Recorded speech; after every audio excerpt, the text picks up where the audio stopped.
No signal, no fun. If only you could switch in an instant. But wait, you can with the Smart eSIM, backed up by nationwide coverage. Get your Smart eSIM now.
don't know the power of the dark.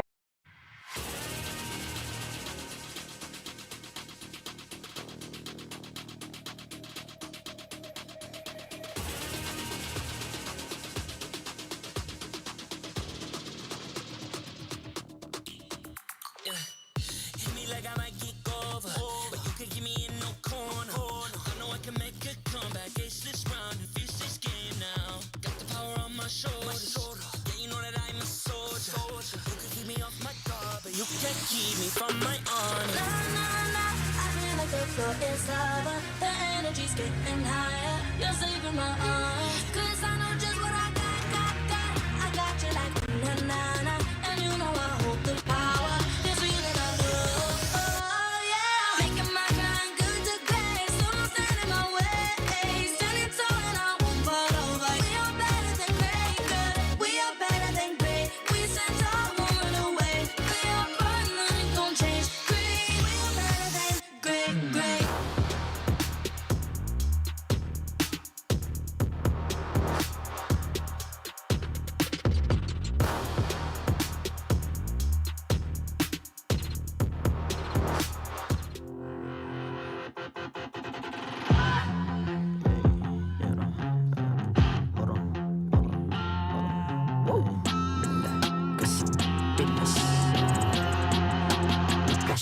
Pinas, malakas, Pilipinas, malakas, kahit anong lane, we become the monsters. Malakas, Pilipinas, malakas, face the golden sun and reppin' for the 3 stars. Look at us to the top, no ifs, no buts, winning any game para to sa PINAS. Di mo matitin ang aming boses sa new level. Nasa kalye man o mobile, you know I become a legend. Open fire, we unite, we winners. Built with pressure, the diamonds are made of. Switching a lane na parang gera, HP racing, may reset up. Built agad ang buhat ni Hilda, full load SS parang Laila. Susundan ko ang iyong bakas, kasama patas, tagumpay natin to dahil tayo'y malakas. Para sa Pinas, nasa amin ang alas, hindi tuwa atras, kinikilala sa taas kasi kami ang malakas. Para sa Pinas, nasa amin ang alas, hindi tuwa atras, kinikilala sa taas, ganito kami sa Pinas. Wow! Hold on. Yeah, malakas ang Pinas. We are laging every beat, no surrender, no retreat. Pag nagsama-sama, just imagine what we can achieve. Laging every beat, no surrender, no retreat. Giving 100 all my all, cause we just cannot be defeated. We are unstoppable, immune and invulnerable. Ready ang equipment, lahat frozen, malang crowd control. Pakita ko na jab like pow, beast of the southeast. So matawag proud and loud, cause every enemy we devour. Susundan ko ang iyong bakas, kasama patas, tagumpay natin to dahil tayo'y malakas. Para sa Pinas, nasa amin ang alas, hindi tuwa atras, kinikilala sa taas kasi kami ang malakas. Para sa Pinas, nasa amin ang alas, hindi tuwa atras, kinikilala sa taas, ganito kami sa Pinas. Wow!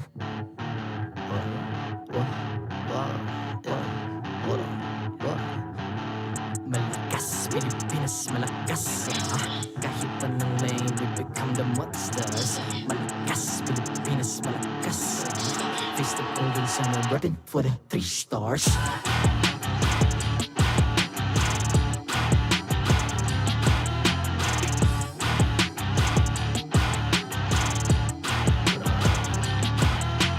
Ang lakas ng Pinas, we unite, be the stars. Ang lakas ng Pinas, we unite, be the stars. Ang lakas ng Pinas, we unite, be the stars. Ang lakas ng Pinas, we the stars. Lakas ng Pinas, we unite, we the stars. Lakas ng Pinas, we unite, we the stars. Ang lakas ng Pinas, we unite, we the stars. Ang lakas ng Pinas, we the stars. The 14th season of MPL Philippines is brought to you by the following sponsors. Smart, the official telco partner of MPL Philippines Season 14. The official tournament phone of MPL Philippines, Infinix GT20 Pro. Official suppliers, EMC Asia and Index Salon. Experience the TLPH Season 14 action live at Green Sun, Makati City. Grab your tickets now via official MPLPH website. Don't miss any MPL action by following our official Facebook and subscribing to our YouTube channel. Follow MPLPH on TikTok for more content. And to ensure the equality and fairness of our games, MPL Philippines is also monitored and supervised by the Games and Amusements Board.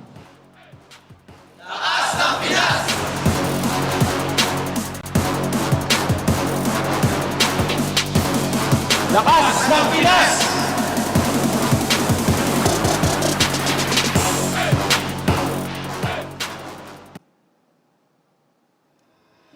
Magandang hapon, MPL Arena! Welcome to another round of MLBB action. Today marks the opening of the second half of the season. Crucial matches, more heated rivalries, and exciting plays are all waiting within the Lanadon. This is a pivotal moment leading up to the playoffs.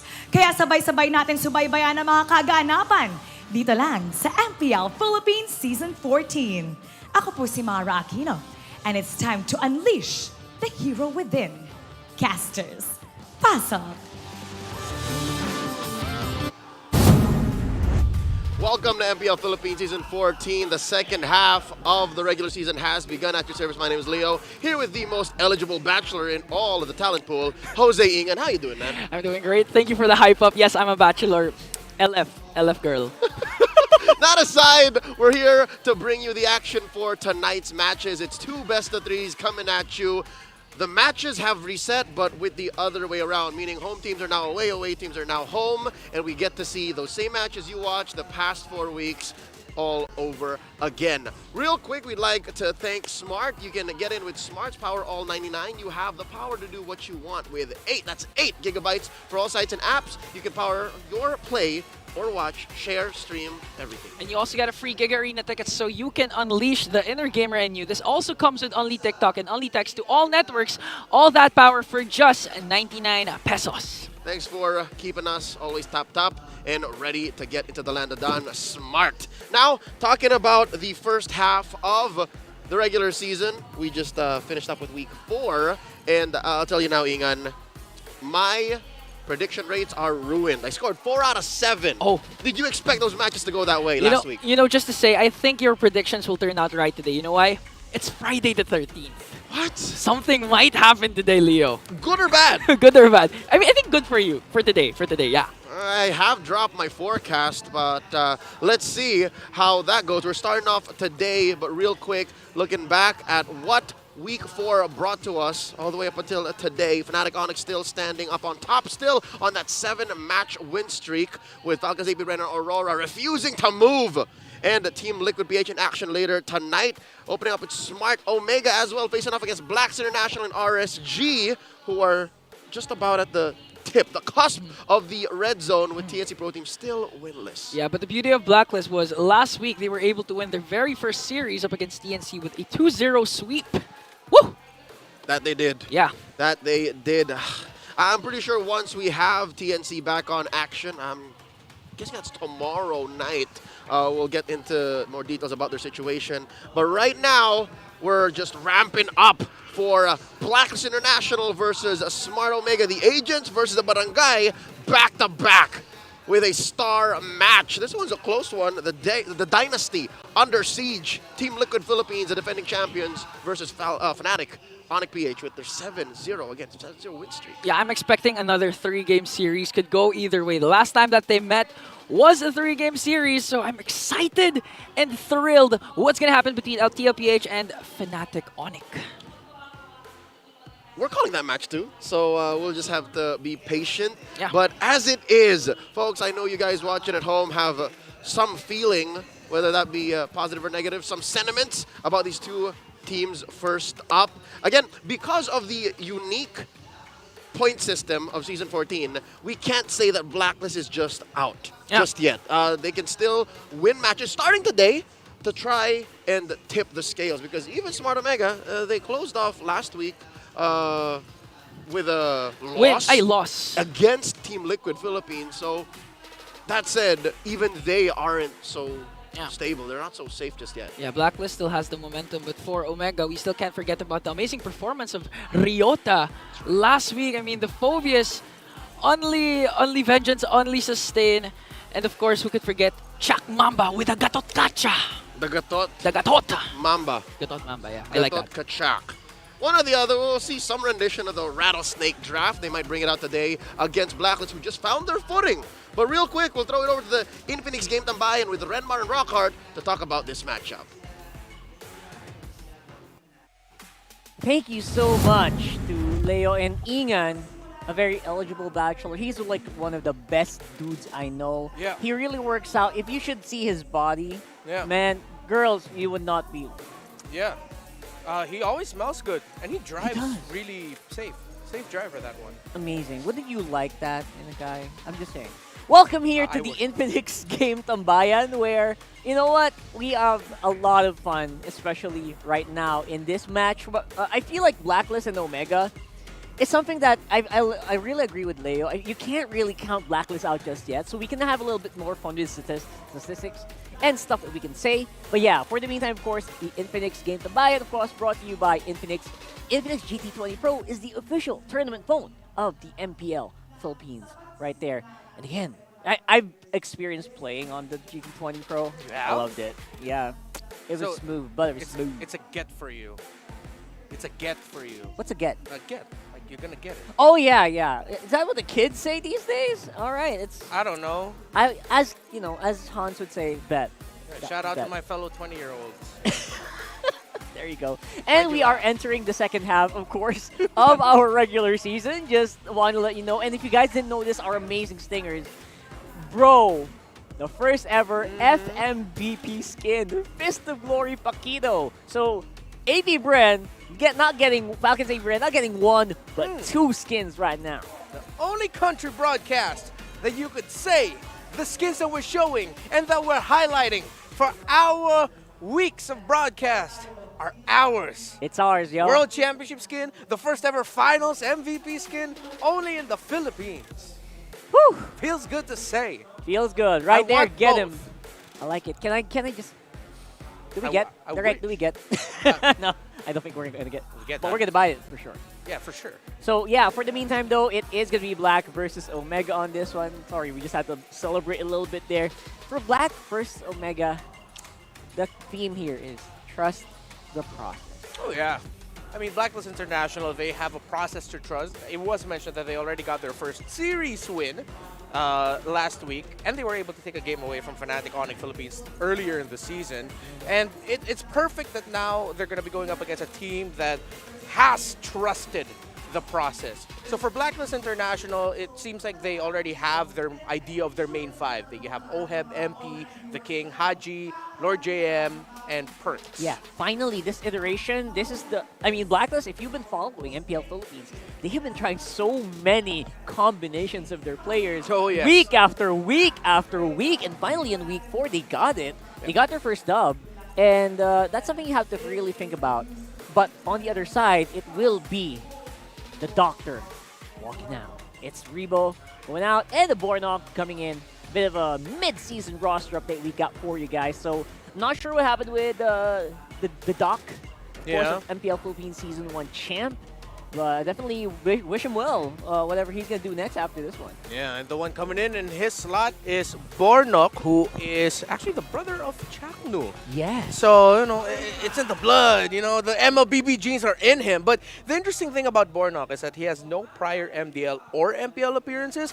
So it brings us back to the old days. Well, back when we didn't have the illustrious MDL Philippines. Right. When we just have to hear rumors about, yo, there's this guy who's really strong with RG. Yo, trust me, we've seen him play. He has so many stars and he's really good. I think we can mold him into a pro. I feel like this movement brings us back to a time like that for the movement of Borno. Yeah, literally pluck him out of the what do you call that? The rooster hen or something. The coop. Pluck him out of the coop.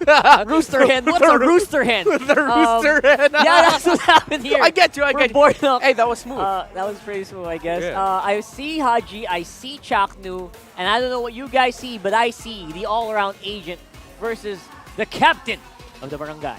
Yeah, so Chaknu's a legend.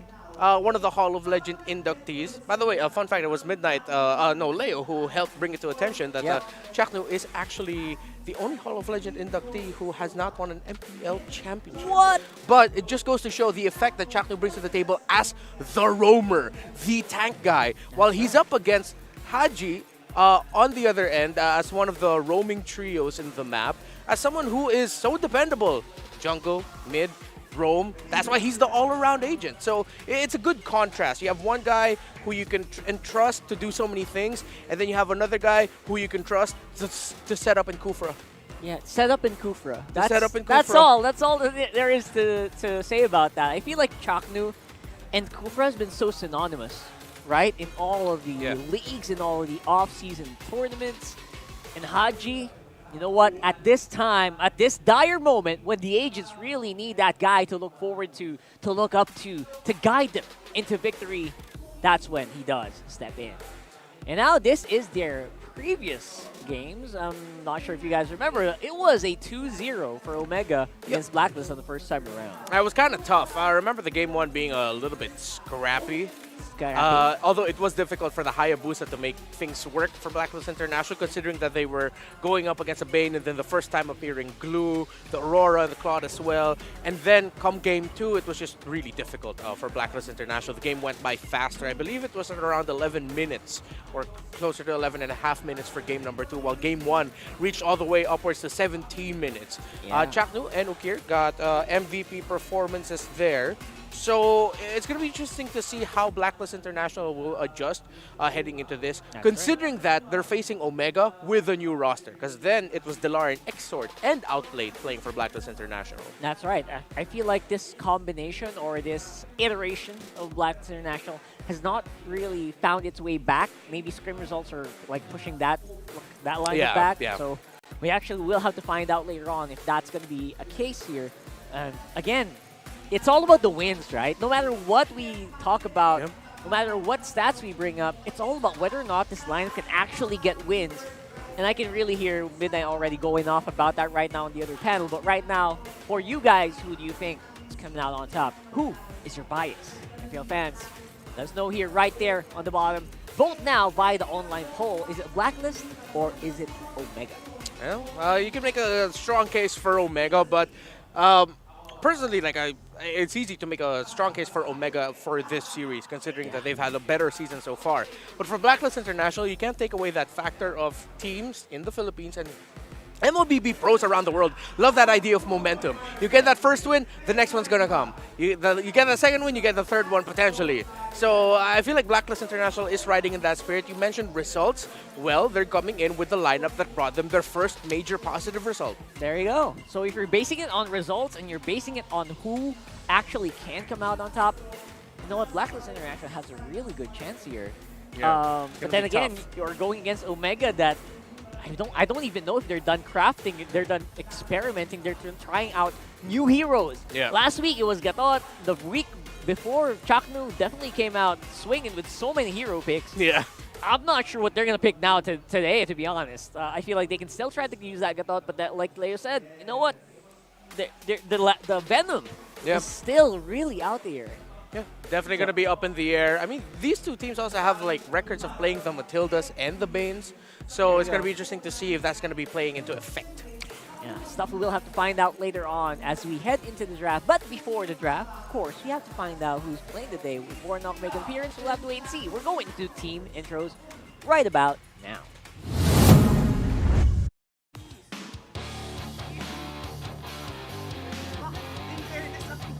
To officiate our match, please welcome Jeff, Chico, Pat, and Wilbert.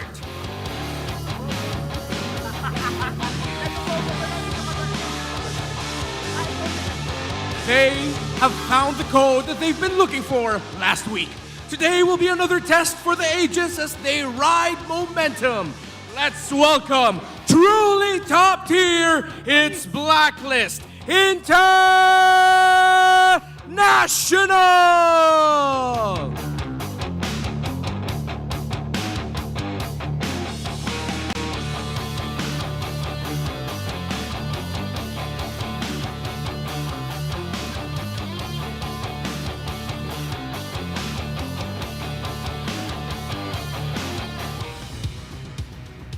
From a miracle run in the first half of the season to now proving that they can maintain their dominance. Barangay, wave your flags for Smart Omega!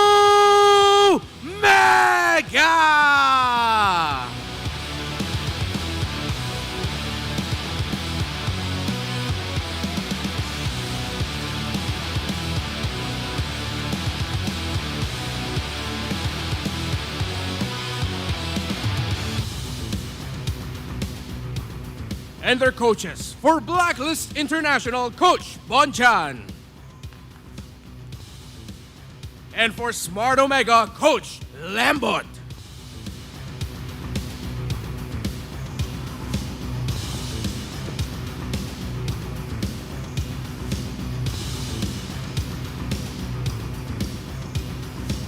It's time for the face-off. Haji, Chaknu, step forward. Step closer together. Closer. Haji, paano ka babawi kay Chaknu at sa Barangay Omega? Ano ang palag mo? Hindi ko po alam eh. Bahala na mamaya. Chaknu, paano mo masisiguro na hindi makakabawi ang Code Breakers? Ano ang palag mo? Siguro, wag ituloy yung laban. Palag kong palag, fist bump. It's time to enter the Land of Dawn for the first day of the second half of the season. Panel, pass up. Ah, yes. Very demure captains here. Of course, for both of our squads. We got Blacklist International coming up first. And again, this is the iteration that they are going for here against probably one of their tougher opponents this week. You know, we didn't get to see Perks versus Chaknu the last time these two faced off because Haji was still in the Rome role there. But now I'm excited to see Perks versus Chaknu. Remember, I think it was 2 seasons ago, Perks was just showing off with Kufras and Chose. He's aggressive like the Mamba. Yeah, the set man right here. The Mamba has had such a field day. These top heroes he has barely scratches the surface. I feel like we have to look forward to the hero pool stats maybe next time. Because right now we did show the hero pool stats because that's actually the most amazing thing about Chaknu, aside from his hit rate. Yeah, and if you look at the stats, of course, with Omega having the much better season, they are going to eke out Blacklist International in majority of the categories we have for average KDA, turret damage per game. Unique heroes used, they're both at around 35 and 34, so it goes to show just how well these two play the meta and understand how creative you can get when you're still discovering your code and your own strategy. While for Omega, heartbreaking for them is that they lost their undefeated streak. They were 4-0 in their games that went past 18 minutes. Team Onic Philippines broke that with their game #1 last week, so now they're 4-1 in games past 18. Yeah, that's the hottest streak that Omega has had in quite a while here. Yeah. We'll see if they can maybe rekindle another one. Coming to Infinix Keys, the victory. First off, challenge the hero combos of Omega's support duo, and again, that is easier said than done, to be honest. Okir and Chaknu. Okir really just meshes well with Chaknu, so it's going to be interesting to see what type of mid laners Haji and Blacklist International are going to pull out to help counter what Okir and Omega like to do around the map and just with the spacing. Be ready to address Haji's utility mage hero pool, so the inverse for Blacklist International, respect the utility that they can dish out. Watch out for a potential low E pick by Captain Haji. And of course, be omnipotent in pickoffs. Big word, team fights, and objective takes. That just means vision. Make sure you're getting info. Because Omega also like to split the map when they have Moskov in the hands of Joe. I think better is omnipresent, like be everywhere at the map at the same time. Yeah, I like that, right? omnipresent. I feel like you gotta watch every bush. You have to make sure that you're also getting gold at the same time. Because you can't just always keep watching bushes, right? You can't always stay in your lane. Please, guys, if you're playing ranked, don't stay in your lane all the time. If you're a gold laner, all right, be on a gold lane for maybe 5, 8 minutes, 10 minutes. Don't always go in the gold lane, all right? Just a reminder. Yeah, be like Omni-Man. Go to one planet, break everything there, and then go to the next one right away. Don't stay there for too long. You were able to eke that out. But right now, it's a great show. Again, yes, very good show. Easier said than done. That's basically what I'm thinking here for Blacklist International. Like, you know, you can do all that, but there's always going to be a punish. There's always counterplay. That's the thing about these teams from the Philippines. They're just so good at punishing. If you try to commit too much of the one thing, you're going to get punished in another. Yeah. And with Blacklist International now picking blue side, I'm glad that you mentioned punishment because now with the meta opening up a little bit, there were 2 X-Factor heroes that are showing up as earlier picks. Actually, you know what? I'll add a third.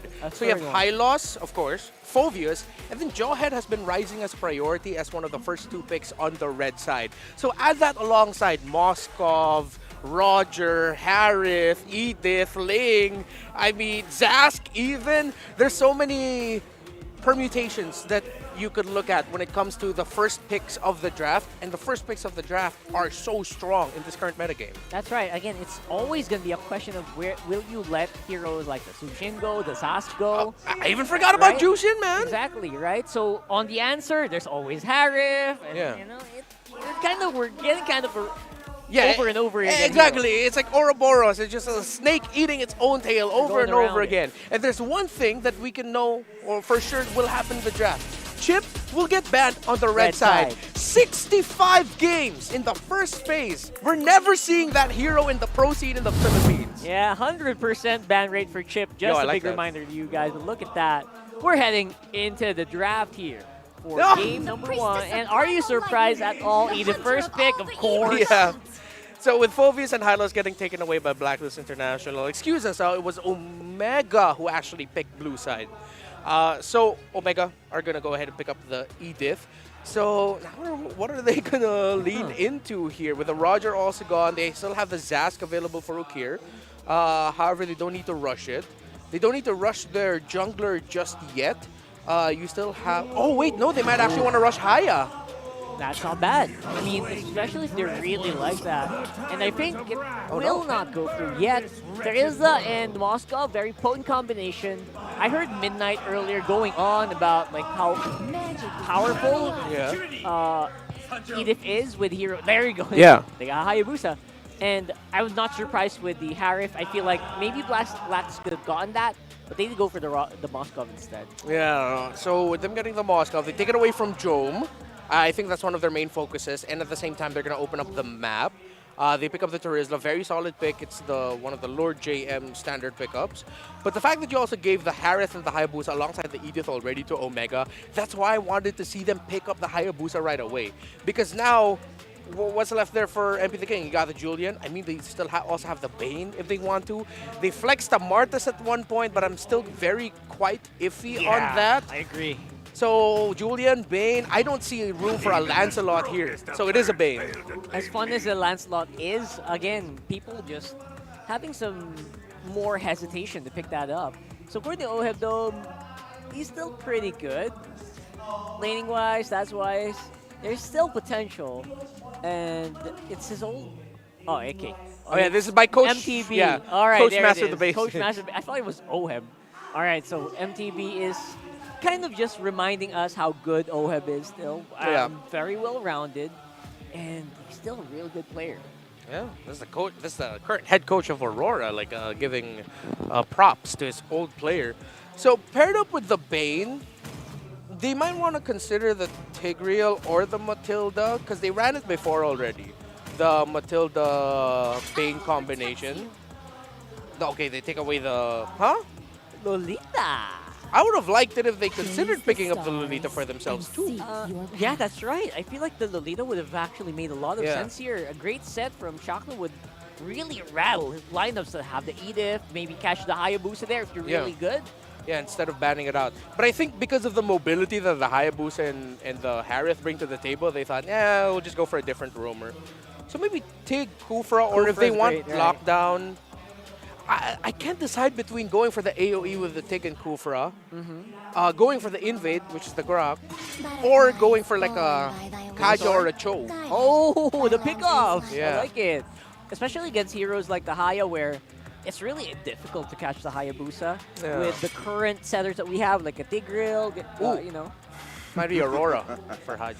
To live is to trick the Reaper. Just so you can maybe set properly for the Bane. Yeah. Right? Yeah. Is that what you're thinking? And then at the same time, like, at some point you're going to force the Harith to use the Purify. When the Hayabusa goes in, you really got to do it fast or you're just going to get sucked in.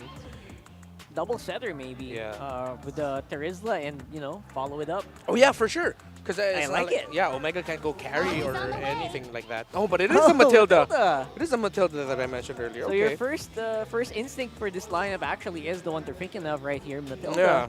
Just making sure that people can walk out of the fights, making sure they can't get eliminated one by one by heroes like the Harith, like the Hayabusa. Like it. Now, though, for the XP lane picks for Omega, kind of thin right now, but still, again, so many possibilities. If only Phobius was open, that would have been a great one, but Yeah, they're the ones. It's banned out earlier by Blacklist International. I'm trying to see if what the tendency is for.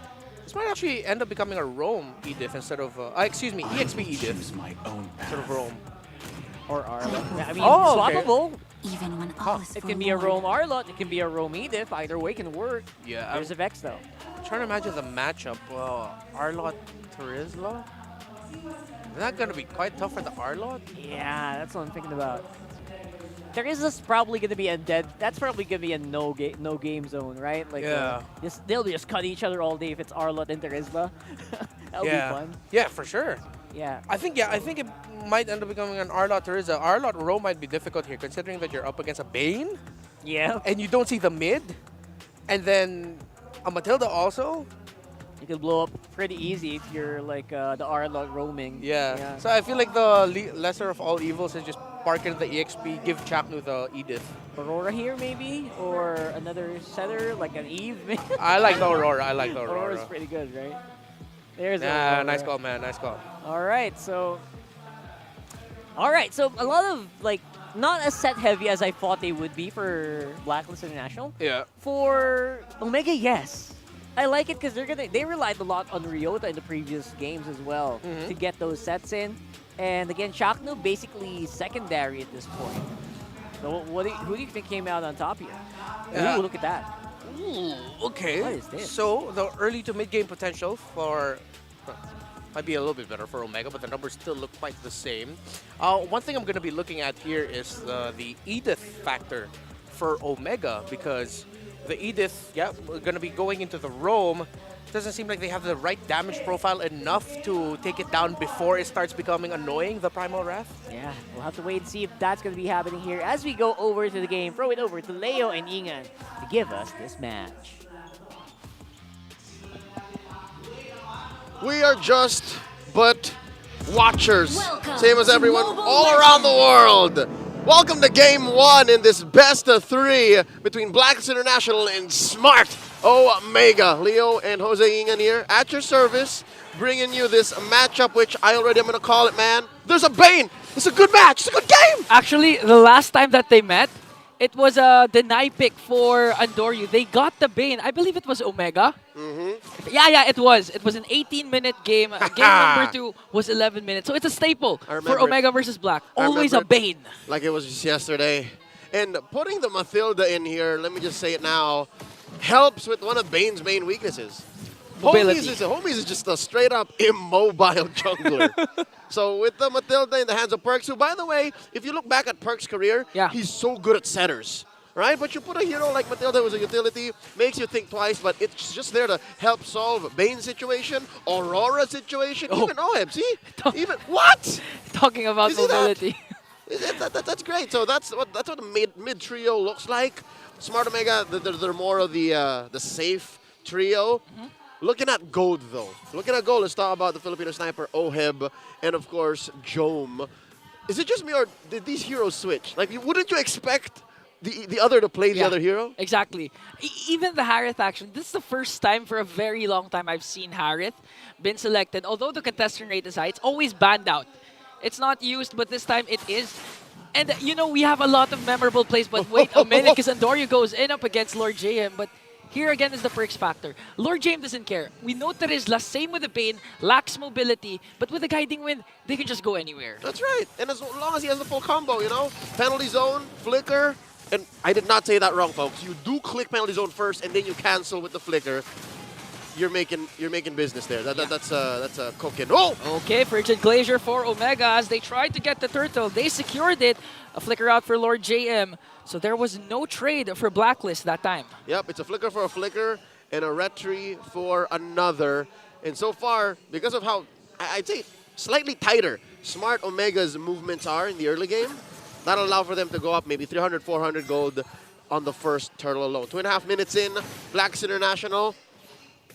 Again, I'm going to talk about how great their synergies are, but on a hero-per-hero basis, Ingan, I'm going to be honest with y'all. Folks watching at home, I'm going to have to side with the barangay. Yeah. Like, when everything goes well, especially if Smart Omega continues to snowball, bring this lead up to 1,000. Oh no, here we go! Oh, but they pick off Haji there as he escapes with the guiding wind. Again, the perks factor with the Matilda will take into effect there. But looking at the Blacklist side, for their side, I believe the X factor will be Haji. Not just because Haji is the captain, but again, the Aurora. We've seen this during Fnatic Onic versus FCAP, wherein when Few casts the Frigid Glacier and it connects onto at least 2 or 3, the counter attack of FCAP is just immense. So Blacklist right now needs to make sure that the Frigid Glacier will always connect. Even Lord JM and MP the King, they don't have to start the clashes. Nope. It's the counter attack strat for Blacklist. That's right. And count me up into this 76% for Smart Omega because leading up to day 1 of week 5, I also called it. I said Omega's gonna win this. But look at that. Off camera, Haji put down to about 1/10 of his health, courtesy of Andoryu. And this is unfamiliar territory for me, Ingan. It's been a while since we've seen a 4-minute, 5-minute game with no first bloods. Yeah, especially for Omega. Omega's been playing very well. I remember when they compared Omega and TLPH stats, Omega had the faster game and the fastest, longer game compared to TLPH. So technically, they're not the comeback kings because they've been dominating the early game. The Barangay has been working towards a better start. And I'm not just talking about in-game, but even their Season 14 has been on fire, holding a streak up until the 2nd week. Now, Second Turtle's already spawned up, about 500 gold between Omega and Blacklist. Andoryu just working on his small camps. Might even go for the orange first, as it's Blacklist circling the pit. This is such a passive game, but again, it favors Blacklist lineup. They have Oheb with the Moscow, so if ever this game extends to the 18-minute mark, 20-minute mark, Blacklist can actually win this, but Omega starting things off. Look at Ryota! Finally, some action as Joe picks up a first blood, and Andoryu picks up the second turtle. See what I tell you? If you count out everybody and what they do in a team fight in an objective take, Smart Omega has it all. And Blacklist, you already mentioned it, they have the late game. They just have to hold out. They have to make sure that OM makes it to, what, 14, 15 minutes without dying too much, and that the map is on their side. But look at this. After the turtle take, second turtle take, mind you, Jom goes for the trade. Okay, that's a good top trade. for bottom. That's a good trade. Top for bottom again. But if this game extends again, it will go to Blacklist. And I just like to say, I think we have a passive in the caster's desk because every time we say that the game is passive, immediately right after something happens. And in that case, it was Ryota's final slash connecting on to 2. Props to Jom for being there at the right moment to dish out the Synchro Vision as well as the Zamen Force. But okay, a conceal play coming in from Omega. What are they looking for? It's more of a safety rotation because it's either Omega is thinking that there might be someone there or Blacklist is a step ahead, dodging a bullet. See this? Like Blacklist also pull in their own version of the Ube in 2024. They're just sticking to each other. Look at this. They're not even touching top lane. Yeah, and this is the second consecutive game that Blacklist is sticking with the same lineup. Again, this was the lineup that picked up their first win. Look at Oheb still. Okay, Andoryu goes in with a Wiki Shadow kill. Oh, he's gonna get the shurikens. He's not. And Oheb manages to escape, but they take a turret. But Chaknu finds one plus the final slash. The passive is there for Haji. Flickers in right to Jom as Jom takes him down. Lord JM is next, and that's a double kill for Big J. 2K for Big J. 6.5 minutes in. 2,000 gold ahead. It's difficult for Blacklist International to stop the new barangay from snowballing out of control. Luckily, Blacklist has good wave clear. Again, as early as now, Ingan, I'm going to say it, all the agents are going to hate me for this, but knowing how Abane plays, knowing how Blacklist plays, especially Season 14, there's a possibility, man, that they're going to have to take this to the base. Like, they just accept the fact that maybe even Lord is a no-go. Yeah. With this Lord coming up in 2 minutes, maybe not with how Ryota is playing. Yeah. Not with how Chaknu's playing. I think Blacklist even knows this. Like, their strength is mainly onto the late game.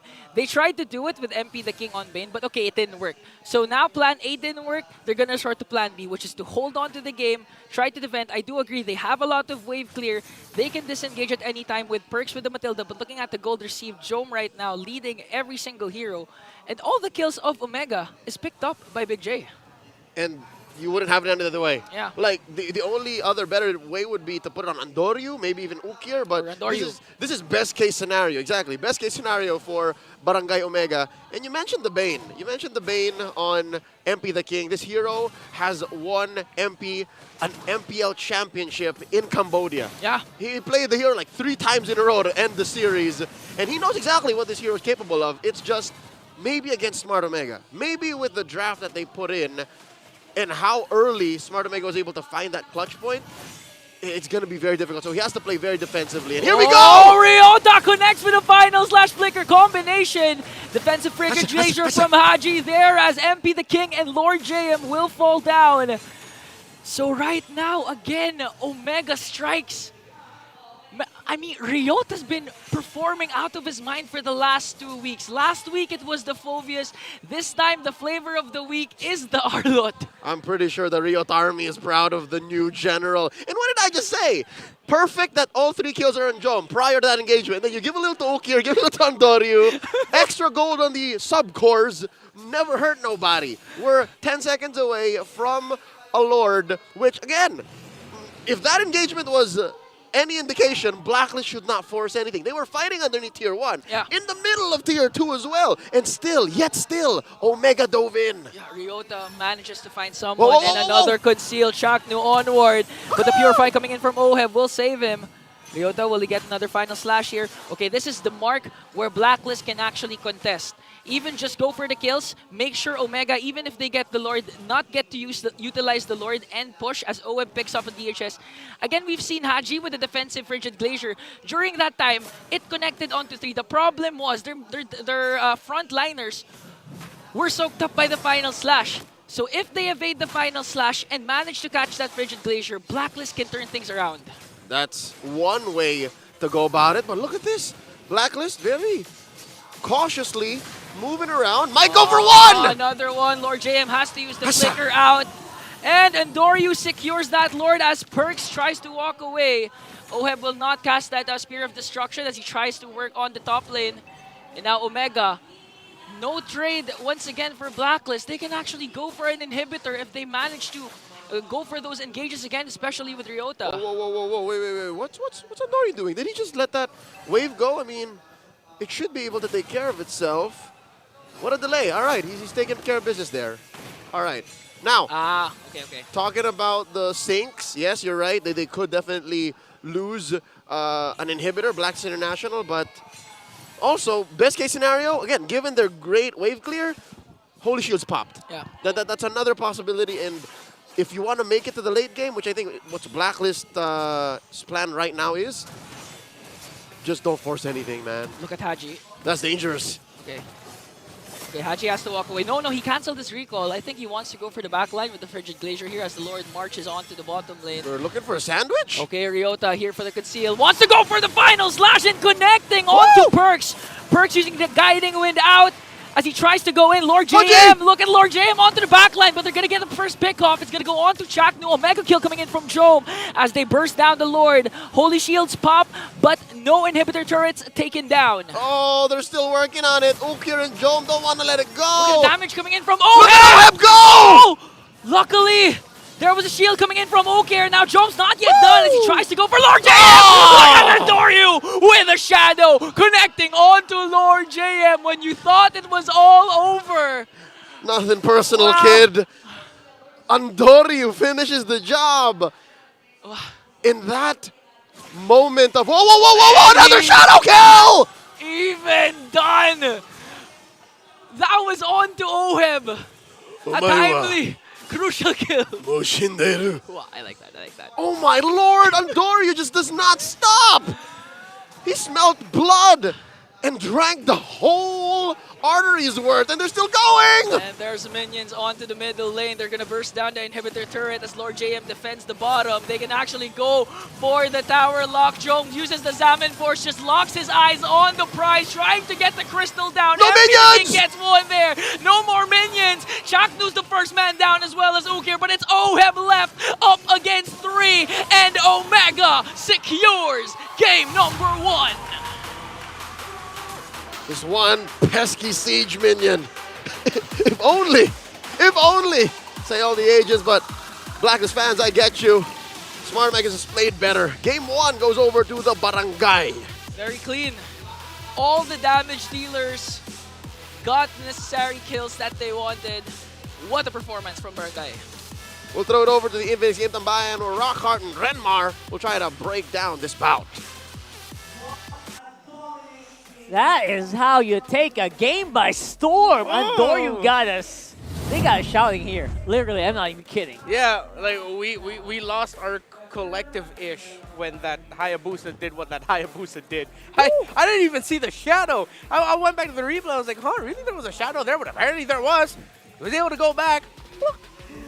What a hit! Oh my goodness, that was really fun to watch for sure, especially if you're part of the new Barangay. That was wild. As that was a relatively quick game there, being brought to us by Smart Omega.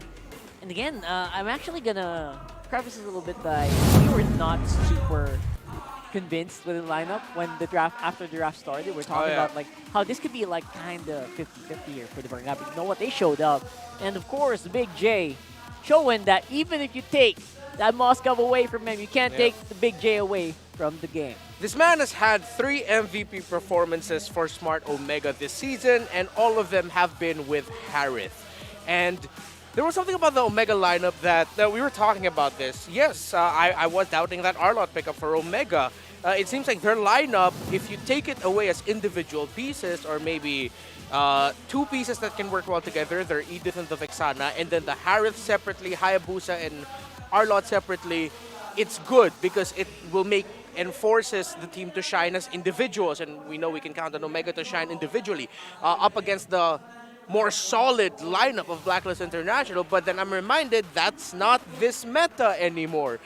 Being solid as a group, that's great, but it doesn't always need to be a very solid, hey, all of these pieces go together draft. You can draft like Omega, wherein it looks like it's a little bit more individualistic and still do really well because this meta encourages players to make their own individual plays, but consider that the team is much more closer together. Yeah, for sure. And right now, obviously, all said and done, individually they did shine. But at the same time, I'm surprised they also meshed so well together as a 5-man unit. The follow-up after, a final slash with Akir working so flawlessly with Ryota, Chakto barely had to do anything there, except maybe if he said a few times. But he also, you know what, he did as good as you can, trying to protect out that front line, or the back line rather. And I feel like Omega shut down what Blacklist wanted to do with their lineup by the fact that Andoryu just got the first turtle. And you saw Blacklist International try everything to make sure that the first turtle would go onto their side. Haji's Frigid Glacier was perfect, where Andoryu shadowed in. That's where the Frigid Glacier was. But dude, Andoryu was just nasty.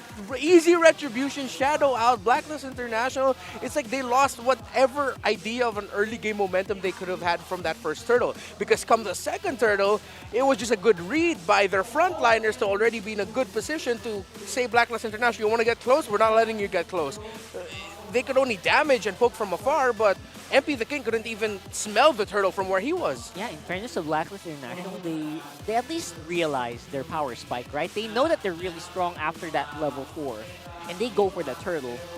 But it's like Omega going, we don't care. Yeah. We don't really care, bro. Yeah, exactly. It was like the rest of Omega was just doing whatever they need to do for the game, doing their job. Andoryu was just like, I'm going to try to steal this. Hey, look, I stole it. They made it look so easy. Yeah. Right? I mean, the stats are not going to lie to you guys. Oheb barely could play in this one. Same with Lord JM. Despite having a lineup that is supposed to be really, really strong in the 5v5s, they were not at a point where, Oheb could go crazy with the Moskov. I mean, MP the King was trying really hard to set some of these things up, but then again, the limitations of a Bane in a scenario where people are free to kind of shadow out, he can dash out, Primal Wrath out, it's really difficult. Yeah, and because of Omega setting the tempo, Blacklist International readjusted. They were thinking, okay, let's just go for counter punch. Because we saw some team fights where we were wondering, whoa, where did the health of the Omega members suddenly go? Why are so many key players suddenly low? is because they still had to respect the damage that the Bane could dish out. Haji's Frigid Glaciers, we've got to give it to him, were on point. When Oheb, the very few times where he got the free hit, we got a bit of a teaser of what this Moskov could have been.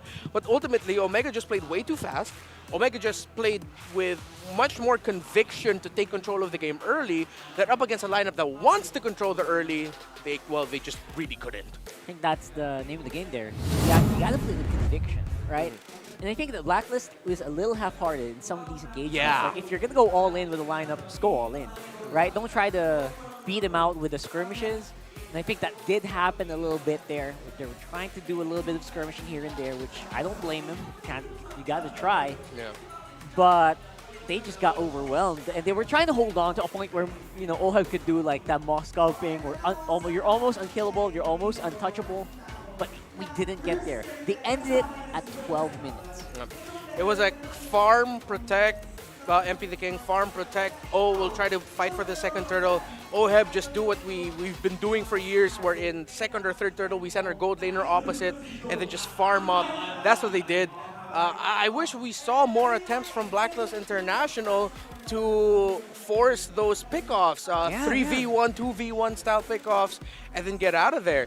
But maybe we could also attribute it to Omega just not giving them any room to actually do that and playing the map in such a way that Blacklist International's only choice was to face Omega around the objectives where they're stronger at, but Omega were just more in the groove today, it looked like. That's also part of their, I guess, genius. Yeah. Is that they knew what Blacklist was up to. So, you know what? Let's finish this early. Let's not give them time, right? So, right now, though, after that game, we have to ask you guys as well, which match should be the Week 6 star matchup? Ooh. Right? We got some spicy ones here. RSG for Blacklist, TLPH versus Aurora. Man, TNC versus FNOP. Oh! And, of course, TLPH versus Omega. I feel like I'm leaning a little bit more towards B. But I feel like we already did B as a star match. Did we? Week 3? Maybe? It feels like like it. week 3, Feels right? like, but then again, like give a credit to the Auroras. Every time their team's playing, feels like a star match. Again, always sold out when it's Aurora. So of course, gotta give them the credit for that. Again, big fans to you guys for making that possible, right? Oh, yes. Big, very solid Aurora fans, always wanting to watch them on the venue. Yeah. Same goes for the Cavalry though. For sure. And again, maybe you want to see TNC do something against the win streak of FNOP. Let us know, right? Maybe. A, B, C, or D, comment it. I'm gonna read the YouTube comments later on. We want to tally that a little bit. But for now, guys, we want you to maybe experience something else, right? Catch the biggest Clash of Legends every Monday with We Are Legends. Also get a chance to win 10,000 in-game diamonds just by liking and supporting that show. And more details about that on the We Trends official Facebook page. I was actually there last Monday. They literally gave the diamonds right after before the stream ended. Oh yeah? So you can actually get the diamonds right after. So check out We Trends Facebook page for that. I was surprised. Whoa. So you want 10,000 diamonds? Just check that out. So for now, man oh man, I'm not sure what's gonna happen here in match number 2. I would say if I was a Blacklist fan there, I would be sweating bullets with what I saw there. Yeah. Knowing that Omega could finish the match at 12 minutes. Not give Oheb a chance to shine. Again, I go back to the idea of, they went for the Matilda Bane that we expected. And yes, they've gotten a game win from that. Bane is, as Leo mentioned, the hero where MP the King was able to get a championship in Cambodia with. But I'm still thinking, if they can get the Hayabusa, get the Hayabusa to MP the King. Yeah, make it look good. Yeah. Just like maybe our Index Salon beauties right there. So maybe you want to look good, you want to show it off, go over here to the venue. Maybe you could get chosen as one of our Index Salon beauties. I heard they're giving away some stuff later on to whoever that is going to be. We got the cameraman doing the snipes over here today, and I think could have had one, but who is it gonna be? So all you gotta do is just flex your natural beauty here. That's something that Index Salon has always been focused on here. And someone hitting from the back, and he's going for the Riz, and the clutch Riz. He rizzed us. That was, I think that's all you can ask for right there. What a plot twist. And hey, the man was ready. The man was ready to take it. He was just like, oh, I'm going to risk. All right, it's my time to shine. Good for him. Almost like it's like that lip thing where, you know, man, come on, you could have done it. But yeah, you got it. I think you won some goodies. I saw people handing them out. Some stuff there, so good for you. Oh yeah, they get free stuff now. They get free stuff now. Like I think it was a shirt, a tote bag, and a fan. I think maybe diamonds, maybe, I'm not sure. I didn't get the full list, but you will probably get the full list if you guys watch live on the venue. Always gotta love that. So we got a bit of an update here. OMG on the blue side, as you know, as most teams would. Most teams, right? Not all teams would pick blue side. But most teams would definitely love that. And last game, they also kind of showcased that with the Edith first pick. Yeah. Again, we saw it in the draft earlier. The meta's like just revolving around those priorities onto Phoveus, Hylos, Edith, Ling, Harith, Roger. Even Zask was snubbed though. Snubbed in the last one. So I feel like teams are a little bit more selective with the Zask. So, yeah, I feel like we're just going to be seeing different versions and permutations of that unless they really surprise us with a super out of nowhere first pick, but I don't think it's going to happen. I want to ask the viewers, who do you think is first pick material? Like, who's the best first pick? If you were playing for your life, ML game for your life, who is your first pick material? Who would you want? Pretty sure someone already commented Zilong or Alucard. No. Are you sure? Hey, are you sure? Throughout your life. Okay, throughout the years where we've played ranked games before our broadcast starts, there have been times where we've been destroyed by a really good Alucard and Zilong. I feel like there's something about those heroes, man. Not gonna lie, that did happen. Yeah. Yes, that did happen. Plus, guys.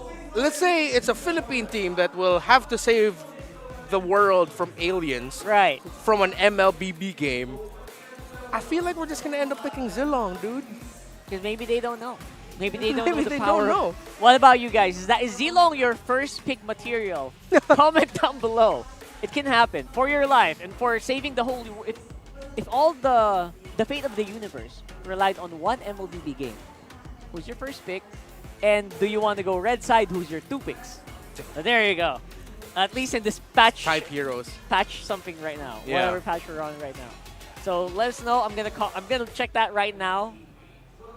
Maybe later. My phone is dead. I'm gonna check that out. I didn't charge it before going here. Yeah, that's why I started using an Infinix as your daily, bro. That's right. So I need the Infinix. Thank you, Infinix, for that.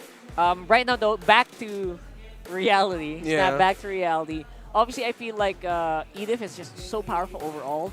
And again, it's really good for Omega just because of Chaknu's knowledge of it and the ease of just throwing it over to the XP lane, make it life a lot easier. Yeah. Right?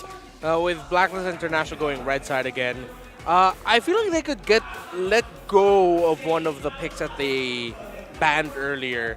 I feel like if ever they can still ban the chip and high loss if they really don't want to give that. Yeah. But just open up the Phoveus. I feel like the Phoveus... Oh, excuse me, no. Ban the chip and the Phoveus. Right. Give the high loss. There we go. Because I feel like high loss of the two is the one a little bit more manageable. While Phoveus is the one that we've seen, even though Phoveus would lose, it's difficult to take him down. Yeah, Phoveus has been making an uptrend if you guys have not been watching the past few weeks. So here we go. Looking forward to this. I'm not sure if Phoveus is like first pick material. Probably bannable here. Maybe a red side ban? There you go. Oh no, they're still banning it both? Banning it out. Yep. Still the same bans. I think we're just going to see a reiteration. They'll still go Edith. Maybe that's a different thing. Pick Hayabusa this time. And then maybe pick the Terizla later. There it is. Oh no, but it's still the Terizla. Okay. Fast. There's the adjustment. I like it. I like this adjustment. This is not bad. And you know what? It's the question is it enough though? Yeah. Can this be Andoryu levels of crazy here for Blacklist? That's a very good question because right now Omega's lineup will scale faster. Yeah. A little bit. Well, it depends where we're going to be seeing this Edith. If it's going to go in the hands of Chaknu again or we'll be going into the EXP lane. Andoryu, we're going to have to watch out for a level 3 gank, but most pros usually don't give that position-wise. They rush the Theramis. Ukir has a lot in the tank to give that difficulty. The Fireman's I actually honestly really like. And again, this is a very old school Blacklist, isn't it? Right? The old school reliance on keeping everyone together. Yeah. Making sure that everyone can survive a big clash. And I guess they're kind of expecting that Omega's gonna hammer onto them very quickly. That's usually when you want to pick up the Fireman's early on. Okay, so they'll take away the R-Lot from Ryota. That I agree with. They are playing a Famous comp. Could be tough. Take away the best gold laners in the scene are off now. He's gonna end up with a mark. Blacklist International are gonna end up with a traditional marksman, which will most probably be the Nathan, knowing Oheb and the tendencies of Coach Bonchan. Claude, maybe. Claude or Nathan? Claude's gonna be too slow. Claude's slow here? It is in You the think? spare. And that's why they ban it. Oh no! Very smart for Omega here. So what? Just a Bruno? Because they need something that can scale fast. It worked before. It worked before, right? Yeah. And right now, I just want to go back real quick while we're kind of waiting in very high tense situation. They say Mia is their first pick material, and I get it. yeah. They're Hanabi Mia. Hanabi Lolita. To save the world. Yes, to save the world. Hell yes. That's really funny. But it's gonna be, dude. It's so tough. Is it possible here? Can they go Hanabi Lolita here? Oh.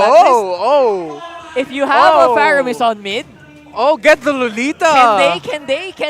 Oh, it's great against Moscow. You know what? I'm not gonna knock it. Sure. Okay. Here we go. Okay. That's gonna be let's calm ourselves a bit. I Not feel yet, like that's a not Hanabi yet. later. It could be Hanabi. Ukir needs to get something bursty. Don't get the Aurora. I'm okay with the Lilia. Hell, even get a Farsa. Yeah. Oh wait, no, up against Haya. Wait. It's okay. Because again, you're looking to remove... You're not going to bother with crowd control. You don't care about crowd control right now. Yeah, you want damage. Right, you want damage. What if Lilia? What if Farsa? Those are the heroes. Or... Zask? Is Zask banned? No, Zask is still open. Zask is open. It's open for Ukir. Zask and Lilia are the top picks here. Let's see. Gatot! Okay, Gatot Mamba. Come on. Oh, that might actually do better up against Hanabi? Hanabi. Huh? Yeah, you have ways to reach the Hanabi now. Yeah, there you go. You got damage and you got crowd control. Lots. 2-in-1 combo. Lots of magic damage for the lineup of Lock it Omega. And they have the Moskov. Lock it in, bro. You know you want to. You pull that trigger right now. If it's not the Hanabi, it might be... Okay. If it's not the Hanabi, might be a Melissa? Melly or an Iksha. But although against the Gatot Kacha, the Iksha might cry. Yes. The Melly might be a little bit better because he can push people away. I've been waiting for too long. And a carry. Oh, we didn't see that. I mean, it makes sense. Makes sense. One of the strongest marksmen right now. You need something to take down the Edith and the Gatot Kacha. Yeah, exactly. It takes the conditions. But I think it's fair to say we're both quite disappointed. I think all the even the English, the Filipino panel looks very disappointed with that one. We all wanted the I saw Hanabi. Midnight. We all wanted the Hanabi and Lolita. He was like, I saw Midnight. He was like, oh, bro. Yeah, but you gotta give credit to Omega. I feel like they shut that idea down by picking up the Gatot Kacha. Yes, very smart. Very smart. Yeah, because the Gatot Kacha and Edith together, thinking about it, it's like, are they gonna actually have enough damage? Because if Gatot Kacha goes Vengeance, that Hanabi will not be able to do much. That's true. And again, you're probably just gonna take out your own life with with hits. So I don't know. If you guys agree, let us know in the comment section. We'll read that later on. For now, though, it's Leo and Ingan bringing us the action here for game number 2 of Omega versus Blacklist International. We are also slightly upset, given that the potential for Lolita Hanabi showed itself. A little tease, but instead we have here Old Reliable. Welcome to game number 2. Blacklist International versus Smart Omega and the Barangay are at match point. Ingan, how do you reckon? Is this the right call? Would you have picked the carry instead? Yeah, for me, the Gatot Kacha answers the Hanabi situation for Omega. And considering Ohem with the carry, he can actually tear down Edith and Gatot Kacha easily, especially if you reach the mid to the late game. So for me, this is a safer route. Ironically, it's a safer route compared to a Hanabi-Lolita combination. Which I think ran its course. Despite how many of us want to see it happen, it being the nightmare of many ranked game players, this is the truth of the matter. Again, Smart Omega almost single-handedly found a solution to the shenanigans by picking up the Gatot, which, again, now shows it doesn't have to be part of that whole rattlesnake, I can hit you from anywhere, Phoveus, Lilia, Gatot kind of combo. It's just, I mean, we haven't seen it. It hasn't won yet, but it's a good pick. It's just a solid pick. Yeah, and actually, I think it complements well the Frigid Glacier. Because imagine Frigid Glacier plus AOG combination. Although you have to do it during immense team fights like the Lord fights, but they do have a lot of pickup potential. Because again, they still have Edith with Ryota, and I think what was Andori using again? Was it the Hayabusa? Andori's pick. That was Julian. Julian. So Hayabusa went over to MB the King. Okay. So in terms of pick off, Omega still has control, not control, but an edge. But at the same time, in terms of clashes, oh my gosh, Gatot plus Aurora. Yeah, just talking about it now, I can already see in my head the massive amount of AoE they're controlling, right? Yeah. It's not just a box. It's a box, it's a circle, it's a triangle, it's geometry. Just a lot of different things that affect the tide of battle that Blacklist have to consider. The carry is going to use a baby friend alert. There's two cute puppies on. Got distracted. There's a lot that OHEB has to consider, and that explains why Blacklist International rocks so much green. And I'm not just talking about the Revitalize on the Lolita, but the Purifies. Yeah, I mean, they have to. Again, we've seen Chaknu perform with the Gatot. Although that's the thing with Gatot. The AOG, you don't notice it until it's already landed. That's right. It's so easy to say, oh, it shows itself. You can just dodge it, walk out of it, but easier said than done. Yeah, it's like the Frigid Glacier. Most of the time, you won't notice it being casted. It's not a cat. Sorry, you were saying? Yeah, I know you're a cat person, so I think you're looking for cats more. I just love all sorts of animals. Anyways, you're saying? So I think Blacklist really needs to watch out for those potential setups, because Omega, a while ago, they were able to get all neutral objectives like all the Turtles and Lords, but this time Omega can actually use it to their advantage, just bait out those major objectives. That's right, they can lean harder into it. Yeah. Because again, given the situation, it was mentioned by Renman Rockhart, there's a lot of magic damage from the Barangay this time around, and I've been saying this for what? 3 or 4 years now, there's just no baby magic defense item. There's no equivalent to the Dreadnought armor. Yeah. The cloak doesn't do it. You have to build a shield right away or radiant armor. Exactly. It's just one of those things that's just too expensive when you're so economically down. When you're in your poverty area, you can't afford that. Yeah, but the thing is, again, since Omega doubled down on magic, one Athena Shield or Radiant Armor is going to be worth it. It's going to be bang for the buck. Yeah, but that's going to put you on the back foot. Like, that's when you expect that I will just play defense. Is that Dilar? Yeah. Is that Dilar? I miss Dilar. Anyways, it's just about a moment, folks, before we get back into the game. Again, we're just as antsy as y'all watching to jump in. Let's talk about Blacklist. Like, what are they trying to do? Besides the whole engagement that Omega's putting down, how does Blacklist respond? Like, truth be told, their lineup now looks very similar to the lineup in Game 1. Yeah, it's really it's a lot of utility, it's a lot of late game, but what's their winning image? Unless MP the King, like what happened during Game 1 for Andoryu, manages to find a snowball, they can actually activate OHEB right away. Considering that they also have a Faramis that could easily babysit OHEB during immense team fights, even if Chaknu or Ryota tries to go for OHEB and Expenses Purify, the fact that Haji with his Faramis is there, they can actually play safe and extend the fights to their favor. Maybe, just maybe. Given as well how reliant Omega is, right? Yeah. You want to make sure that you hit the AOG properly, the Spear of Destruction, the Frigid Glacier, like all of these things, if Haji times it right, are nullified. And that's the thing. We've seen Haji always have crucial saves with the Nether Realm. Oh. It was even called, what do you call the Nether Realm before? The, I forgot, the called Altar. Yeah, the called Altar. That's the one. Even back then, that was long ago, but look at this. MP the King goes right after Andoryu. Lord JM, will they manage to find a catch? Ogier onto the back line, but look at this. Perks will get the first blood, and it's a good start for the Agents. Maybe that's how. Maybe they just brute force it. 4-man engage on the an unexpected 3. Chano trying to spread them out, pulling out the turtle slightly over to the barangay. And look at this, Andorio rushing in. Can he make it? I think he's gonna make. I think he's not gonna make it anymore because Perks trying to zone out Omega as Blacklist picks up a turtle. So this time, Omega's the one without the trade. Great start for the agents. Again, we asked how. There it is. You know, give MP a good start. Pick off Omega when they're least expecting.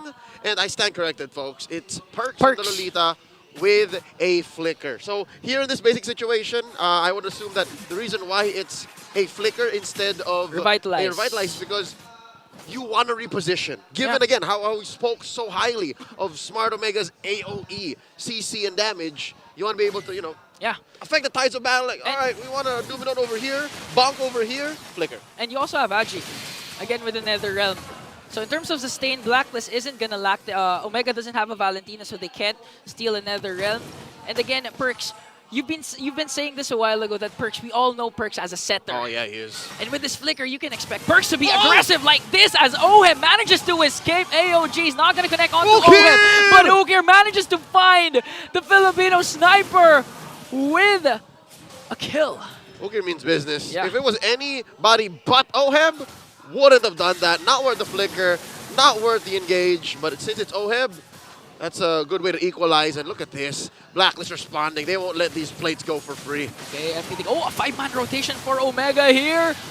Are they going to be able to defend the turret? Yes, they will, but they're not going to pick up a kill. But Ryota has his eyes on Agi. Onward combination. He pops his Purify, but this time OM is in the picture as Ebony King goes in with a Oiki Shadow kill. Ryota has to pop the Primal Wrath. Goes out. And look, the damage coming in from Omega. The Virgin Glacier is also there. And Haji with a clutch Nether Realm, but Ryota wants to go in with the Primal Wrath. Haji Perks will fall down. The next man is Haji.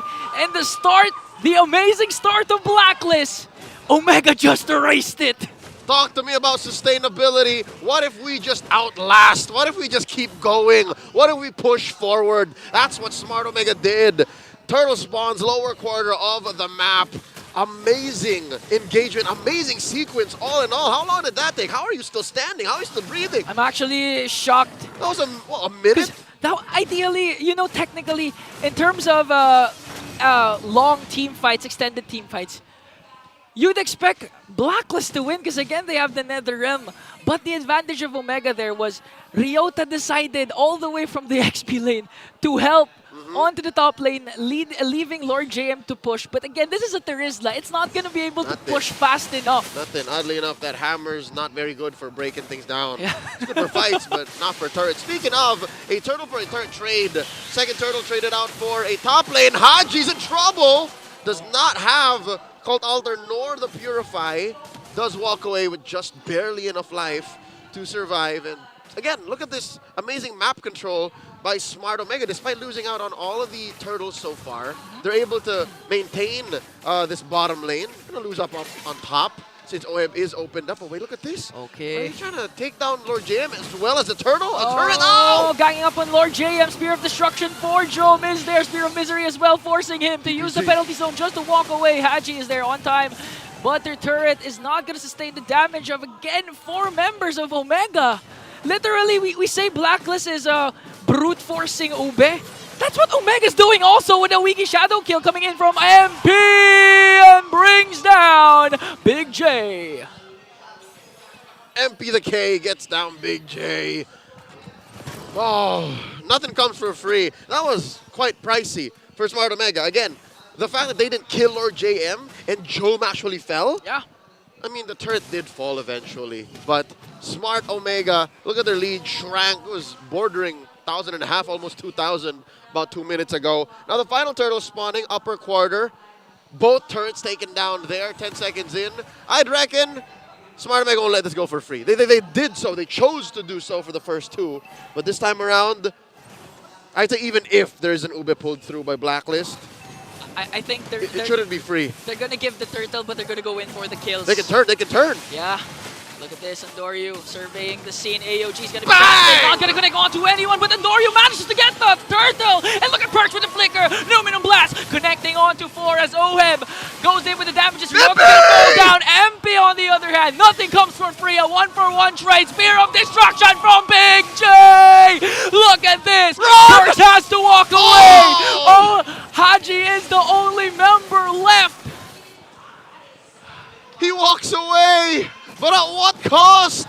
The turtle, the mid lane tier 1, Smart Omega snaps into aggression, and they take everything, all at the cost of Ryota.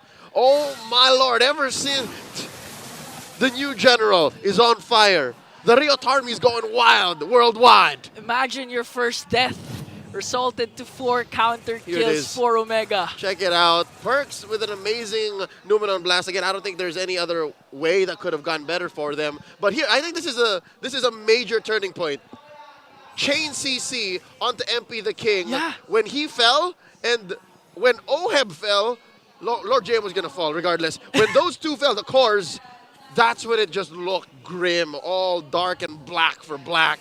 And then the 4-for-1, you mentioned it. Amazing. What happened was after MP the King picked off Ryota, Chakno used the taunt onto Andoryu. That's why the chain CC is there. Lord JM walks in with the penalty zone, but the Frigid Glacier are coming in from Oki. There's just too much for them to handle. Andoryu onto the backline. He's gonna go in, but he's not gonna continue. Chakno AOG connecting onto 3. And Jay just cleaning up the mess that Omega made. And again, Haji is the only one left. Oh, he's got mad case of survivor's guilt. He's just the only one walking away. Does have a Purify, and he's gonna try to waste Smart Omega's time.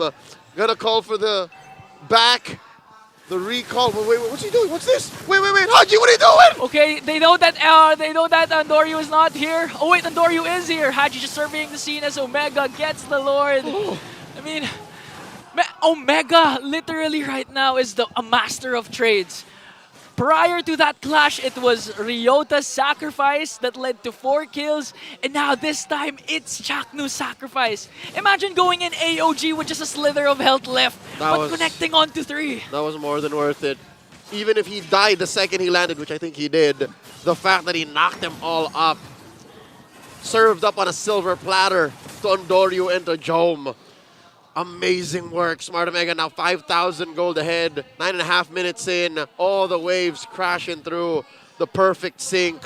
Best case scenario, Blacklist keeps their inhibitors with all the shields down. That's what I'm seeing now, Inga. That's what's going to happen. Worst case scenario, another 11-minute game for Blacklist. Not impossible. Not impossible. Again, this is where Omega lives, man. Oh, look at that. Oh, this is where Omega lives. The fact that Blacklist, I don't know what the last item check showed, but I'm pretty sure not everyone's rocking the magic damage they need! Oh, Chaknu goes in with the AOG, but a counter-attack coming in from Lord JM. Perks charging in the Numenon Blast, connecting onto her! But is it going to be enough, though? The damage is there, but the Ryota soaking every single thing as the Primal Wrath will be casted. He's going to fall down in the hands of the Filipino Sniper as 2 members of Omega will fall down. So this is the better best case for Blacklist. Oh, for sure. No inhibitor turrets taken down plus 2 kills. Dr. Strange didn't tell me about this possibility. Blacklist taking 2 on the way out, giving nothing over. Ults for sure, but battle spells, forget about it. Maybe Perks needed to relocate himself, you know, reposition with the Numenon Blast, but for 2 kills and to protect your own inhibitors, by all means. This keeps Omega's lead down to 5,000. Look at the gold situation here, 5,000. Almost 2K for nothing. Jome. They don't care. They again, brute force seems to be a key word here. They brute force their way towards the situation. Not a single magic item. Yeah, and now Oheb picks up a DHS. So again, the recipe for this mix lineup for Blacklist is really Lord JM just to cast that penalty zone perfectly, followed up with a charging Numenon Blast. And again, Oheb, if they can't reach Oheb in the backline, it's just, man, the damage.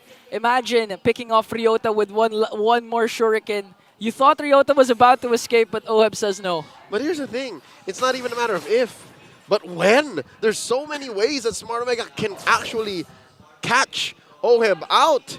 And damage dealt, sure, Haji is one of the safer heroes for Blacklist International. Like, he's able to, you know, weave through walls, purify out, cult alter if necessary. Again, Nether Realm again. So, looking at Oheb 232, this is not the best KDA you can expect, right? So, the fact that he's farming up at a respectable pace means there's hope for Blacklist. Okay. Look at this, a closer look at Chaknu.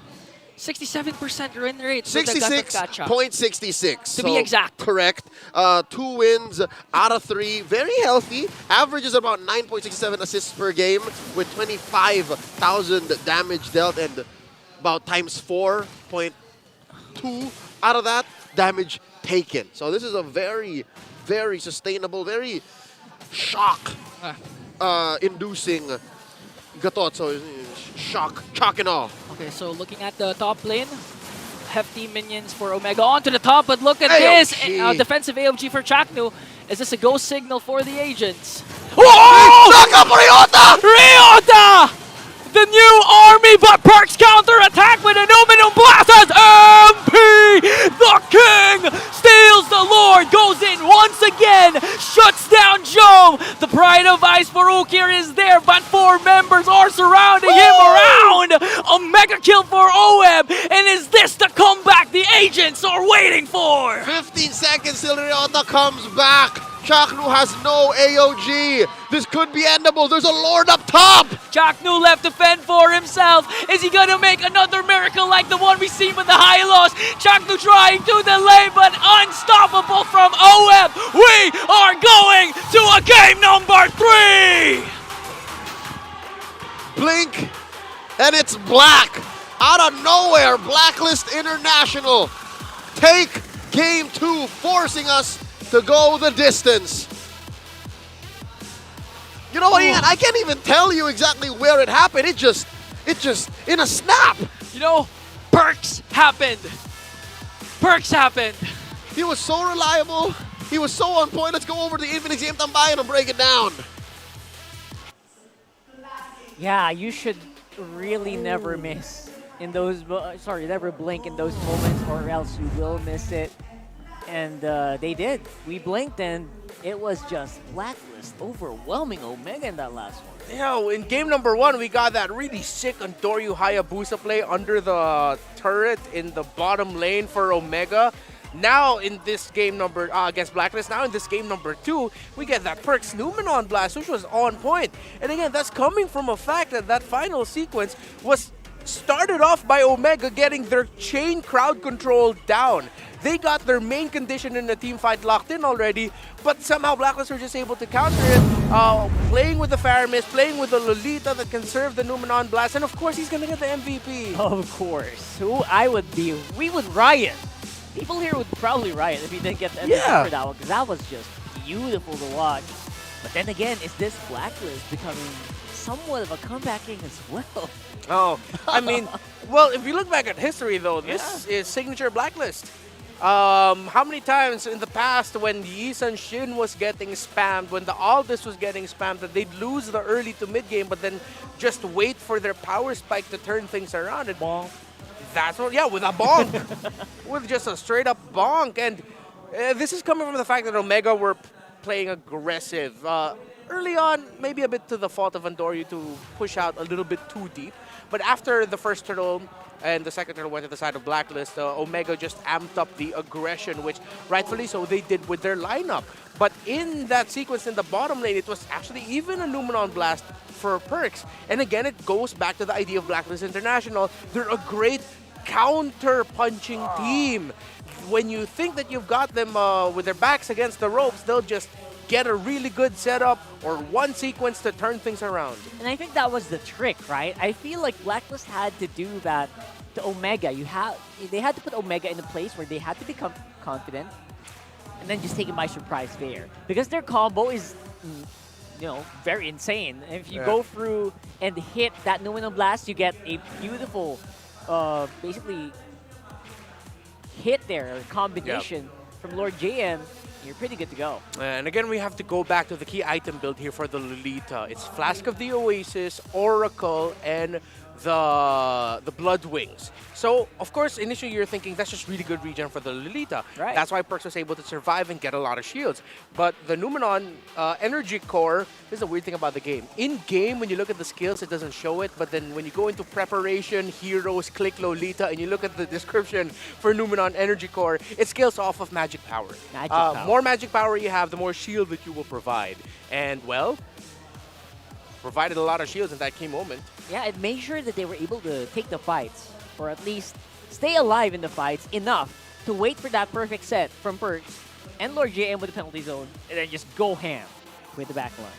Yeah, and if you look at the lineup for Omega, really when it comes to, by the end of a team fight, when all ultimates are used, you only have the Moskov that can really deal out the damage. But the Omega lineup is strong with a combination of an Edith, Gato, Julian, Aurora. Most of the times you already would have picked up 3 or 4, or 2 or 3, let's be conservative, 2 or 3, and then the Moskov will clean things up.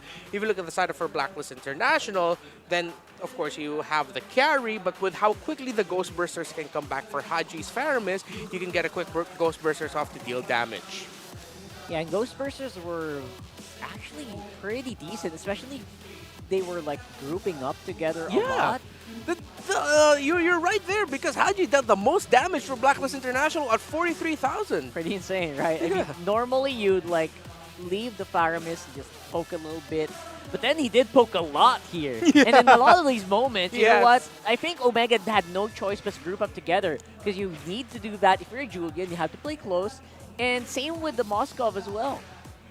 Yeah, and for another point at the Blacklist, OHEB had a really tough game here because rightfully so they did. Omega drafted and banned in such a way that taking out the Nathan, taking out the Harith, you take away the 2 faster scaling magic damage dealing gold laners. So Omega went into this knowing that the carry would get picked up for Blacklist International. That was the last best option. With the tankiness of the Edith and Gata Kacha together, you need the carry to shred it through. And we saw that the carry really had difficulty here. It was just sheer willpower from Perks, Haji, and, well, credit to OHEB as well for being able to stay alive as much as he could and deal as much damage as he could against a lineup like that. Oh, what a turnaround for Blacklist. I think that's the perfect way to put it. That was sheer willpower. Yeah. Do it. Just keep trying, keep bonking him until you get to where you are. And technically, that did hold Omega off long enough for OHEB to actually do something in that point. But I did not expect him to be ready at all, to be honest. I was expecting one more like respawn for Omega, and then maybe that could happen, right? I was surprised that, you know what, that was not defendable. At the same time, yes, AOG was not available, right? Yeah. So there was just no way Chakto could have defended that. And the fact that the Aurora died right after that, like that was just very endable. So big kudos to Blacklist there. It's hammer time. It's hammer time. I love that. That's perfect. That's it's perfect. Hammer time. It's the Lolita and the Terizla together. I feel like that's a name for their combo already, the Hammer Time The combo. hammer time, yeah. I like it. And to be honest, it worked out so well.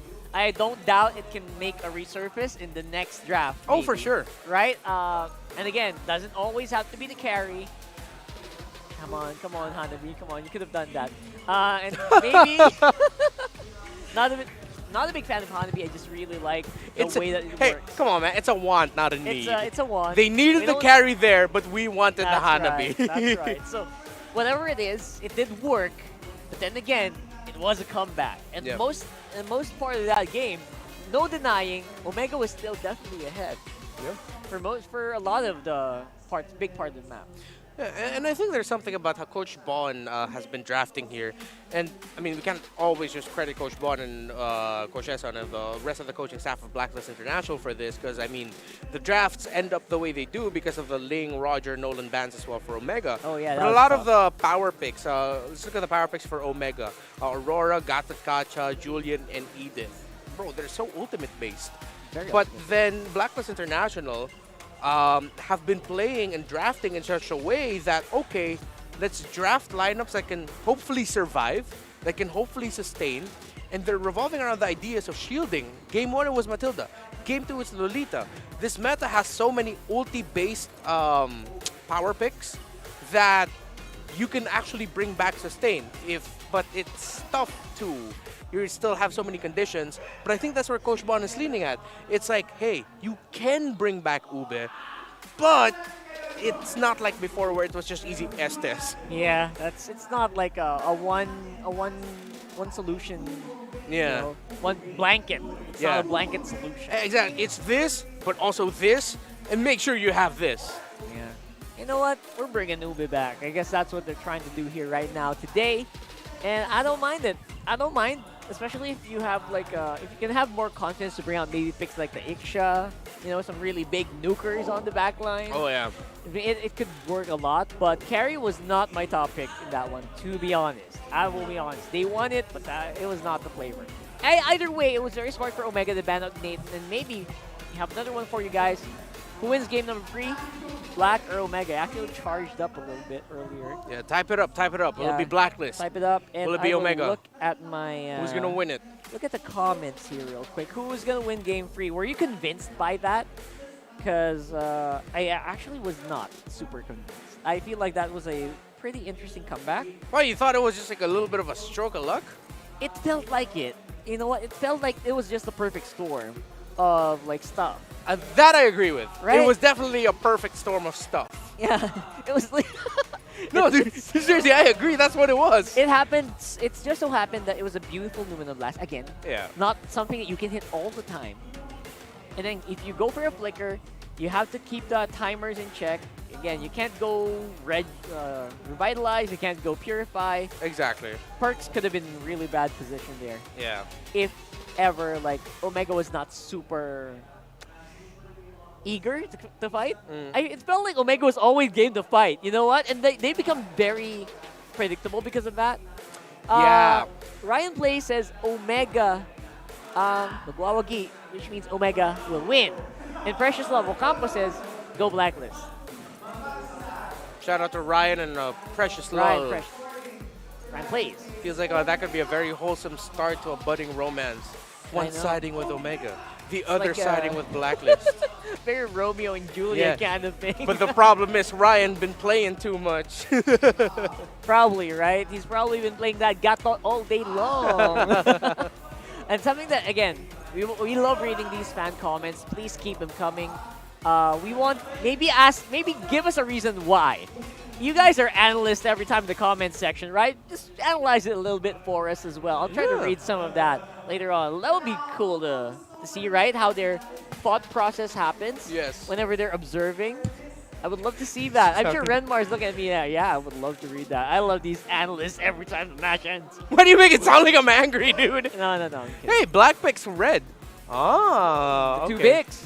Yeah, this feels like, again, this is so Coach Bon. Utility-minded, counter-punching, deciding to draft the red side, which, by the way, again, it has evened out. The whole blue-red, going into this week, it was closer to 55% to 45%. So not as bad as the 60-40% split in terms of blue side winning over red. In the previous weeks, right? Yeah, this one's a little bit healthier. This is better. I feel like it's kind of like not too... It doesn't impact too much. Yeah. It more depends on like the flavor of the team. And right now, Bon's flavor is counterpunch. Yep. So, again, picks like the Paramis, I feel like that's becoming a staple of the Blacklist squad. The last time they picked a Paramis, it was also pretty close to victory, honestly. Yep. So this one could be what they want here. And again, just keeping their focus, probably just keeping everyone alive. Guys, don't die, please. And then punching everyone when the enemy's ultimates are on cooldown. Actually, yeah, this is the second Tharamis game for Haji. And it's 100%. Oh, did they win in that one? Really? I remember... Okay, maybe I remember differently. I'm remembering differently too. I might have put something wrong. Oh, wait, no. I think, yeah, they used it against TNC, if I'm not mistaken. Oh, there it is. Last week, yeah. Yeah, I feel like Farmers is going to be a big thing to cook here for Blacklist. See if that's going to come through as we head on to the graph for game number 3. Okay. Drafting. Already have picks, and it's the same ones. How are Omega going to adjust the draft this time around? Because in game number 2, in this slot, they drafted the Julian and the Moskov. I feel like they can go Julian again, but maybe take away a Harith. But if that's the case, you go too much magic damage focused. And then you're still going to have to watch out with the Faramis or Lolita. Wow, so that's it's still the fast Moskov draft. and it's still the Julian, still the same picks. So is Coach Bon going to rush the Faramis again? I think you pick it up here, or else it's going to get banned out. Yeah, right? For sure it's going to get banned. It's going to get banned out. So I feel like you have to do it here if you're ever going to do it. If not, maybe they have another plan. Maybe they can go for the gold laner first. Yeah. And you see Captain Haji? Harif is open. Yeah. Harith will be good right now if they're not going to be rushing the Faramis. If the Faramis does get banned, then they're going to have to steal something like the Aurora away from Mokir. They'll still have the Zask available. Oh man, another series. Zask is getting snubbed. Oh no, they go Lolita instead. Okay. All right. Apparently, Perks is having a day. Yeah. He's having one of those days. Said, you know what, coach? I can do this. Yeah. I can do this, man. Again. I mean, it was the winning one, and again, momentum. So you get 3 of your core pieces. You can shift out the mid and the gold. I'm okay with Omega just banning out Nathan Harith again. I like it. I like that. That's actually really good. Yeah. Very effective, and it's... they respected the Pharaoh. There it is, though. I think we kind of expected that, didn't we? Yeah, I'm thinking which one they're more willing to give, the Nathan or the Harith. I think the gold laner pick needs to go last for Blacklist International. Pick up your mid first, because you need to see what the Roman EXP is and make sure that you have enough damage for it when it comes up. Again, the carry came up because, well, they were out of picks, but then at the same time, it provided the true damage to shred down the Gatsakachi and Edith in game number 2. Yeah. So, gold laner needs to be 5th. I think you go mid laner here for Haji. You could even go low Yi if you want to split up the map a little bit more, but in terms of the combos... You got both ban. I was thinking maybe you didn't need to ban it. No, they want to make their Nathan or Harith more viable. All right. That's why they take it out. And again, heroes like, you know, those high attack speed heroes, Iksha as well. Maybe a Hanabi, but not showing here today. Again, Nathan is I would say the best pick to maybe duel it out against Moskov compared to the other heroes. Maybe survive better in lane. Yeah. But other than that, Where there is light, there are good also call. shadows. as well. Good call and banning it out. It would have been such a great pickup for Blacklist International. So instead of opening up the map and coming from unique angles, I mean, Blacklist International got their first series win over TNC on the back of an MVP performance from the low Yi of Captain Haji. So, So it's like a lesser evil, right? Instead of opening up the map, open up the gold lane picks. Not bad here for Omega. I think Steel Aurora.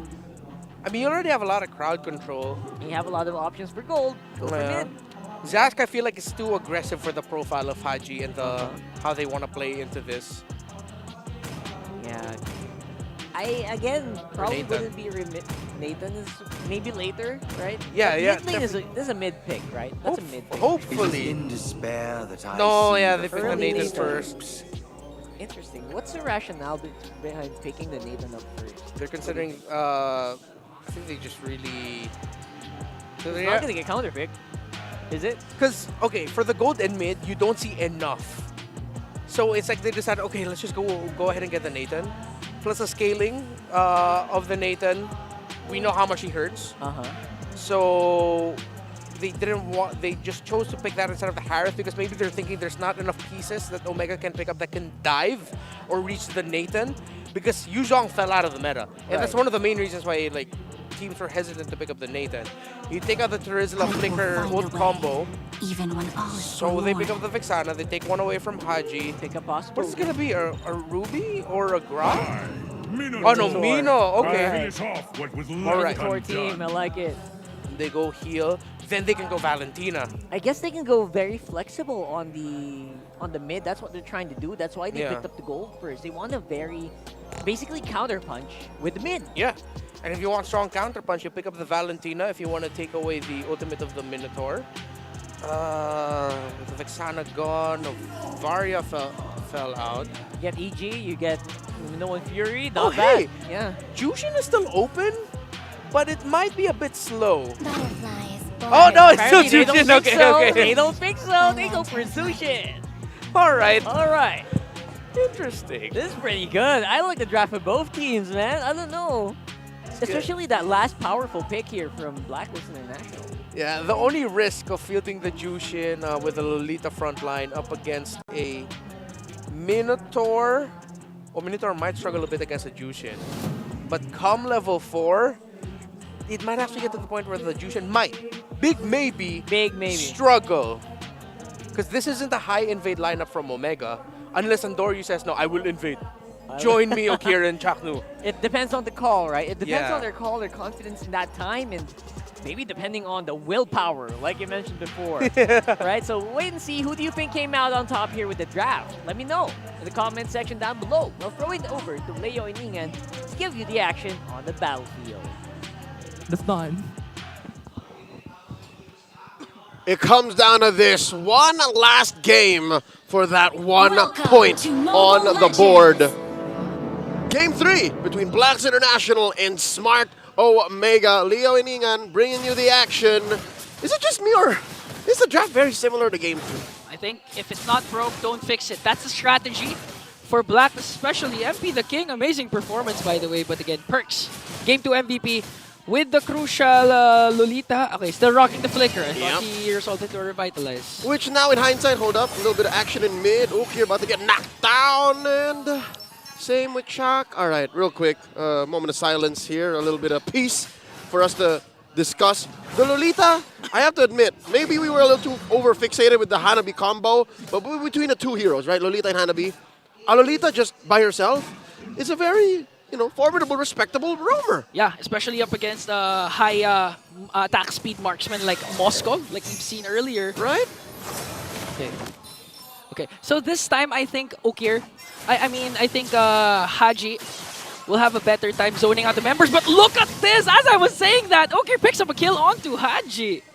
And that's That the was problem. fast. That's the problem. Again, this wouldn't be the issue if it was still the Faramis, but looking at Smart Omega, that last minute ban, right? And the last phase, Loyi and Faramis, they know what they were working with. So this Jushin, as powerful as she is, isn't the answer Blacklist needs to, get the reverse sweep. Yeah, and it's honestly... Not yet. We don't know. But, first blood. It's honestly ideal to have a Minotaur up against a Zushin, because even if the Lantern Flare is there and you get picked up, it actually is a free flicker for Chaknu if the Minoan Fury is up. At best, you want to bring him sideways, Yeah. but even then, you're just another one! But Ryota didn't bring Lord James sideways. He brought him backwards, feeding him, serving him in a silver platter to his teammates. It's a 2-0 start for Omega. And this is going to lead to a free turtle, the freest we've seen possibly all series long as MP works on his purple. Ryota checking in. There it is, a big ticket delicacy, a objective for the barangay. Okay, this time Chaknu has a flicker plus Minoan Fury combination, so you can expect him to be more aggressive and not be afraid of Haji's Lantern Flare. And at the same time, in terms of sustain, there's still the motivational roar coming in from Chaknu, so they can actually have a reset. If ever Blacklist, manages to find a penalty zone coming in from Lord JM, like we've seen during game number 2, they can just reset and then counterattack at any time. That's all for the barangay. I'm still wondering where Blacklist comes in, because between these two teams, right, it's Omega who has the benefit of wisdom. Like, they learned so much from Game 2, and what could possibly be an amazing comeback from out of nowhere, again, courtesy of Perks and the rest of Blacklist. But now Blacklist is trying to work on that same formula. It's an iteration of what happened in Game 2, and if I may say, unless it happens, unless proven otherwise, I don't like it as much. It's coming from different angles with many different pacing, a little there's lack and burst. Can I just say that? Yeah, like literally out of nowhere. Honestly, if you look back at game number 2, you wouldn't realize it's a 12-minute game because it started out so slow, but right now Perks will be able to evade that as Endorio and Chaknu working on 2 members. Here comes the setup coming in from Chaknu. Gets a kill onto Hoeb. Okay, so this is what happened during game number 2. The very first kill of Omega the same was onto the top lane, the gold lane, the Oeb. Almost the same. Real quick, folks. Smart Omega ranked first among all teams in Season 14. Going into the second half as the team with the highest average crowd control time per game. Wow. At about a minute. Perks in trouble. Dorio. Okay, uses the retribution! Jom! Wow, Jom, I mean, you could compile a lot of Spear of Destruction plays from Jom for this season alone, halfway mark. I think it would reach around 5 minutes. I wouldn't be off if I think I said Jom, half his games in Season 14 were all Moskov. Yeah. A good half of his games in season 14, there's no Moskov. That was why we were wondering why game 1, Oheb has the Moskov and he had the Harry. That was a little uncanny for us. But now second turtle spawning, upper quarter, no one down bottom, mid barely controlled. Haji here knocked up, still has his Purify in control.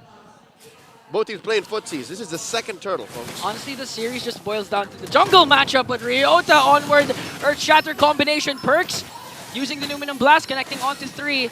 Just to zone out the remaining members of Blacklist, and Doryu gets a free turtle once again.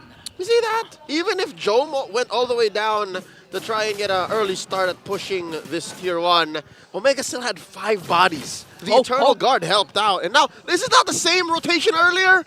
Was this not take moments from game 2? Literally step-by-step a rotation for Omega. After taking a tower up top, working on the turtle, let's every single one of us go down to the bottom lane and get another turret. This is weird. It's like deja vu, but like minutes apart. Yeah, but I think the main difference between game 2 and now was that MP was activated early on, game. I think he had a couple of kills with the Hayabusa. By about this time. Yeah, by about this time. So he was like actually the anchor for early to mid game for Blacklist, but this time he's not activated. And even Oheb, 0-1-0. And this is, for me, a much more harder hero to activate than Natan compared to Akari. Uh-oh. All right. Oheb keeping himself scarce, popping that Purify. And I'm going to have to double down on what you said, Ingan.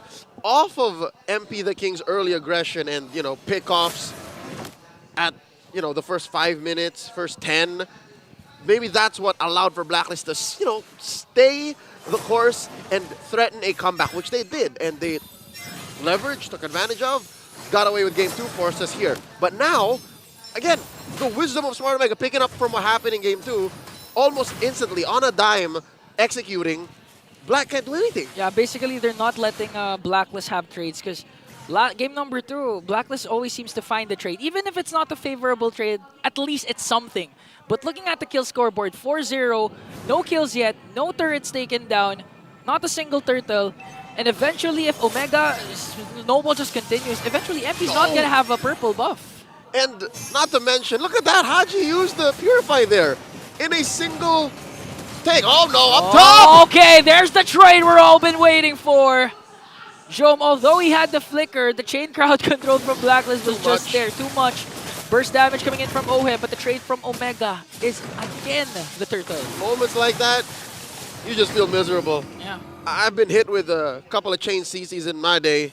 Oh. My day being yesterday. You know, actually what Jom did was actually good because before he died, he was able to clear the minions. That's why even if he died against the 3-man rotation from Turret's Blacklist, safe. the turret's safe. Yeah. Big J things.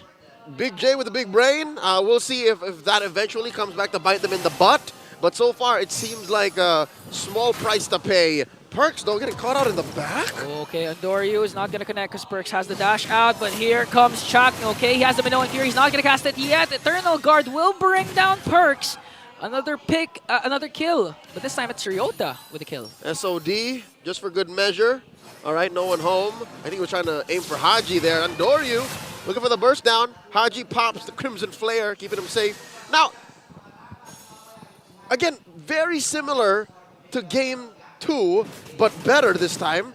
Omega aren't pulling any punches. Like, did you see how they committed so much to take down Perks? They understand how big of an impact Perks is to Blacklist game, that if they bury him deep enough, like he won't even have any room to try and come back with a Numinum Blast. Yeah, and even Haji, they're also diving down to Haji as much as possible, wants to pop his Purify at any given moment, but Chakno has the Flicker plus Minoan Fury. All of it. Actually have a setup.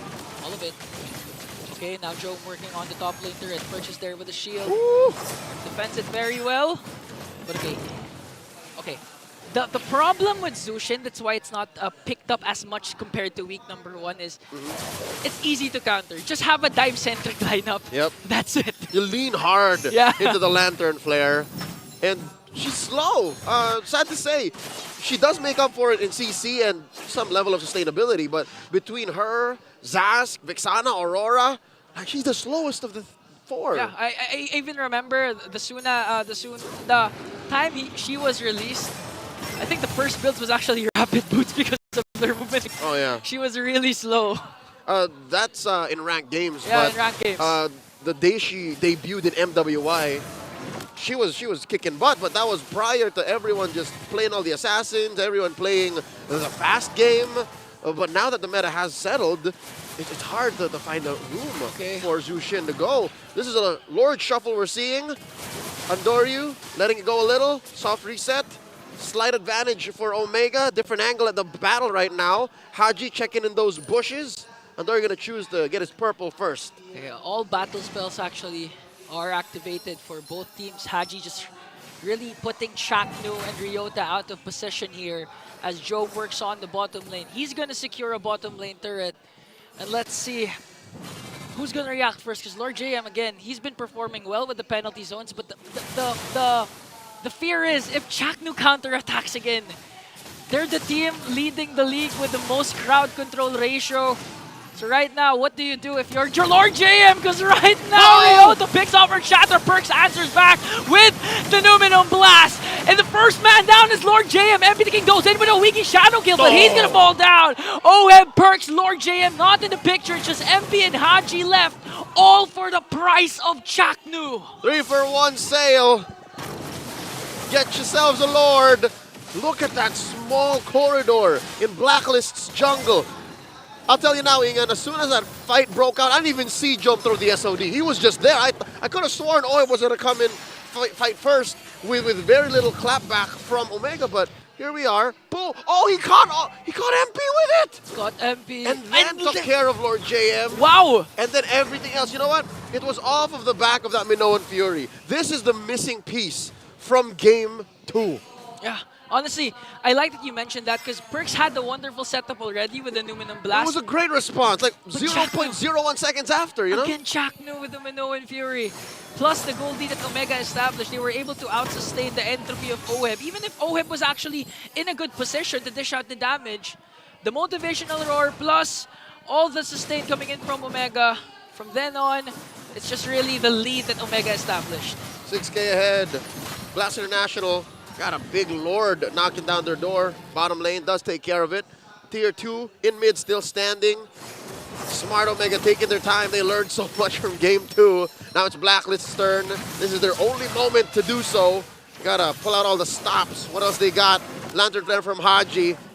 Which, I gotta say now, I don't think I'm alone or wrong in this, but we are really feeling this Jushin. Yeah, it's not a game changer compared to Haji's performance in game number 2 with the Faramis, a lot of clutch nether realms. Was it game 2 or game 1? That was game 2, sir. Game 2, yeah. That was game 2. Okay, okay.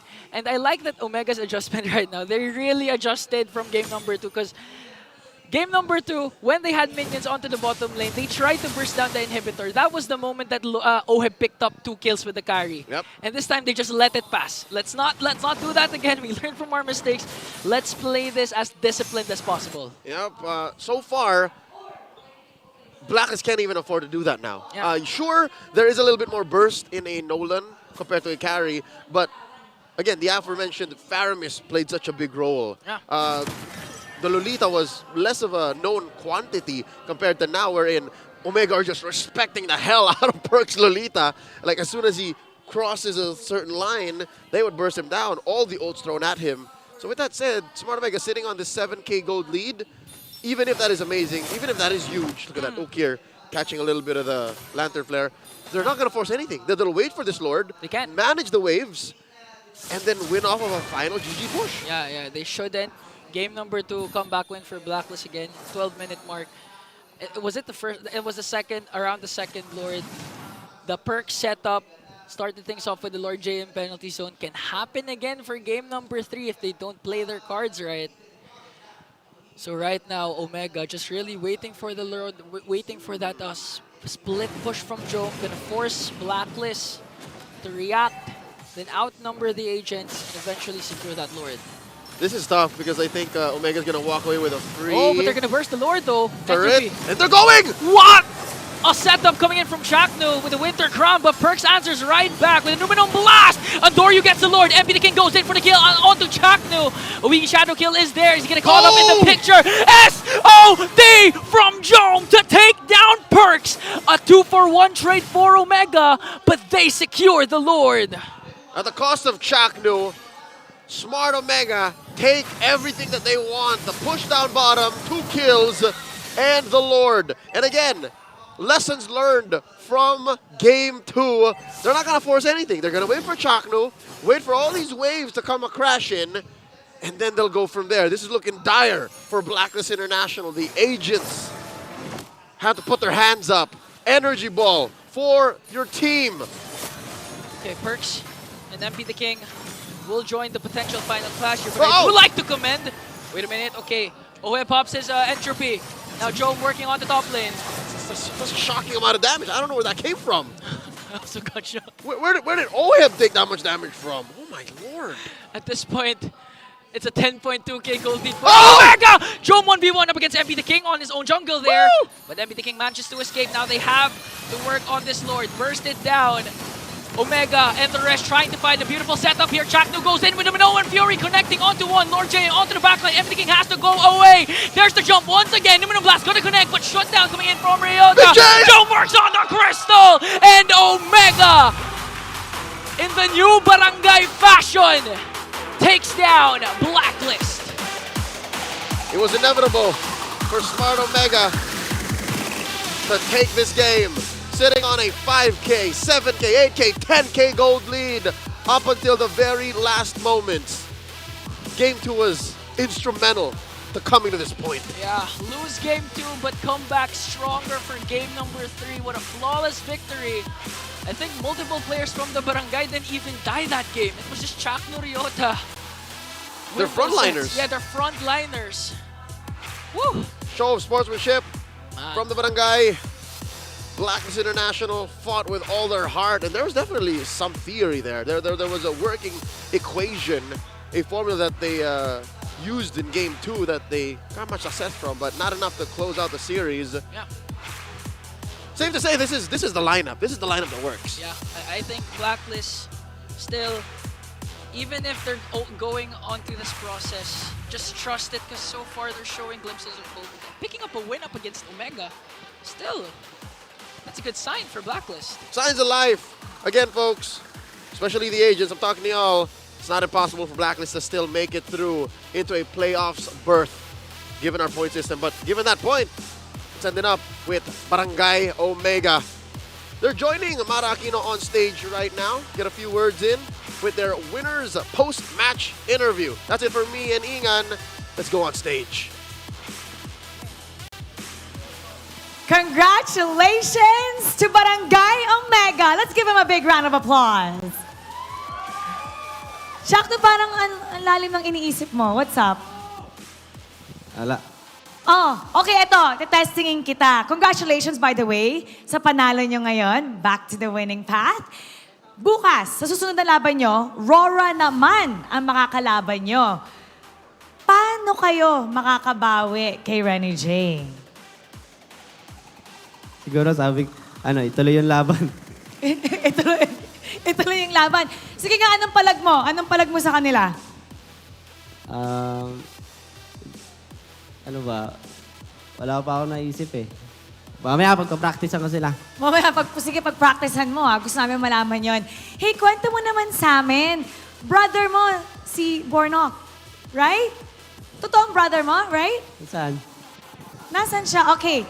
Nandun siya nagtatago. Wala. Pero gusto namin malaman kasi hindi pa namin siya nakikita sa MPL, hindi pa namin siya nakikita sa MDL. Wala kaming idea.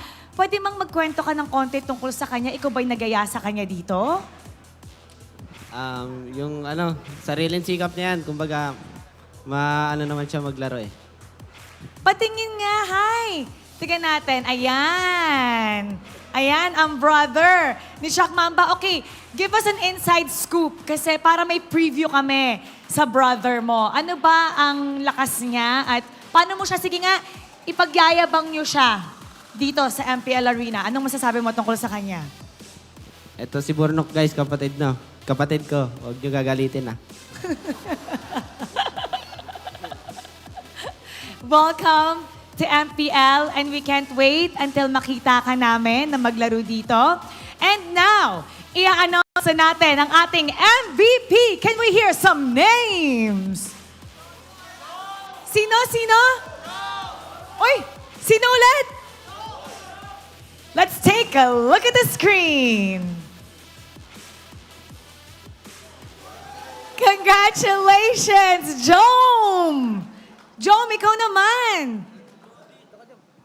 O, dito ka daw, sabi ni Chakno. Ayan. Congratulations. Thank you po. Anong gusto mong sabihin sa ating mga kabarangay? Tsaka ang ganda palagi ng buhok mo. Minsan pa ganun, minsan naka... Very may swag. Okay, anong gusto mo sabihin? Maraming salamat sa lahat ng pumupunta sa venue and sa lahat na nanonood ng online. Tuloy nyo lang yan, gagalingan lang namin palagi. O, anong dapat namin abangan? Babawian namin mga tumalo sa amin.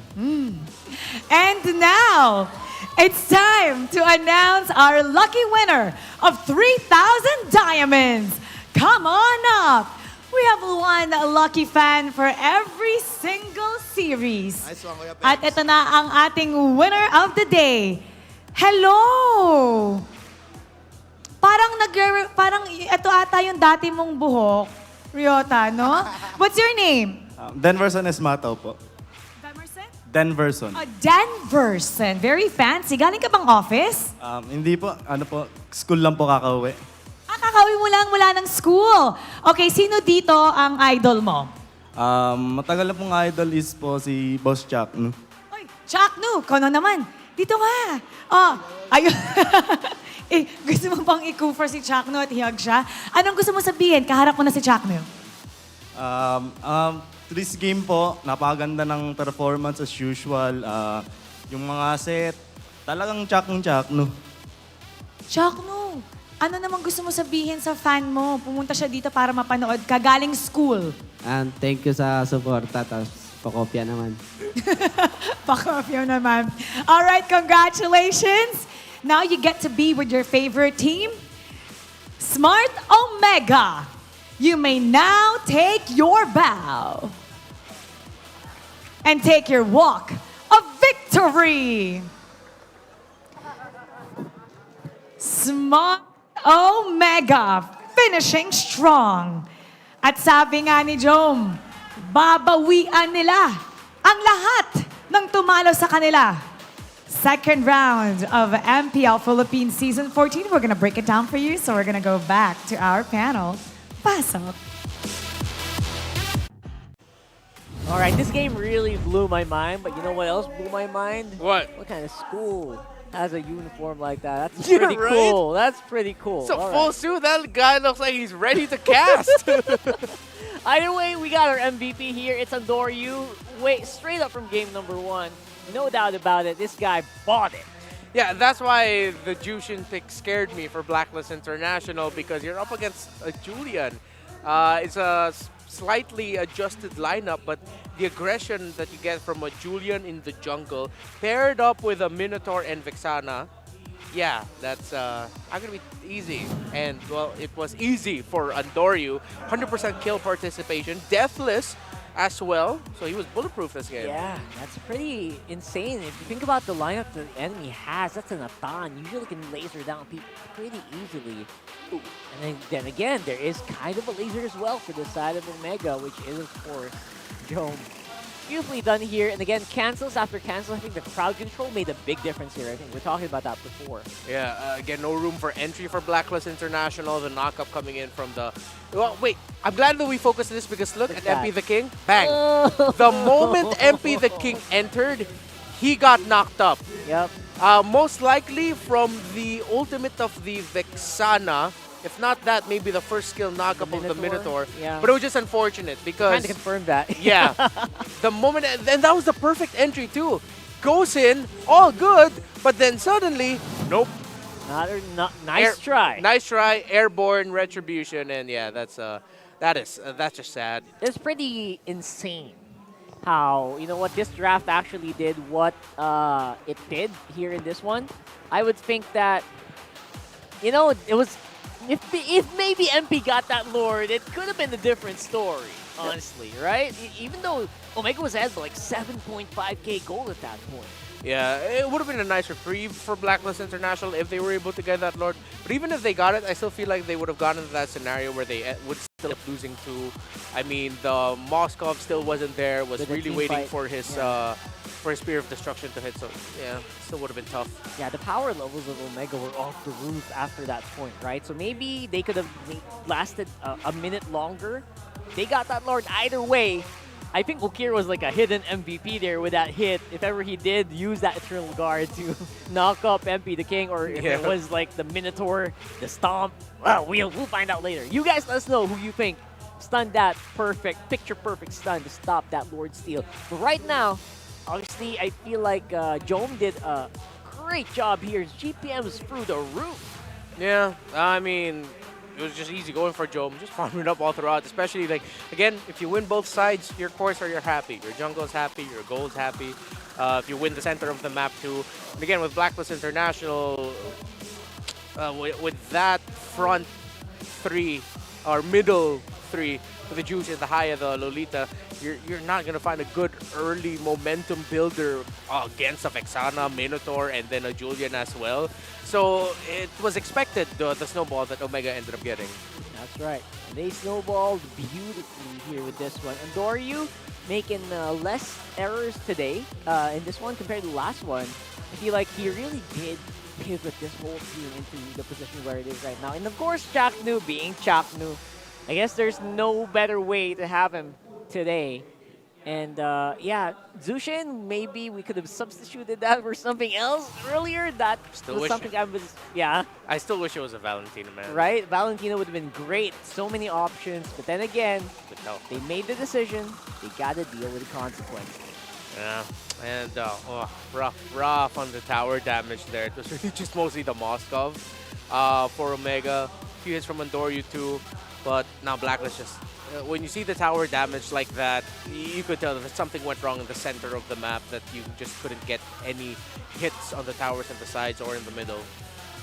Yeah, and Andoryu taking it as well, like taking the brunt of the damage most of the times. I'm surprised he didn't die as much. I don't think he died here in this game. Yeah, it was deathless, dude. Yeah, so I feel like they did beautifully, they executed beautifully, and they did it so snappy. Just like this guy right here. Oh, yeah, that was smooth, that was smooth. And right now we have Coach Snap here from Omega to give some insights. What's up, man? How are you feeling today? This is the best game one, honestly. Oh, really? Could have been better. Could have been better? Should have been a 2-0, honestly. All right, I'm glad that we'll start it off hot right out of the gate, though. So what happened there in that game number 2 that you're willing to divulge to us? They overextended. And the wave flow management was an advantage for our side, but they took the clash. The enemies forced clash against us, so we had a hard time there. You just had to take it, even though you had the advantage for the minion waves. Yeah, I think they did have like a big advantage in the minion waves right there. So, and again, I guess it's part of being a part of point for improvement, right? Maybe it could have been a 2-0. I guess that's the goal all the time. But speaking of the goal, I heard that you pick up these. I just want to confirm. I just want you to confirm. You pick up these Garot Kacha, for instance. You watch a lot of streams. Is that true? I watch a lot of streams. Right. So Cambodia, even Brazil. Brazil. And MENA, yeah. And this Gatot is specifically from where? From where did you watch this? From Baloy. From Baloy. There you go. Just for people who's wondering, right? Baloyski was the guy who inspired this. Yeah. It's very effective right now. It's becoming a main pick for your team, huh? Yeah. But on the other side of that, like what else can we ask a little about Bornok? Like what's the reasoning of picking up Bornok for this lineup and removing Rebo? Rebo wanted to take a rest. He felt like he isn't giving enough to the team, providing enough to the team. So he decided to take a rest. And for Bornok, since he's Chaknu's brother, we see potential in him. Oh. He could be an aspiring pro player as his brother is. So not just because he's a brother, but because the gameplay that you saw was good. Yeah, all right. He has so the talent to play. The talent. The hard work. Right, and he looks very smooth. Good skincare, says Renmar. Yeah, Bornok has good skincare, man. I got surprised about that. So one thing I was also surprised about is the drafting pattern for this game. All of it went blue side for your team, and it was just constant bans on the Ling, Roger, and the Nolan. So, did you, with the drafts for this game, did everything that came out was pretty expected for the coaching staff of Omega? Like everything was predicted. Oh, so all of the ideas that you had of how Coach Bon and Blacklist International might draft for this series, it all pretty much happened. Yeah. So one thing that I really what I really liked was that Game 2 draft. Again, fortunately you lost that one, but you banned out the Harith and then the Nathan. I thought Nathan was going to get picked up by Blacklist, but then you said, nah, we're not going to give that to you. So with the carry pickup, because Rockhard and I have different views about it. What do you think about the carry pickup for Blacklist in that game too? Since they lack magic damage and we took off both the gold, magical damage, carry was the best choice. Really damage. Okay. So you were not expecting Lolita to make an appearance there? Yeah, actually. You didn't. So the Lolita was a surprise for you guys. Okay. But we had a Gatot to cancel the shield. And in case the Hanabi arrive. Yeah. Right. So you were also watching out for the Hanabi. That's why the Gatot. I was scared of the Hanabi. All right. So it just wasn't us. Yeah, we were thinking the same way. Anyway, Coach Nap, last thoughts to the viewers.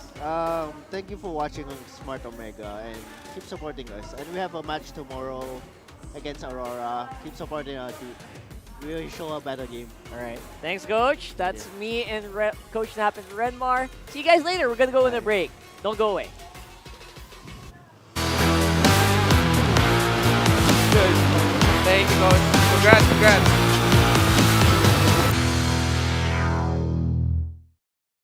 Oxide.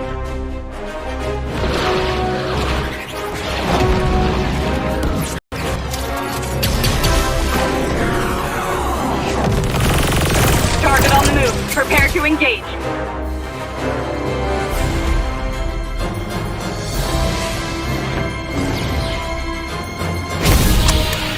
May the Force be with you.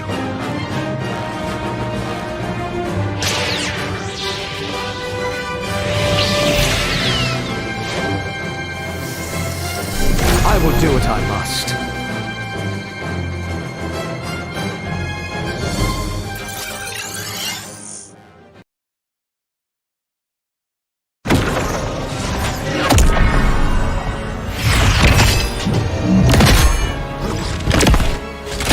At last, I am complete. Worldbreaker!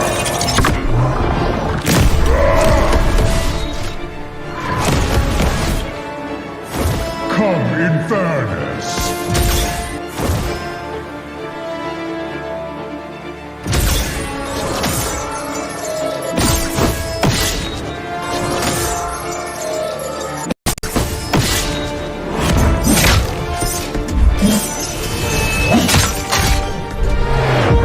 Annihilation awaits. Boundless is my hunger.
Fun fact, mid-season special. So for this episode, I'm just going to be using random copyright-free stock footage of cute animals and B-roll of myself editing this video in cinematic angles over voiceover. Let's start things off with the bulletproof leaderboard. At the mid-season point, King Kong leads with 9 bulletproof games. Kelra and Super Marco are tied with 8, and Benny Cutie and Doming are tied with 7. By the way, important thing to note, Super Marco actually leads the league in least deaths per game. Now let's look at the Maniacs. Demon Kite has 2 recorded Maniacs so far in Season 14, while Kelra and Super Marco has 1. And hey Demon Kite fans, he's also the multi-kill leader for Season 14 so far with 2 Maniacs, 5 triple kills, and 10 double kills. There have been 65 games so far with an average game time of 16 minutes and 21 seconds. The longest and shortest games of the season were both won by Falcons AP Bren. So there's actually also this really cool fact where 66% of the teams that got the first blood in a game and 63% of the teams that got the first turtle eventually won the game. That's pretty cool. Hey RG boys and girls, let's look at the most picked hero per role. In the jungle we have Nolan. In the gold lane, Moskov. For the roam, Jawhead. EXP lane is dominated by Edith, and in the mid lane we have Aurora and Valentina. Go read the numbers, I'm not saying all that again. Let's look at the highest win rate heroes among heroes that were picked 15 times or more. Tigreal, Edith, and Roger. Read the numbers again. You can do it, I believe in you. So here's another cool thing that I want to share. It's the win rate of the most used hero pairings in Season 14. So that's all of that there on your screen. Look at Roger and Zask, 11 times picked, 82%. Look at those 2 little overachievers. And then there are the others. Yeah, I'll just move on to the next one now so that I can finish this video. The number 1 most first picked hero in the league is Roger with 13 picks. Of the 4 most picked heroes and the first 2 picks on the red side, that's these 2 right there. Yeah, that's it on that slot. It's Edith, Harith, Zask, and Roger. So let's look back at stats that focus on the players. We have King Kong getting the most turtle kills so far with 40, and Kyle TZ has the most Lord kills so far with 20. And so far in Season 14, Kyle TZ and Benny Cutie are tied with the most game MVPs with 5. Hey, thanks for watching. See you on the next one. Coming up in MPL Philippines Season 14, Week 4, the star match of the week. Witness a potential banger as FCAP and FNOP face off in a fully fierce fist fight for first place. Will the Super Fam keep their momentum alive, or will our world champion Titans break the streak? I mean, that's, if they beat their prior matches between TNC and Chief respectively. Will Kelra, the gold standard, be able to withstand a literally bulletproof Marco with a Lolita Hanabi combo? What are we calling that, by the way? Lolabi? Lanabi? Hannah-Lita? Look at the moves, look at the shields. Damn that CCM meme. Feast your eyes on the star match of week number 4. FNOP versus FCAP. Live in Green Sun, Makati City. It's not that sunny. I know it's been raining like hell. Which effer are you? Who the F will win? We'll see you then. Stay safe, stay dry. Get 8 gigabytes of all-access power. To do it all. Plus only TikTok to scroll and share non-stop. Power, work, life, and more. With Smart Power all-access data now up to 90 days. Load now. No signal, no fun. If only you could switch in an instant. But wait, you can with the Smart eSIM. Backed up by nationwide coverage. Get your Smart eSIM now.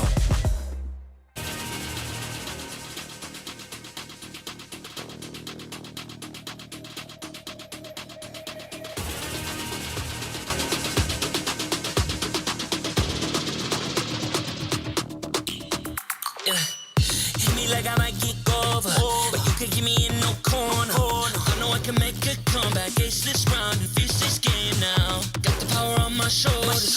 Yeah, you know that I'm a soldier. You can keep me off my guard, but you can't keep me from my honor. Nah, nah, nah, I feel like the floor is lava. The energy's getting higher. You're saving my arms. 'Cause I know just what I got. I got you like na-na-na. And you know I hold the power. This feeling I love. Oh, yeah. Making my grind good to great. So don't stand in my way. Standing tall and I won't fall over. We are better than great, good. We are better than great. We stand tall, won't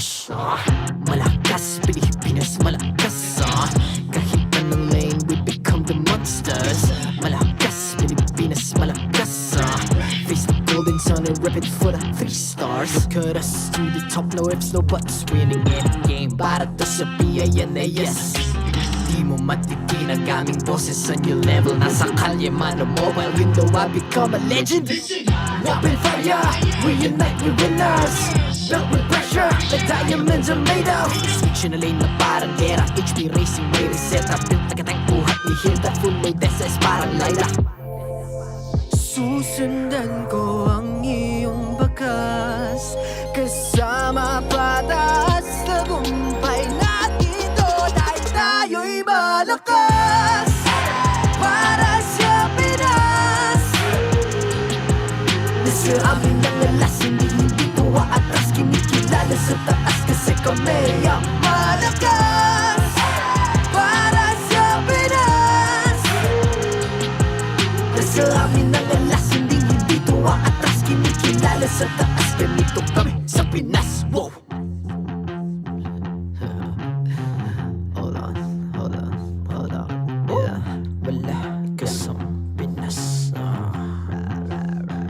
We are laging MVP No surrender, no retreat Pag nagsama-sama Just imagine what we can achieve Laging MVP No surrender, no retreat Giving 100 all my all Cause we just cannot be defeated We are unstoppable, immune and invulnerable Ready ang equipment, lahat frozen, malang crowd control Pakita ko na jab like pow Beast of the southeast Takas sa watawat, proud and loud Cause every enemy we devour Susundan ko ang iyong bakas Kasama pataas Tagumpay natin to Dahil tayo'y malakas Para sa Pinas Nasa amin ang alas Hindi ko atras Kinikilala sa taas Kasi kami ang malakas Para sa Pinas Nasa amin ang alas Hindi ko atras Kinikilala sa taas Ganito kami sa Pinas Wow!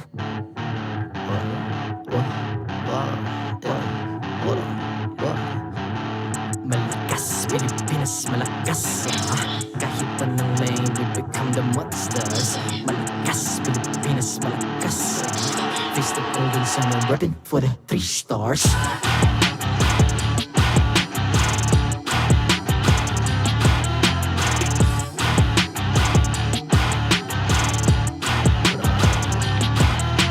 Ang lakas ng Pinas, we unite, be the stars Ang lakas ng Pinas, we unite, be the stars Ang lakas ng Pinas, we unite, be the stars Ang lakas ng Pinas, we the stars Ang lakas ng Pinas, we unite, we the stars Ang lakas ng Pinas, we unite, we the stars Ang lakas ng Pinas, we unite, we the stars Ang lakas ng Pinas, we the stars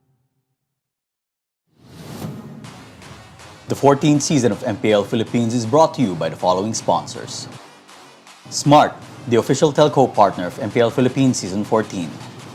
The official tournament phone of MPL Philippines, Infinix GT20 Pro. Official suppliers, EMC Asia and Index Salon. Experience the MPL-PH Season 14 action live at Green Sun, Makati City. Grab your tickets now via official MPL-PH website. Don't miss any MPL action by following our official Facebook and subscribing to our YouTube channel. Follow MPL-PH on TikTok for more content.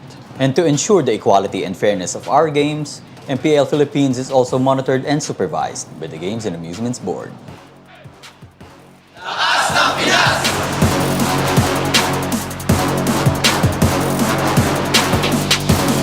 Lakas ng Pinas!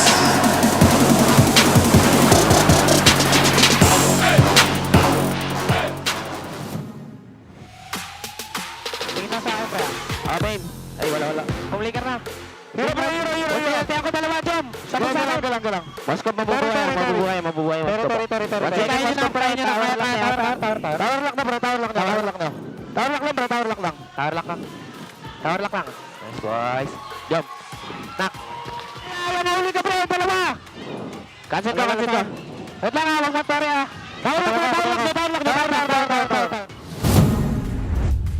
Welcome back. You're watching MPL Philippines Season 14. At your service, my name is Leo, here with Jose Ingan. And can I just say, that's some of the most calm end-game shot calling I've seen in a while. One of the cleanest. That's why, you know, they performed exceptionally well during game number 3 especially. It was amazing. Again, even at the peak of a finish, they're just tower lock. All right, wait. Let me get a kill. Let me respawn, and we're good. But, you know, maybe that's what's like when there's 5 Super Marcos in one team. all nonchalant. All nonchalant. All just achieving more than they could. Speaking of which, we're about to see a superstar match coming up. It's Team Liquid Philippines versus Fnatic Onic Philippines. We'll talk about that in just a bit. Real quick, let's look back at what happened with Blacklist International versus Omega. That's that moment you saw earlier. It's a 2-1. I actually expected that to be a sweep, but this is what that led to. Smart Omega barreling forward from the defending champions, now at 5 points. And look at this team. Liquid PH actually has the opportunity once again to regain back their 4th seed over Omega up against one of their familiar foes, Fnatic Onic. They've already met, and that went 3 games as well, with Fnatic Onic winning, obviously. You see here that they're still at 7-0. Not a single match loss for Fnatic, but talking about game losses, Liquid handed him one. Yeah. The aforementioned Blacklist also handed him one. So you know that there's a fight in Blacklist despite them being this low in the standings. So for these 3 teams, RSG, Black City, and C, it's not over till it's over. Yeah, and actually it's going to be interesting because I believe one loss of Fnatic Onic was actually with TLPH, as you mentioned, but it was Kelra Sarubi. So you know TLPH can really go head-to-head up against Fnatic Onic. And with with TLPH, you know they're also eager to break down and tear down the streak of Fnatic Onic. If there's any team that could do it, it's got to be the defending champions. They've got to do it here and now while their dynasty is under siege. Real quick, let me tell y'all about Smart. It's Power All 99, where you can get 8 gigs of only TikTok and only all net tech, so that's 8 gigs for all apps. Yeah. And you can power your play or watch, share, and stream everything. Yeah, and you also get a free Giga Arena ticket, so you can unleash the inner gamer in you. This also comes with only all net text, TikTok as well, for only 99 pesos, Leo. 99. That's right. I got a question for y'all. Are you feeling bored with the usual ranked matches? Spice up things with Snapdragon Pro Series Mobile Legends Back Season 6.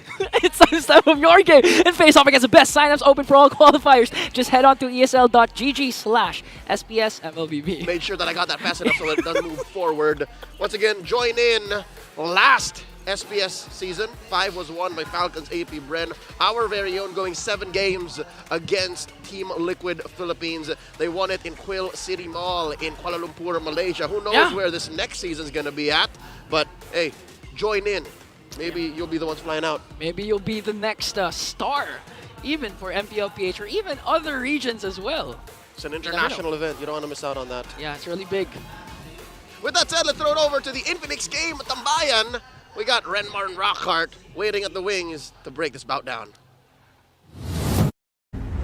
The Infinix game Tambayan ready to receive, as always, just lounging about here. And we're talking about the possible stuff that can happen on the next matchup. I'm Rockhart and this is Renmar. And we are kind of very, I would say, very excited. Not kind of, very excited. Can't you tell? The excitement is palpable. We got coffee. We're very excited. We are very, very excited. And in all seriousness, though, this is one of those matches that you kind of look forward to. Oh, if yes. you're an FNOP fan, and at the same time, if you're a fan, not a fan of FNOP, you're looking to see who's the team that can possibly beat them. You're probably watching. I know you're there. Let's watch and talk about FNOP and TLPH. They are, of course, TLPH, the reigning champions of the Philippines, right now against the Sonic, who are currently on a 7-match win streak, guys. 7 matches. My goodness. Can you believe it? And again, they're going to go against the Cavalry here. Again, the current MPLBH champions. I wonder how that's going to look like. Yeah, the last time we saw this, it went into 3 games. Yeah, that's right. Fnatic Onic Philippines they were able to surprise Team Liquid Philippines. It went to, in game number 1 it was Fnatic, game number 2 was Team Liquid, and then game number 3 surprise Fnatic Onic just took over. That's right. And in interviews, of course, Super Friends and Kelra, they mentioned how they are looking forward to facing TLPH among the rest of the teams right now for the second round. And can you wonder why? Are you even wondering why? Stats right here are happening for the golden standoff. Yeah, this is the unique thing about Fnatic Onic Philippines. They're the team that relies a lot on the Ruby Gold lane pickup. An 83% win rate, if I'm not mistaken. That's 5 for 6 for Kelra. In the gold role, if you look at all the stats, Kelra actually beats BNQT, except for the game MVPs gotten. It's just separated by 1. There's also another interesting stat. The bulletproof leaderboard that we have, wherein the amount of games that players have won without suffering a death. Kelra is second there, only behind his teammate King Kong. He's tied with Super Marco, while Benny, Cutie, and Doming are at 7th, tied at 3rd. So really, things have just gotten way better, so much better for Kelra so far this season. But it's undeniable because of the sheer amount of MVP performances he's had. Benny Cutie even got one in their last meetup. Benny Cutie's been a monster for Team Liquid. Yeah, super neck and neck, by the way, in terms of stats. If you didn't notice, you will see it right here, where FNOP will be ahead in terms of the matchup from week 2, day number 2. They're ahead of KDA as well, but in terms of objectives, the LPH knows how to get things done. Yeah, kind of hoping we don't see a carry pickup again here. Excuse me, not carry.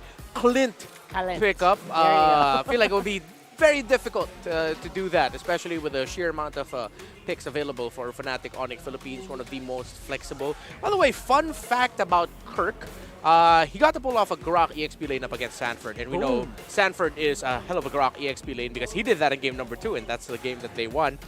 Kirk can do that too, and more, because he's the only EXP laner that's in the top 10 of most unique heroes used in MPL Philippines Season 14. And to add to that, he's top 1. He's used 11 different heroes. 11 heroes! That's 11 different heroes this season for Kirk in the EXP lane. That's just difficult to draft against, man. This guy. And again, it's kind of not a mystery anymore why he's such a heartthrob, not just for girls, but also for guys. Man, I want to be an XP laner like Kirk, right? Yeah. With that long flowing hair, there's something up with Fnatic Onic, man. Like, they need to tell us what shampoo they use. All of them. It's a running joke now. Even other countries are picking up on the joke that Fnatic Onic Philippines just has great hair. They have great hair. I guess it helps when you're team fighting. You don't have to worry about your hair too much. Yeah. Right? And just brush it off like that. It's a big buff. Really? We're getting to the point where analytics is saying, yeah, because they have great hair. It's like, right. Yeah, I agree with you, man. I get you. I get you. Yeah, but if we're talking FNOP, you know what? They've been very vocal about them wanting to beat TLPH. Yeah. And again, this is one of the steps to prove that they're definitely legendary. But who do you think is legendary in this matchup, guys? We want you guys to tell us who you think is going to come out on top here. Is it TLPH? Or do you think it's an 8-game win streak for FNOP? Yeah. For this one, I predicted Fnatic Onic Philippines. Yeah, for this one, I predicted TLPH. Honestly, it's... I said, you know, we can toss a coin. We can probably toss a coin. Yeah. Despite, you know, the changes for TLPH, yep.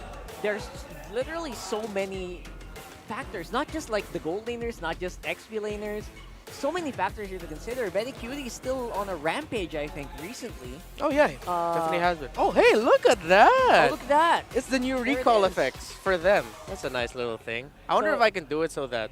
Do it. So I'm just going to mess with myself a little bit. If you recall. Yeah! Recall. Just wanted to cover my face up with it. If you're going to tap recall over and over again, what are you going to do? I'll be honest, that Team Liquid one, though, that's pretty sick. It's just a big buff horse. It's like, if I'm recalling, I'm pressing that.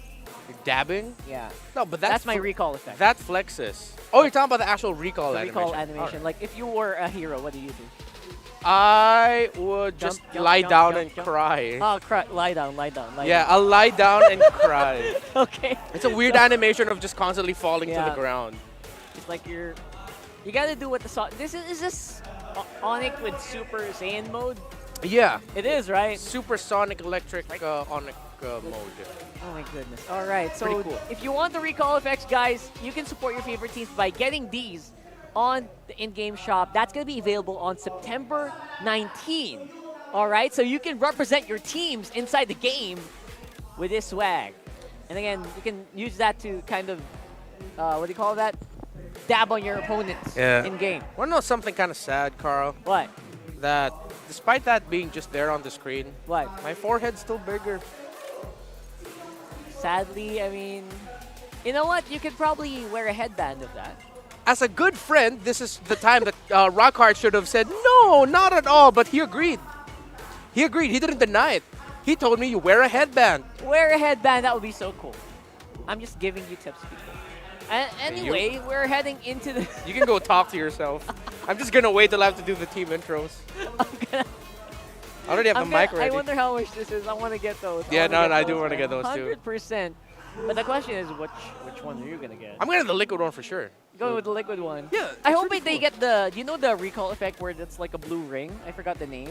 The one that they always use, that pro players always use. I wonder if there's like a thing there, an aura. Speaking of players. You know, hopefully, eventually. I think we're about to do the team intros in a bit because you see them walking behind us. Oh, yeah. I think that's the beauty of it, right? You just see everyone walking behind us here in the English stream. I love that.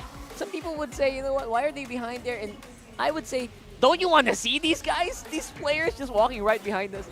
Anyway, while we're trying to think who we're going to buy, what about you guys? Let's see who's going to walk into the stage for this matchup between TLPH and, of course, Fnatic Onic Philippines. Let's watch them right now. Philippines versus Fnatic Onic Philippines. Parang kung saan mo makikita ngayon ng Fnatic Onic Philippines, this probably is the team to beat right now sa Season 14. May 5 seconds para kay JP, kakayanin ba? Nandun yung wall. Pero sinalubong na! Fnatic Onic nagbe-base lang at sila magwawagi sa serye na ito! Tinapos muli ng Super Family ang serye ito at hindi pa matapos. Tuloy-tuloy talaga ang kanilang winning streak. Para sa akin, malakas sila kasi sobrang diwala nila sa isa't isa, tapos sobrang ganda ng chemistry nila. Yung win streak po namin, nakatulong po siya sa pag-boost ng confidence namin. Pero hindi naman po sa point na parang i-underestimate na po namin yung mga makakatakot pa namin. Siyempre, sagad-sagad na yung chemistry ng FK pati naman yung liquid eh. Pero as for us, siguro na-achieve din namin yun sa short period of time, magkakasama kami. Gusto namin makalaban ulit yung Team Liquid eh. Kasi feel ko parang hindi full potential yung laro namin ng laban namin sa kanila eh. Sa tingin ko makakabawi kami lalo't na nakakuha kami ng momentum. Sobrang kita ka ng pasensya namin as a team and feel ko yun lang yung dapat namin settle kaya namin talunin lahat ng team. Yung titles of MLBB, I think magiging deserve ulit namin sila kapag nag-work hard ulit kami and usual naman namin na ginagawa.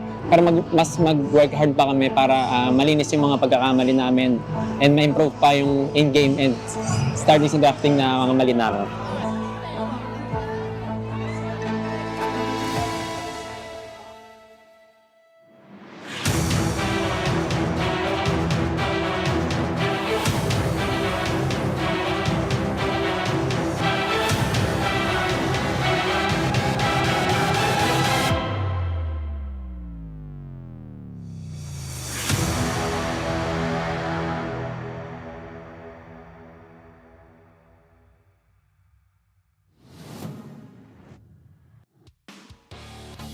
MPL Arena, welcome to the Star Match! Introducing our marshals, Jeff, JJ, Joshua, and Wilbert.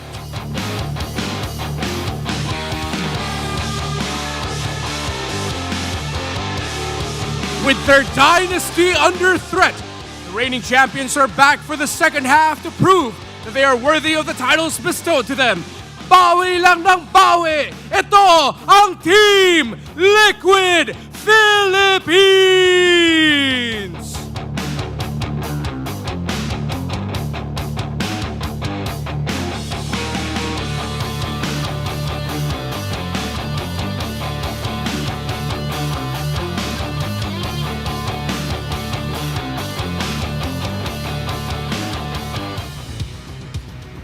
Their ongoing streak has made them one of the most feared teams of the league.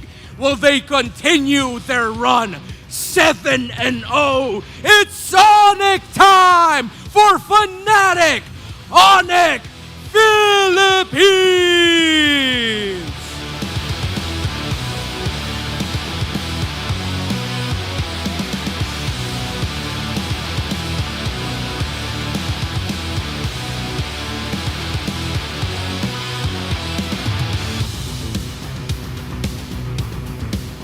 And their coaches. For Team Liquid Philippines, Coach CJ. And for Fnatic Onic Philippines, Coach, why not?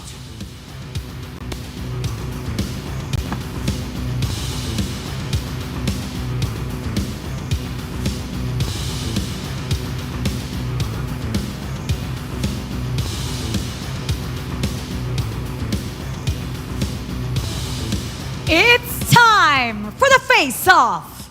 Calra, Benny Cutie, step forward. Benny Cutie, paano mo babawian sila Calra at ang Sonics? Ano ang palag mo? Gagawin lang namin yung best namin para patuloy yung streak nila. Calra, paano mo masisiguro na hindi makakabawi ang katapat mo at ang cavalry? Ano ang palag mo? Sisiguraduhin ko magandang investment ako mamaya sa loob ng game. Palag kung palag, fist bump. This rivalry continues here on stage. Will it be a victory or will the streak continues? We're gonna break it down for you. We're gonna go back to our panel. Pasa. Very, very cold there, as you can see on the stage, not just because of the weather as well. Yeah, Team Liquid PH, who seem to be here for blood. Benny Cutie has the most MVP performances for his team. 2 on the Roger, 2 on the carry, 1 on the Claude. But at the center of the rotation for Team Liquid Philippines is Daddy JP. Highest assists per game in the league. How will they mesh well around JP's rotations? And how will Zyda handle the pressure of yet again fielding for Team Liquid Philippines to potentially be the team to end the streak of the team that beat them earlier this season? And this, of course, the team that beat them, the Sonics, with their Super Saiyan icon recall. Very excited to use that as well later on in the season. This is a team to beat. And like you mentioned, every single team in the MPL right now is basically shuddering against the might of the Onic.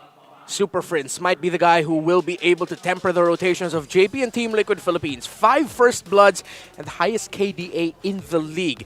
Kelra, King Kong, and Super Prince are tied for the least deaths per game at 3rd this season 14. Statistically, Fnatic Onic Philippines are powerhouses and they beat Team Liquid Philippines in that regard this season. However, average damage dealt per game and the average gold for Team Liquid Philippines just a little bit higher. Everything else is Fnatic Onic Philippines. It does feel like even though they don't get the kills, they still join the fights. And I guess if you are trying to outmaneuver a team, trying to distract them, you join those fights and you let Benny Cutie do what he is known to do.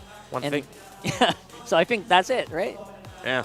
As we look at the Infinix Keys to Victory challenge, Zyda's mechanical prowess. One of the things I'm going to be looking out for Rockhart is who's going to get the first blood, Sanji or Super Prince.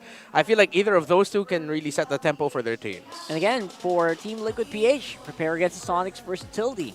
This is not like a generic thing. They're literally, their hero pool is insane. And the way that they actually drafted out is also catching a lot of teams by surprise.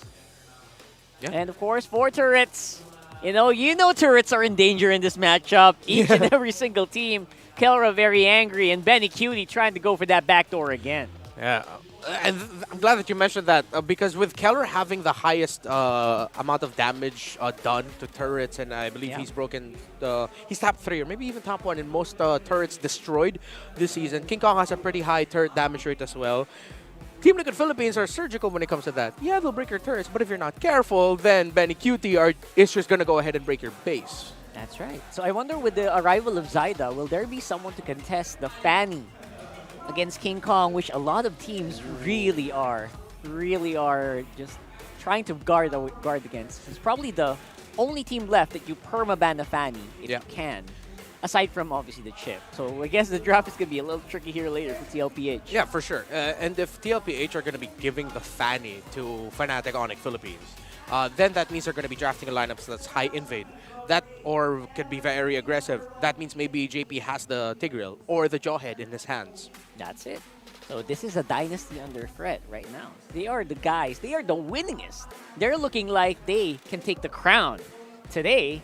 So we'll have to find out if that's going to be the case here. For the meantime, though, it is going to be blue for TLPH. Very fitting. Obviously, they are the cavalry. Yeah, with them taking the blue side, fitting more with their general color motif. Ensemble, yeah, they're all just linked up already with that. This is a good way to start things off. Again, it's not just the fact that this could be the team that can break and snap the 7-0 winning streak of Fnatic Onic. But at the same time, you're the defending champions. You're going into the second half of the season with not the best first half. As a defending champion, even they themselves are thinking, yeah, we're going to have to end the first half strong. At least be top 2, maybe even top 3. But it's been difficult for TLPH in finding that consistency. They have to start it off with the draft. If they can, they need to get a Roger. But now for Benny QD, put in the jungle.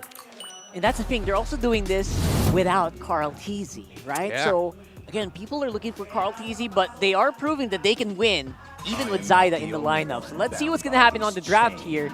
Will there be an availability of a Fanny here for Fnatic Onic? So right now they're focusing on the picks of Kelra. They take away the Ruby from him, Comfort. They take away the Harith as well. So I wouldn't be surprised if they're going to be contesting the gold laners.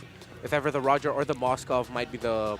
Roger most likely the priority for TLPH. The last ban is what I'm looking out for here. If whether or not they're going to ban the Edith or pick it up for themselves in the first pick. I think up against Fnatic Onic Philippines, that's one of the picks that you cannot give them, that Edith. Yeah, the Edith's definitely showing to be a powerful first pick. Maybe become the first pick, right, for most teams. We'll have to wait and see, because right now there is a lot to be banned here for FNOP.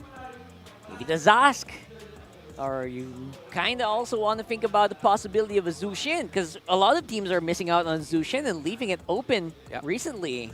Not sure if that's going to be a pro or a con here for the Sonics. Exactly. Jushin and Zask have been quite snubbed here, but I think between Super Friends and Sanji, that's definitely going to be one of the contested heroes here. For sure. So if ever it could be Roger and then on the other side Terizla Zask or Edith Zask, TLPH can also pick up the Edith for themselves first pick, and then later on pick up the Nolan.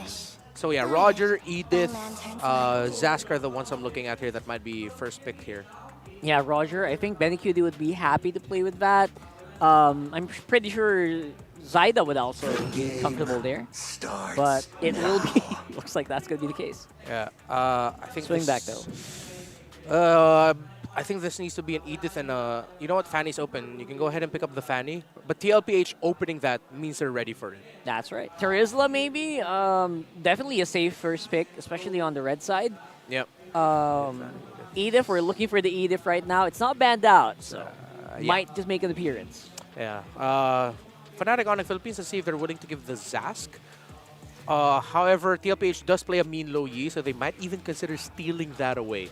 So that's an FNOP specialty as well. Swing. So Edith, Terizla. There's the Fanny! Okay. And there's the the Edith. Oh my god, we're going 100%. Yeah. What you got, Repar? What you got, Renmar? Come on. I want to say TLPH consider pickoff, but they might go high invade. If it's not the Valentina? Grok, could be Tigreal, Jawhead. Oh! Because I really want to put this Roger in the jungle, then pick a different gold laner. But with the Fanny around, Roger might actually be safer. Then they pick the Nolan here. Oh, excuse me, Ling's open. Zyda's Ling's open. Can we Ling? Can we see a Ling here? They can go Ling Jawhead or Ling Tigreal. Ling Tigreal sounds great. Again, you're still looking for maybe a possible way to stop the Fanny. It's a Zask.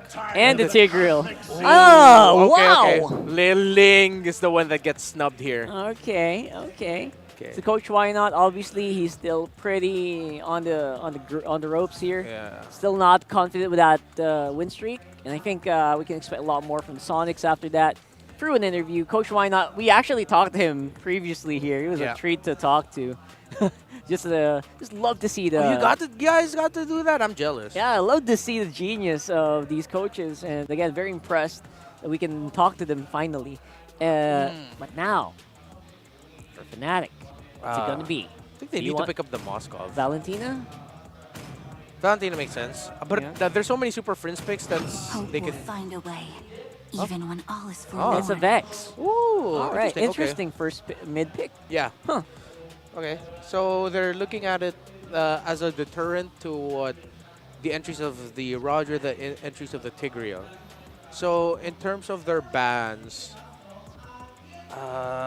XP, Rome, Hylos, they're taking the Tig. No, let's look at the code instead by Could Coach have played Tic Tac. better, I guess, in the past few weeks. So we thought we might be a good time to ride Zyda. Let's show them what he can do by Tic Tac. Tic Tac's been very hands-on this season, by the way, despite, being laid back in terms of being on stage. He's been very hands-on. I hope we see him on the lobby. He's a very laid-back dude. I really appreciate this carry ban because you turn off the idea of the Roger going into the gold lane, and now at the same time, you turn off the idea of Roger jungle because you take away the carry from Benny Cutie. That's his best gold laner right now this season. I believe he's 4-0 if I'm not mistaken. So now you're sort of forcing the Roger to play into the Vexana and the Edith. That's tough. Yeah, that's exactly. All right, so I wonder, I guess it's safer to play the Roger on the gold, especially with this pick. But then again, you're also going to have to think about your team fighting. What's the team fighting damage going to look like? Even if Material makes a set, even if JP can get a good set, how's the follow-up looking? I mean, they have a good stun from the Zask one season Dominator's Descent. Good sources of damage as well. I want to see another frontliner here for Team Onic Philippines. Not just a damage EXP laner. Trying to look at the picks of good ban on the Grok. They were considering a Grok for Sanford. I think Sanford might end up going Arlot or even Cho XP. That's kind of pushing the guy to the point where he has to really dig deep, isn't it? Yeah. Very interesting. And again, we're seeing the high loss bans, which means they're ready for this. We're seeing possibility of a Terizla coming into this one as well. But the Cho coming out for FNOP, that's huge. They take it, and it ends up in the hands of Brusco. It's Arlot. Yeah, so Arlot instead. So we did float Arlot or Cho. So they go Arlot, AoE, EXP, one magical damage. The rest is physical. I think they need to go Magic Gold lane. But the thing is, that's a Fanny. That's tough. A flashy accompaniment. See, it's a Ling! Oh, it makes it. It He became the clutches last it. pick. Yeah. All right. What do you think about that Ling? Well, how's the Ling versus Fanny so far? Has it been more Fanny-sided or Ling-sided? That's a funny thing. That's a matchup we do not see a lot. Yeah, we've only seen, I think, once. And I think most of the time it's the Ling won on that one. I think that was last week. I have to refresh my memory on that one. Yeah, I'm going to have to revisit that as well. There's a lot of permutations in my head. I can't keep track of all. Yeah, that's true. But for the gold laner here, what's the gold laner pick looking like? Huh. Carry? It'll be so funny if this is just a gold lane Cho, dude. Ruby's banned out. So, Moscow, yeah. all right. I mean, Nothing we did, special. Yeah, we did mention, hey, Moscow thinks he's special. I mean, nothing out of the, unsurprising. Nothing surprising, rather. There Moscow you go. thinks, no, I'm kidding. No, yeah, Moscow can be a surprise. Yeah, we did float the idea of the Moscow earlier. So, yeah, everything checks out draft-wise. I'd like to consider that maybe Fnatic Onic won this draft here. I'm just, again, I feel like a lot of it's going to happen around the mid. Who's more active, JP or Brusco? Who's getting poked down more, the row mid of TLPH or the row mid or Fnatic Onic Philippines? It'll really all start there. And who's going to get invaded more? Is it King Kong or is Yes. it Ling? Yes. King Kong or Zyda, hope you're ready. You know it's going to be action-packed. You know it's going to be high-octane. Coming into this one, TLPH versus FNOP. Man, what a coin toss of a draft. What does Leo and Ingan think about this one? I'll tell you now, Team Liquid Philippines ain't gonna make that streak any easier to achieve. 8-0, still pending. Welcome to Game 1 in this week's star match. Dynasty under threat, Team Liquid Philippines versus Fnatic Onic Philippines. The defending champions versus Streak. Right off the bat, a lot of mobile heroes in the battlefield. I mean, even down to the XP lane, there's an Arlot, Brusco rocking the show. Again, we've seen Zyda use the Ling. So for the 3 games we've seen Zyda, it was all Ling. Just 2 games. Yeah, this is the 3rd one. I was gonna say 100%. He's won both games on the Ling since his debut last week in Season 14. And now, Fnatic Onic looking to stop that with King Kong's specialty Fanny and, of course, Brusco's show. It's been debate whether or not this was worth it to be put in the XP lane. If you guys were talking about it on chat, then it's just me and my alter ego. But it's possible, right? Because even of all the teams in Season 14, it's Team Liquid PH who knows the strength of a side lane show. Plus, if anyone's gonna flex something like that, it's gonna be Kirk. Because Kirk, again, 11 unique heroes used. The most, I'm not sure if the most for all players or for just XP lane. Still, 11 heroes. 11 heroes, you know what? I'll call it now. I think that's just everyone. Yeah. He's just For all. He's just so diverse. He's so unique. No wonder all the ladies love him. All right, looking at the battle spells real quick. Take note, this is a Warcry Edith. It's not the first time we've seen it, but again, imagine the unique take on such an XP laner who has all the things you need. Sustain, CC, damage output. Yeah, and last week Kirk was used the Alpha Revitalize for the XP lane, so another Kirk thing. A very specific pick, by the way, that Coach Why Not used. And again, even their opponents did not expect to see that. So with that said, we're looking at some early action. Again, Brusco has been in Liquid's jungle since minute 0. Yeah, minute 0. Just making sure to provide vision for Fnatic. But look at this, Sanford goes in! Once again, Kirk has to use the flicker out. Now TLPH in full control for this turtle, but Brusco still there, forcing Tempest of Blades. Here comes King Kong, but Zyda picks up the turtle. First blood kill onto Brusco, but Sanford and JP will also fall down. All right, even if Zyda survives, it's still a 2-for-1. I'll call it a wash because Liquid walks away with a turtle. Say what you will about Zyda's movements in that early sequence, but hey, a major objective is a major objective. Yeah, and for TLPH, it was just Sanford and JP who died, but King Kong! Oh my goodness! That's the king of the jungle! King of the jungle over Zyda. I mean, I thought he was just gonna go for the purple buff steal, but he went instead for Zyda. Now Brusco is gonna kick, but Benny Cutie with a Purify. Cyric turned TLPH's jungle into New York. If you know what I'm talking about. 600 gold up for Fnatic Onic Philippines. 3 minutes in. We got about a minute left before the turtle spawns. Turtle number 2 spawning lower quarter of the map. Already a Bladed Heptases. Wow, real quick. At this point, King Kong can burst anybody. Anybody. I mean, maybe save for JP. Even Benny Cutie actually popped his Purify, so it's going to be an easy go in for King Kong as he stands with 2-0-1. And now JP has to really support Benny Cutie now because so far, okay, Benny Cutie also picks up a Sky Piercer here. So far?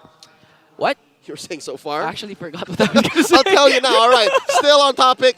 The Tigreal babysitting isn't the best kind of Tigreal you want to see. Yeah, as much as possible, you really want to rotate where the action is, or even start the action yourself. Yeah, a defensive Tigreal or a support Tigreal. Oh, King Kong! There's King Kong once again, forcing Sanji to use the Dominator's Descent to evade the Cutthroat.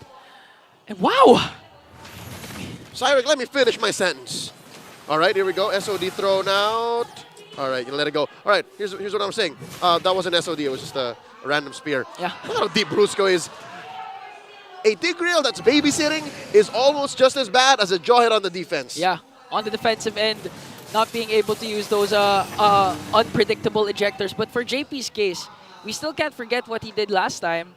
I mean, the amazing implosion play he did onto their very last Is series. that a 4-man, a 5-man? I think that was a 4-man, but okay, Sanji here pops his flicker out, and now Brusco as well. JP goes in! This is what we were waiting for!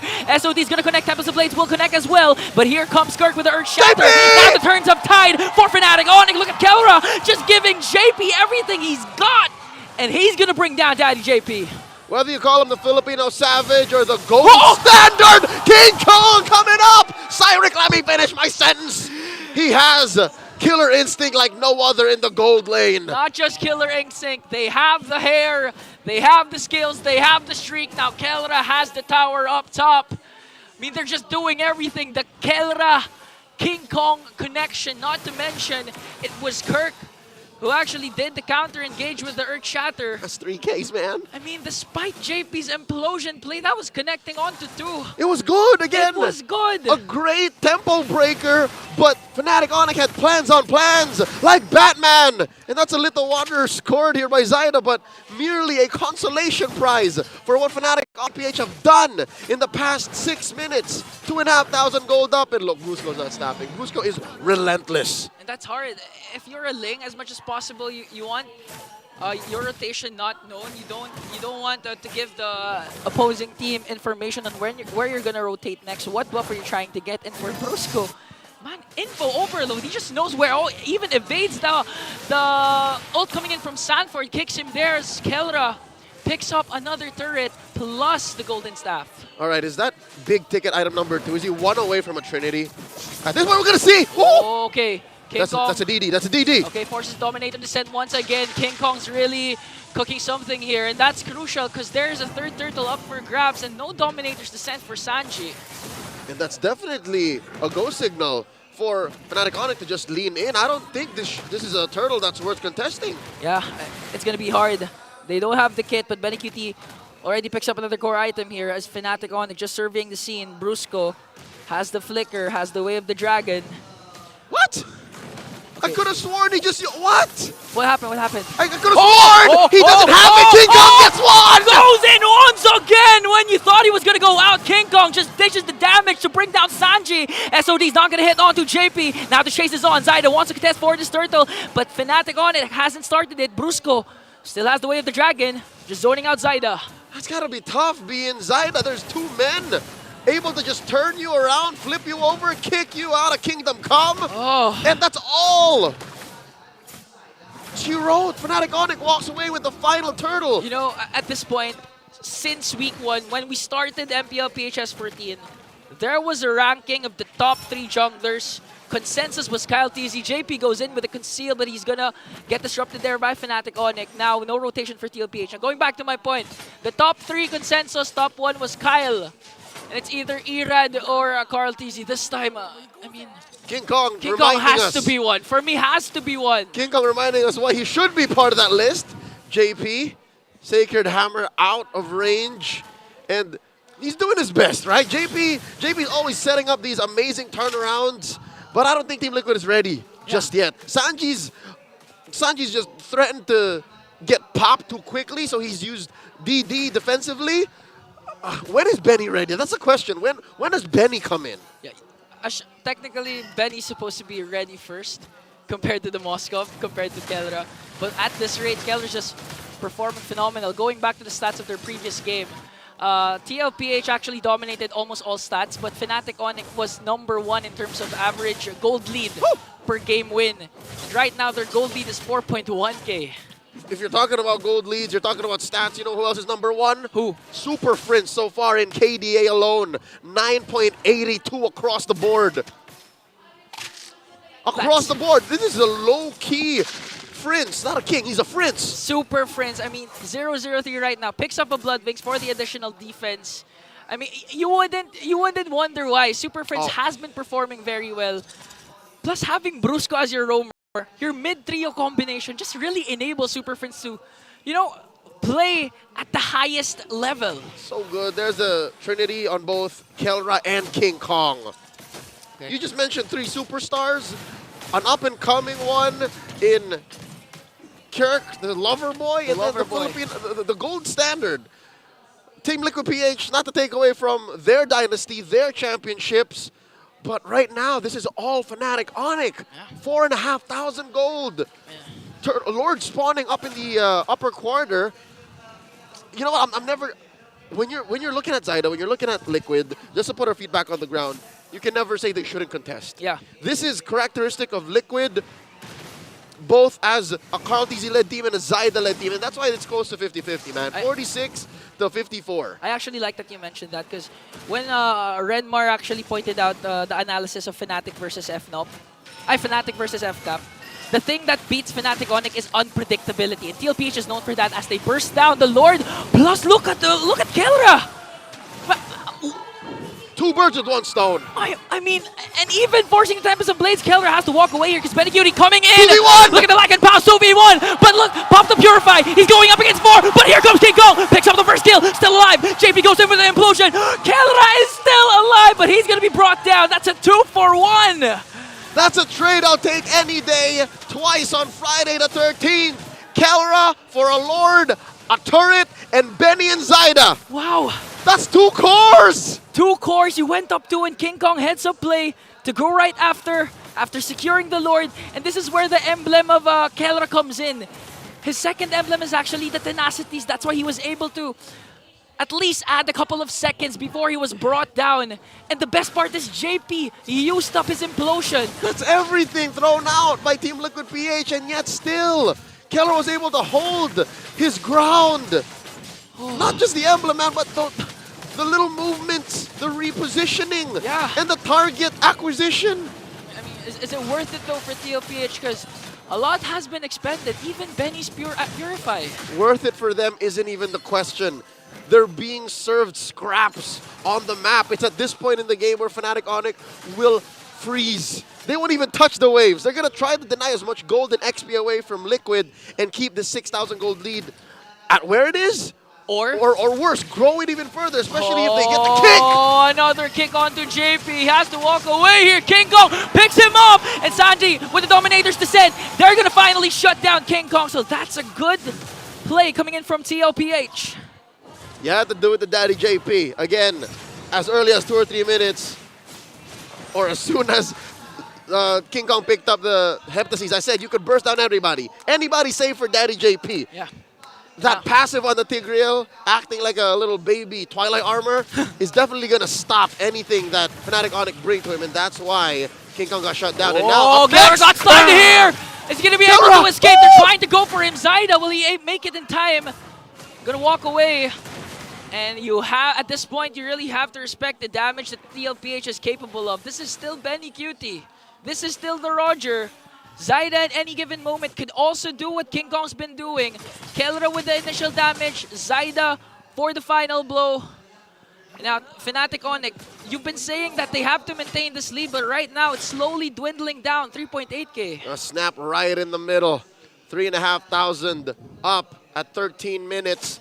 There's a Lord spawning in the lower quarter. And real quick, a throwback to last Sunday's bout. Team Liquid Philippines versus Omega. The first game of that series, despite them sweeping, went the distance. Team Liquid PH has slowly been racking up these late game comeback victories. So Fnatic Onic better not forget that they're still facing off against a championship caliber squad that can turn things on a dime. Yeah, and looking at the crowd control, TLPH has more compared to Fnatic Onic. So in terms of game-changing or game-altering plays, plus Daddy JP, you know something can happen once TLPH finds their groove, but right now they're gonna deprive Zyda of his purple buff. Or they're gonna try. Keyword, they're gonna try. Even Fnatic Onic are thinking twice about committing that retribution since the Lord has already spawned! Oh, Sanford goes in! King Kong gonna manage to escape here. Now JP just looking at providing vision here for TLPH. Retribution was used by Zyda. King Kong still has his, that's why they burst down the second Lord.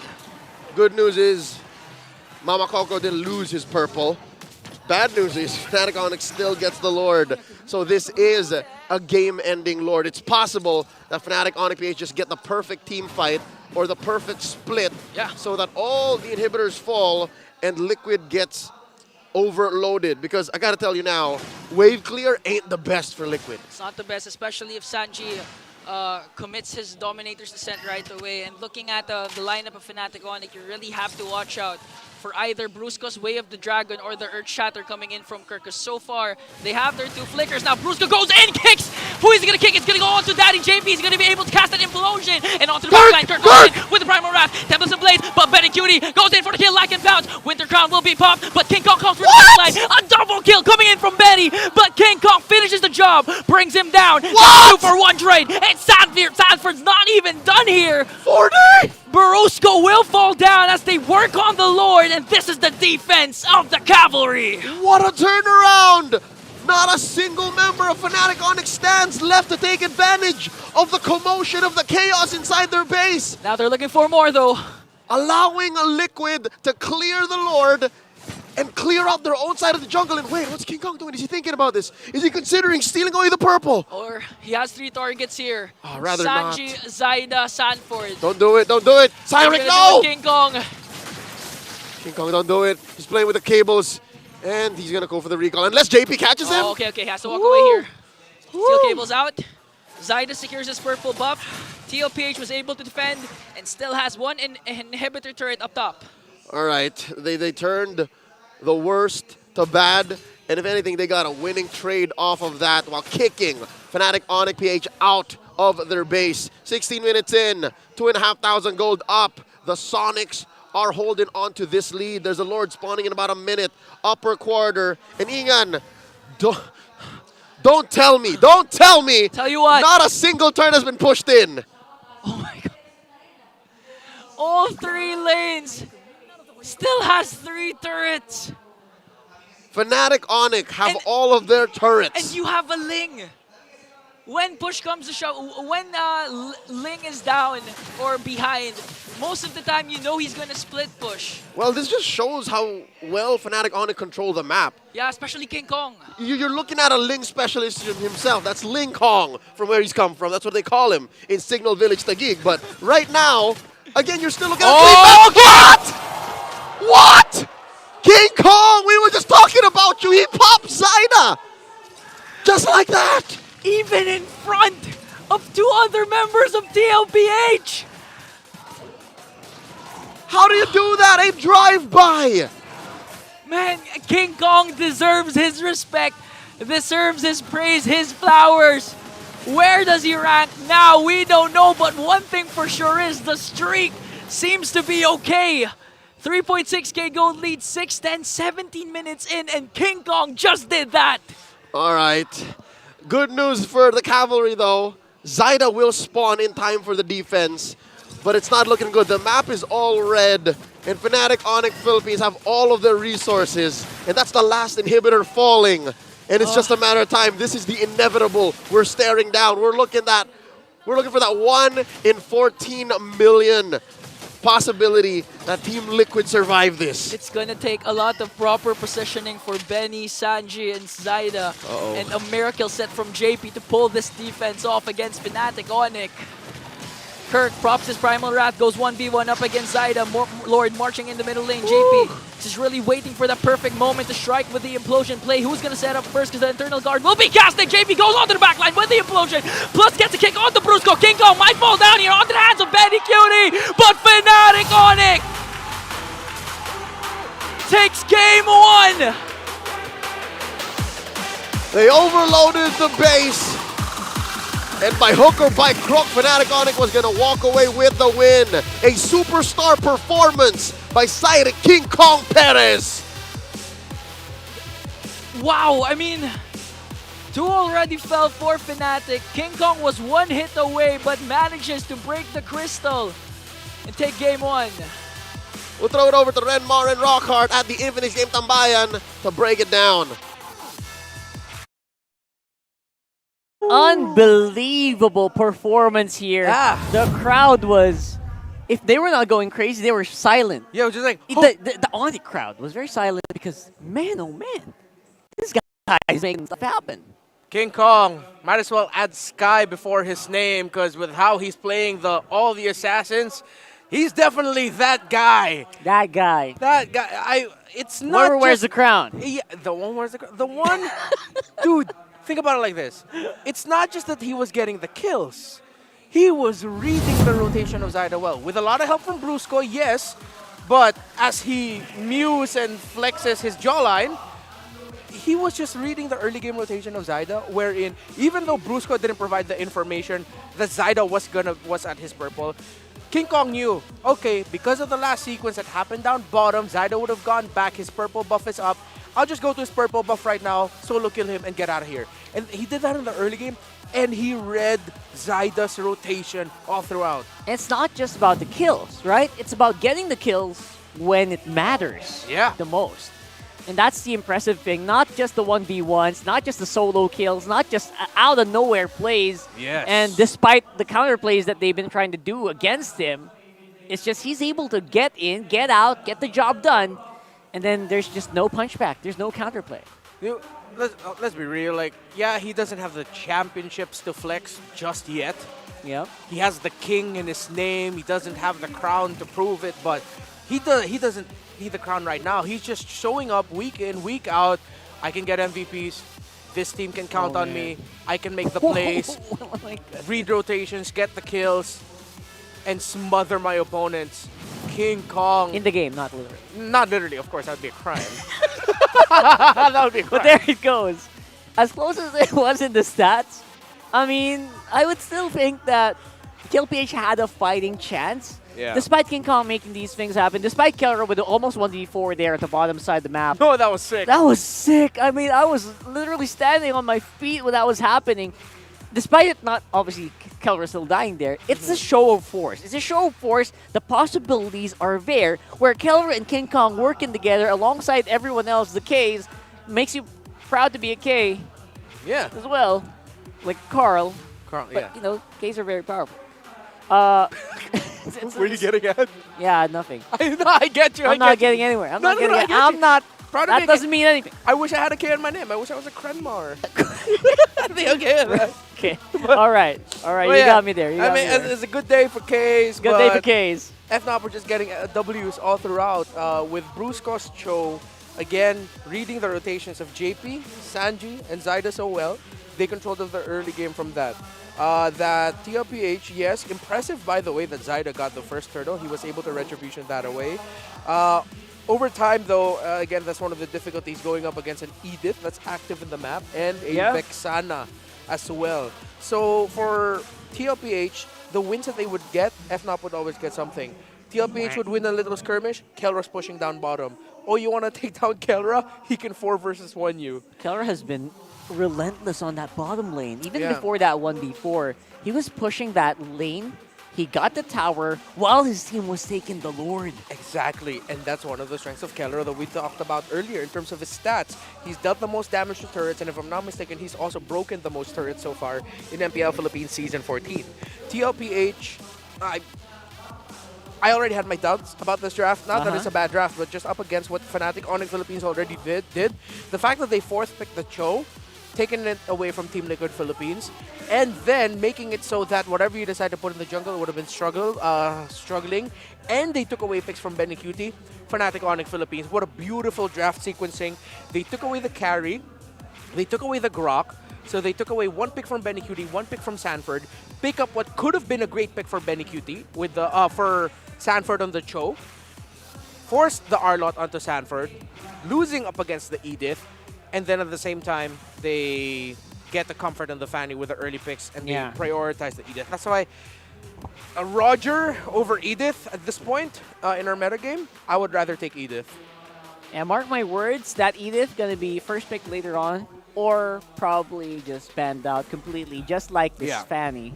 Probably going to get banned out. At this point, if you're facing FNOP, it feels like a no-brainer to just remove it. Yeah.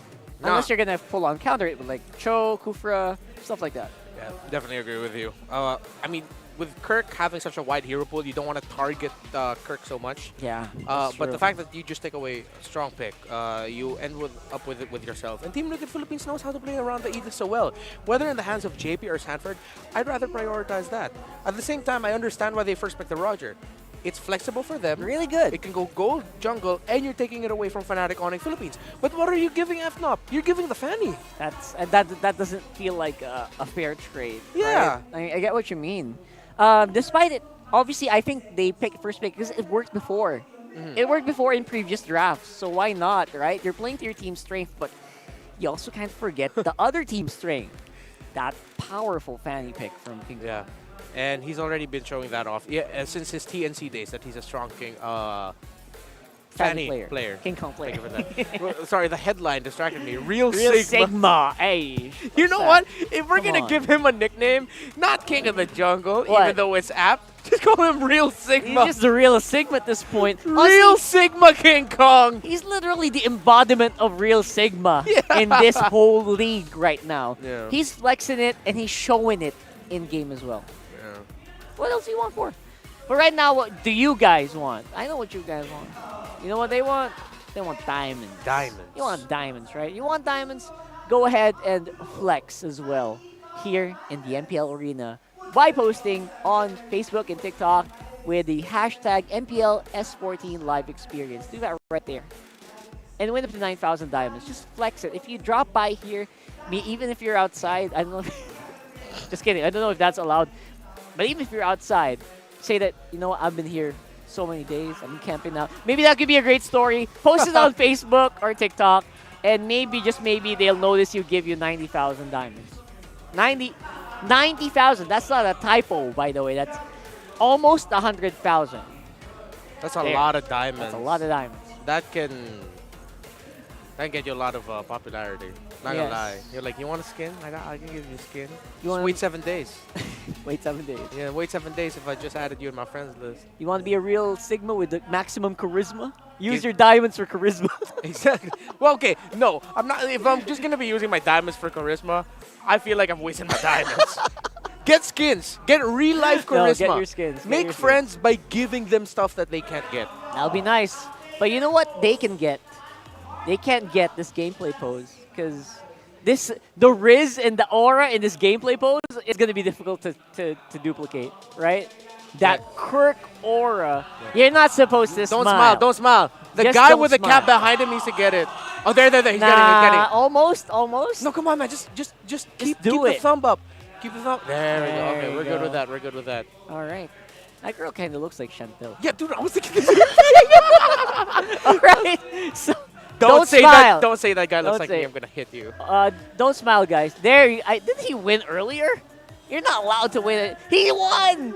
Wait. He's a real Did he? Sigma. He won earlier. He took off his glasses. Remember? Oh my! For Wait, the, no, for it the might be index. this guy. Wait, which one? The left guy. The guy in the gray No, shirt. okay, no, yeah, he won earlier. In But index. who won this one? The same dude who won earlier, or the guy beside him? I mean, the mid guy was serious. I think.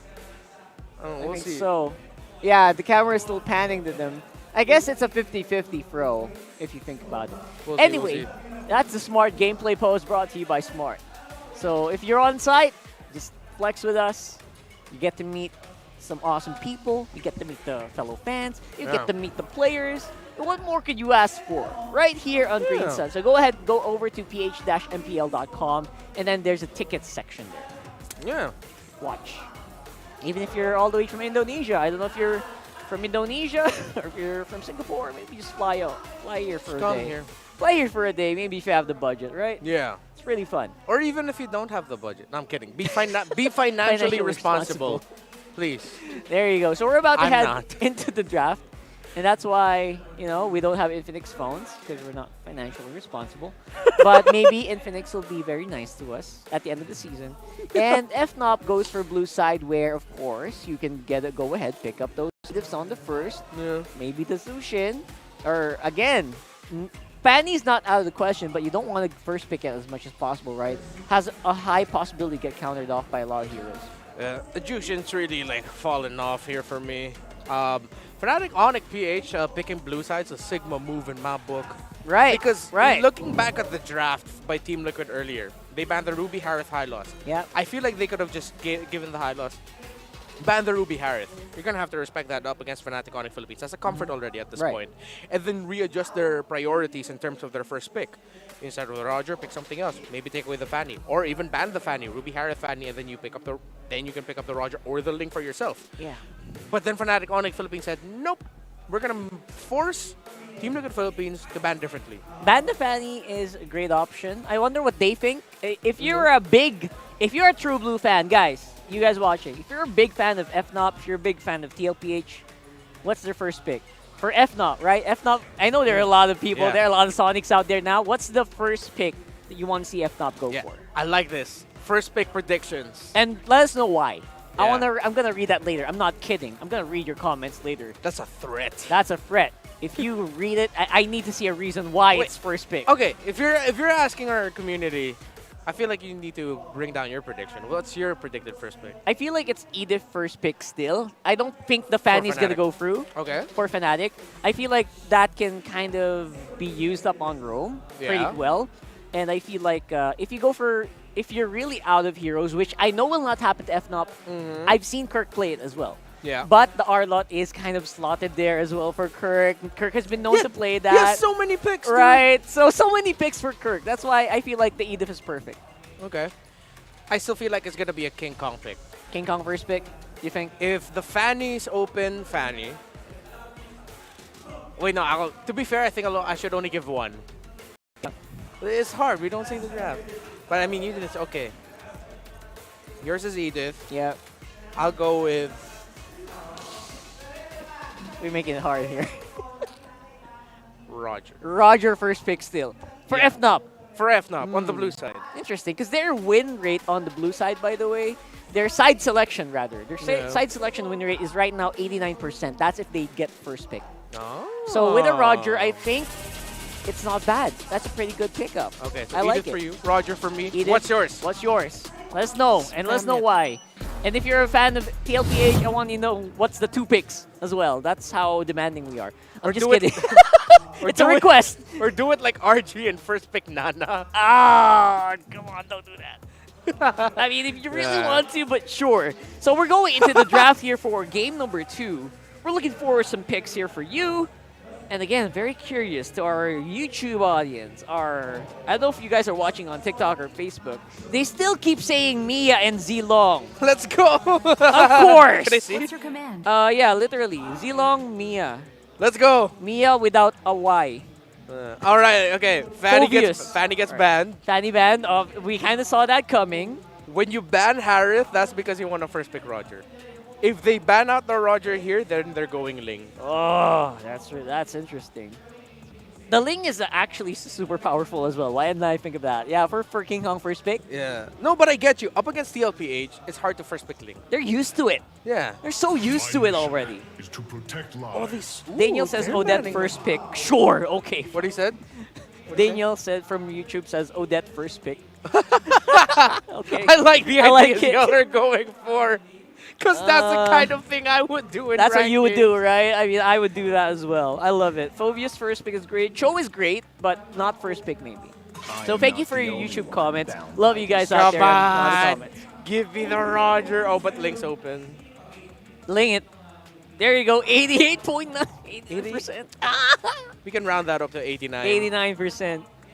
Not that good for TL. Yeah. Pretty free. 7 times that Fnatic Onic Philippines play on blue side, they first pick Roger. Reptar actually got it. Oh! All right. Not That bad. felt good. All right. All so, right. Now that's another thing, one of the few things I can be happy about. All right. So I love the comment. Kyrie versus King Kong in M6. Ooh, I like that. That's a very nice comment there. So here we go.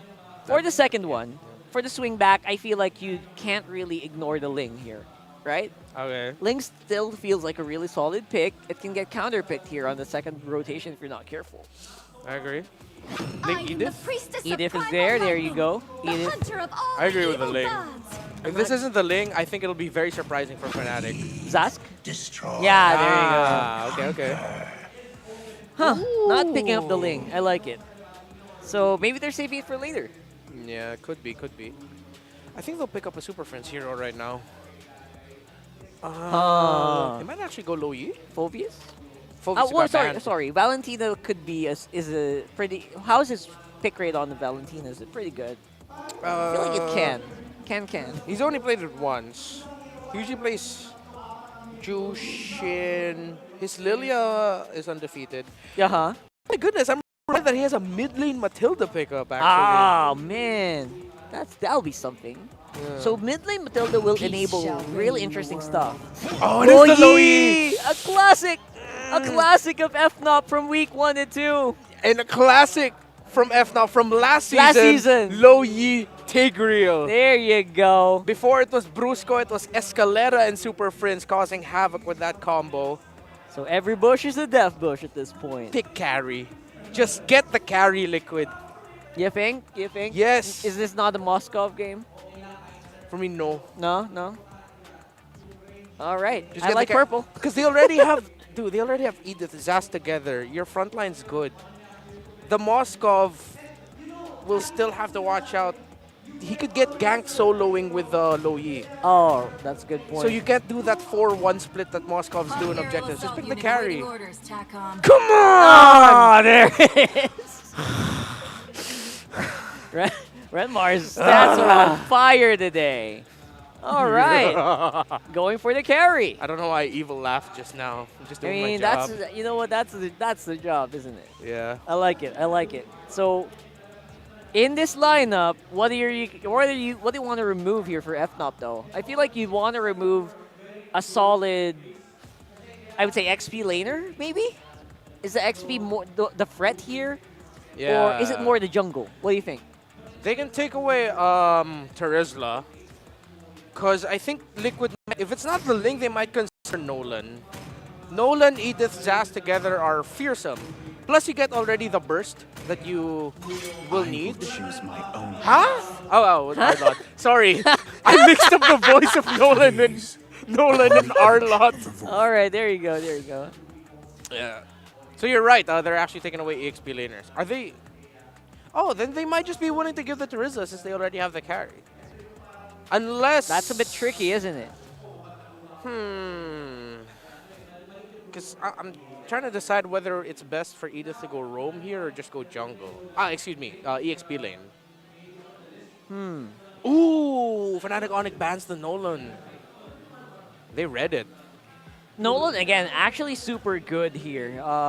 If we're talking about maybe just trying to get attention from your enemy while the carry is farming, Nolan's really good with that, to be honest. So I see why.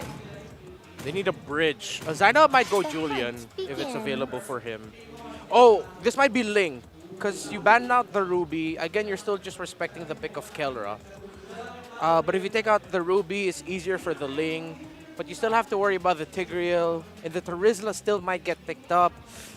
I'm leaning more towards Julian for Liquid more than Ling in terms of like what I think they should pick. The Ling, actually, if it gets banned out, I am the power oh, of light and ballsy. All right. Huh. Kaja ban means they're kind of... I don't think this is a Roger jungle for FNOP. I don't think it's a Roger jungle. It could be. But a Kaja ban is very specific, right? Yeah. For me, I think this is Roger jungle. Then I think it's going to be Kelra getting the Claude. Because Claude Loyi, that's their typical thing. Claude Loyi, and then they can get the Terizla for their EXP. Then this one, if that's the case, if they're splitting, just get the Julian. Oh, the global BMI Claude. Yeah, the right, global right, BMI. right. Oh, okay, it's the Ling. It's the Ling. There's the Ling.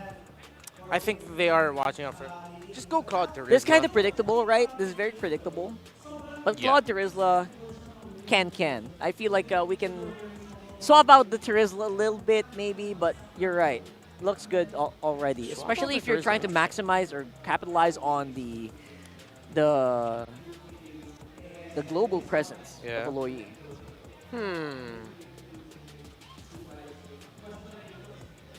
Claude. I wonder if they're considering CC if not the Terizla.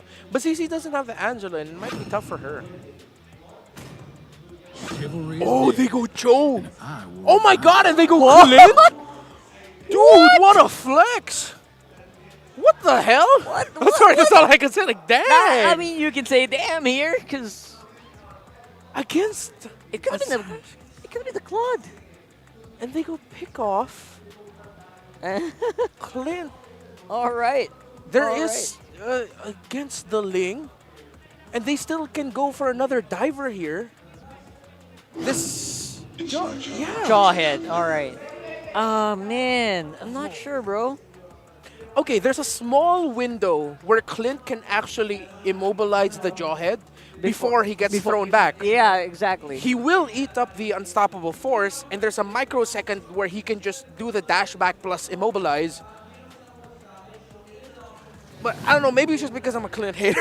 I mean, most people are Clint haters. I don't know if there's any Clint mains in the comments, but I know a lot of people don't like the Clint as much, but it does dish out enormous amounts of damage. That's something you can depend on the Clint for early to mid. Maybe that's a bridge they're looking for, right? Maybe that's a bridge. I don't know. Very, I guess, questionable for us, but we'll have to find out. Renmar's still trying to piece it together. We'll talk later more about that, Renmar. Throw it over to Leo and Iniga and kind of break it down for us more. Contrary to popular opinion, I myself love playing with Clint. I don't know about you, Ian, because this lineup right here was masterfully drafted by Fnatic Onic Philippines, and I think this little curveball is just enough to get them to the dub. They are at match point. Yeah, even flexing the show onto the XP lane, going up against Sanford's Edith. We'll see, but I mean, I share the same sentiments with Renmar, even if he didn't even talk. All right, I don't like Clint. You don't like the Clint. Okay, so we're standing on polar opposites. All right, well, if I get it right, I told you so. If I'm wrong, let's talk about I mean, wait a minute. It's Kellera though. Exactly. It's Kellera. Even all right. Even if you say it's Kellera, he has very few reps on Kellera in his on the Clint his whole career. Yeah. It's just the theory of the hero. All right. This is we're lucky to be standing a few feet away from Fnatic Onic's side of the stage, and again, not to share industry secrets, but this was well prepared for. This was they talked about what they were gonna do. Yeah, they're ready up against TLPH. I mean, you have no room for experimentations going up against again a dynasty, one of the titans, along with Falcons AP Bren. But Fnatic Onic, okay, to pull this off, I think Kellera needs to really take his time, be patient. Yep. Compared to Benny QT, of course, he's gonna snowball much way faster. Yeah. But again, there's still JP though. At any given moment, if they start rotating up top, it could go south for Fnatic Onic.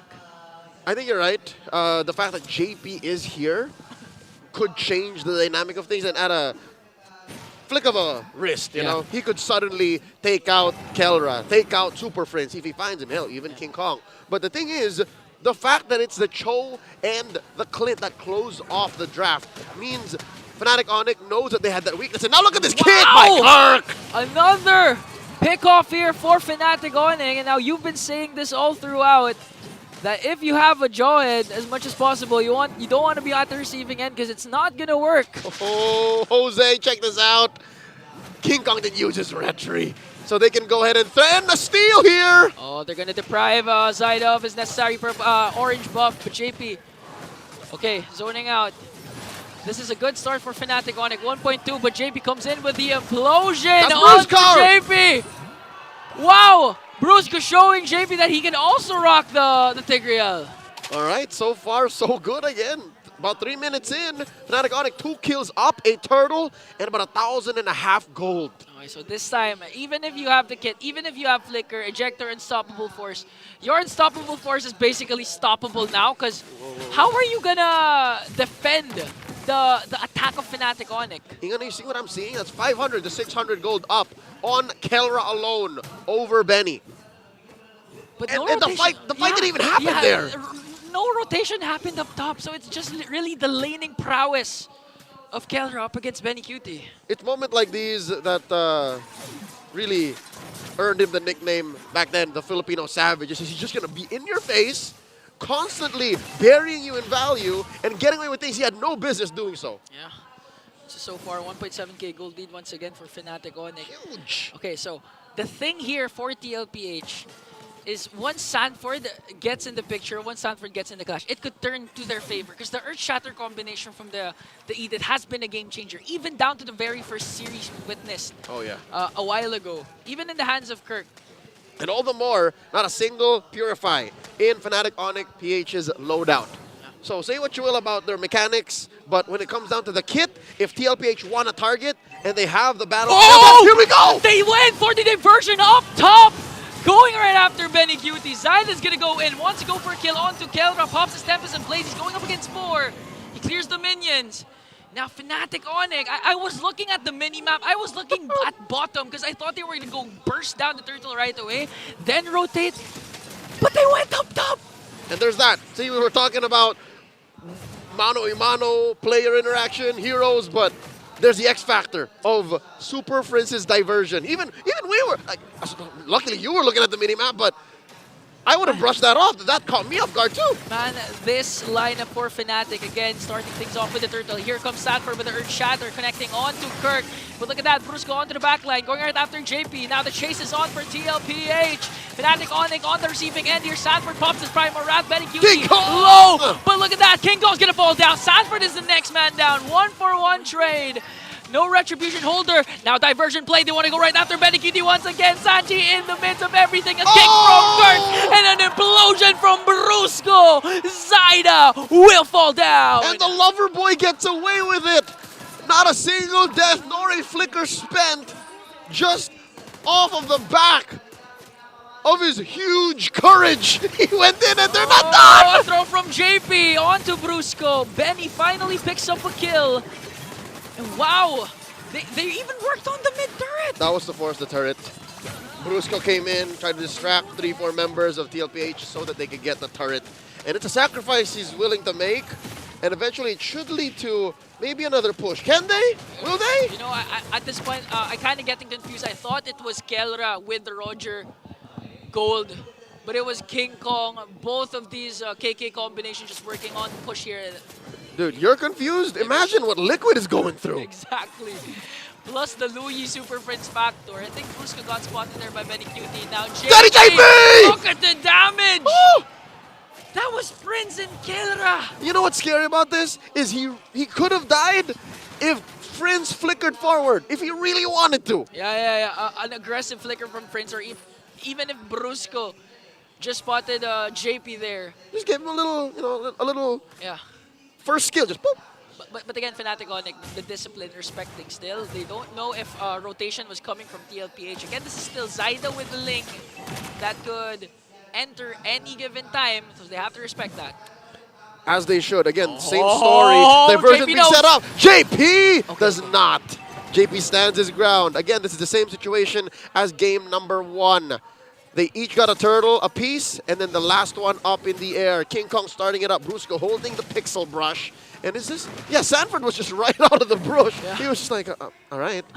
It's Edith anyway. He wants his passive. He wants his stacks to be activated. And now look at that, Brusco. Oh! King Kong's gonna get the turtle here. Now the clash ensues. Kirk's gonna get a pick off. It's gonna go on to JP, and the clash is not even done because JP's also gonna fall down. Sanford going right after the backline. Kirk's gonna fall down. Keller has to walk away, but here comes King Kong. He's gonna fall down in the hands of TLPH. A double kill for Benny now. Diversion play. What? It's gonna be a 2v2. Benny's gonna fall down. Sanji, no Dominator's Descent. Has to use the Purify to walk away. Zyda Kelra has his eyes on Kelra here. Will he go for it? The Finch Poise is there, but he's not gonna go for Kelra. The gold standard gets away.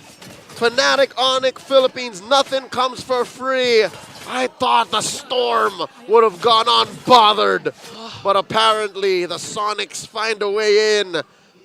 I don't think Benny was expecting that either. I wasn't expecting anything from both of these players. They clearly won the fight, but Fnatic Onic wasn't going to go down. I thought it was over even. They wouldn't let go. But that's the Super Prince factor. Again, one of the underrated heroes of MPLPH S14. You even said this during game number 1. The highest KDA. That I did. Rocking with the Louis 106. That I did. I think he didn't even die during game number 1. Did he? And he's on his way to not dying in this game too. All right, look at this. That's a 5-man diversion. Sending everyone down bottom with a conceal. Okay, they want to go for Sanford. Do they know? All right, it's a false rotation. But still, Brusco, though, has a good brush area here. Has vision over TLPH. Has to walk away. Now, the Lord will respawn up top. Still, TLPH, compared to game number 2, they still have a lot of... Oh, look at that! Kirk goes in! But answers right back to TLPH here. Look at the stun coming in. They're going to bring down the Kirk. And that's one member down for Fnatic Onic. Oh, the lover boy. Crucial timing because in 10 seconds, there's a Lord. And TLPH, the Cavalry, has the numbers. All right. Good news for Team Liquid PH is they're in better shape. Again, they can actually burst it down. They have the man advantage. But bad news is they're lacking key ults. No DD, no speedy light wheels, and no Tempest of Blades. I don't know if they're going to force this. So for Fnatic, Fnatic's the one who's going to force this actually. They can. If they see Zyda at any given moment, Brusco just can cast the Implosion. There's no escape for Zyda here. That's right. All right. Okay, so TLPH has to watch out for Louis, has to watch out for the diversion. All the battle spells are up for both teams. Just a measly 1,500 gold between them. 10 minutes in, this is the first Lord of the game. And neither team are letting it go, not for free. And you see how cautious Team Liquid is just moving around close to the Lord. Yeah. I think the call here is to just manage the waves and then watch out for a sneaky take.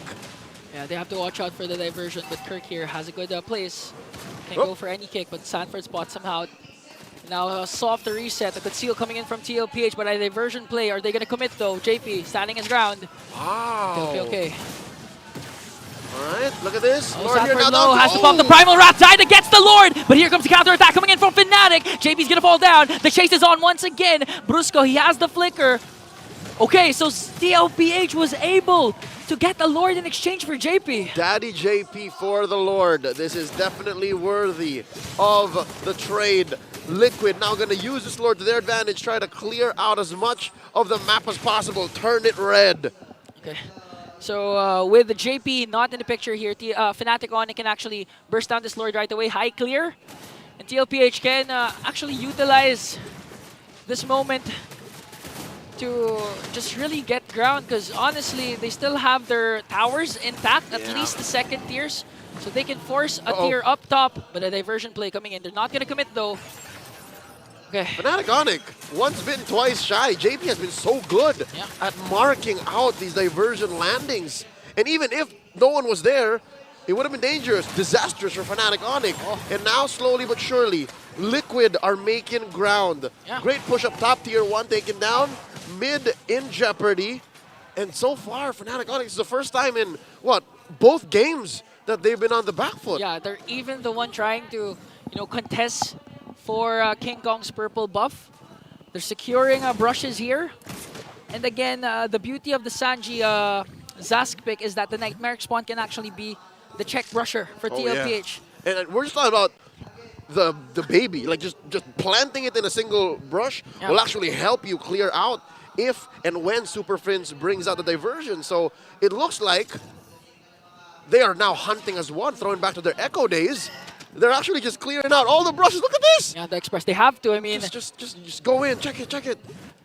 Again, they have to respect the diversion, implosion, potential play from Fnatic Onic, because this is actually the lineup that they pulled off up against FCAP for their game to win. Remember that? So they have to respect that. Daddy JP just doing more, not just zoning, but actually looking for the potential diversion. It's no longer a one-man operation. Clearing out the bushes almost easily. When was the last time we saw Super Prince make a diversion? Oh, close to, what, 5 minutes now ago? Yeah. It seems like forever, but what is Fnatic? How do they beat TLPH's efficiency in clearing brushes? Because it looks like they're not going to allow it anymore. Yeah, 3 consecutive diversion plays. They didn't commit to it. It's just quelled. Because JP was standing his ground. He knows he was daring. Drats. He was daring Fnatic Onic. Drats foiled. Just try to go for it. I dare you. I dare you. Just do it, Shia LaBeouf. Just do it. Just do That's an old meme, if you know. All right. If you know, you know. 10 seconds until the next Lord spawns lower quarter. Slight advantage to TLPH there, since the second tier turret for Fnatic is just about a sneeze away from being taken down. And I think it would be in Fnatic Onic's best interest to actually manage that wave. Look at this, the burst. Look at this attempt, Ingan. They're attempting though. Lord here down to almost half health. Oh, they're daring. They're daring Zyda to come in. I think they know that Sanji and Benecutie is not here. But again, the reason why TLPH was able to get the first Lord was that they forced Fnatic Onic out of position. Even if 5 members of Fnatic Onic was there, the moment that you make them out of position, TLPH can actually sneak in and try to burst down this Lord. But right now, Fnatic just working on this Lord. Oh wow, look, and Friends, him and Keller hiding in this bush. Lord here down to a 5th of its health.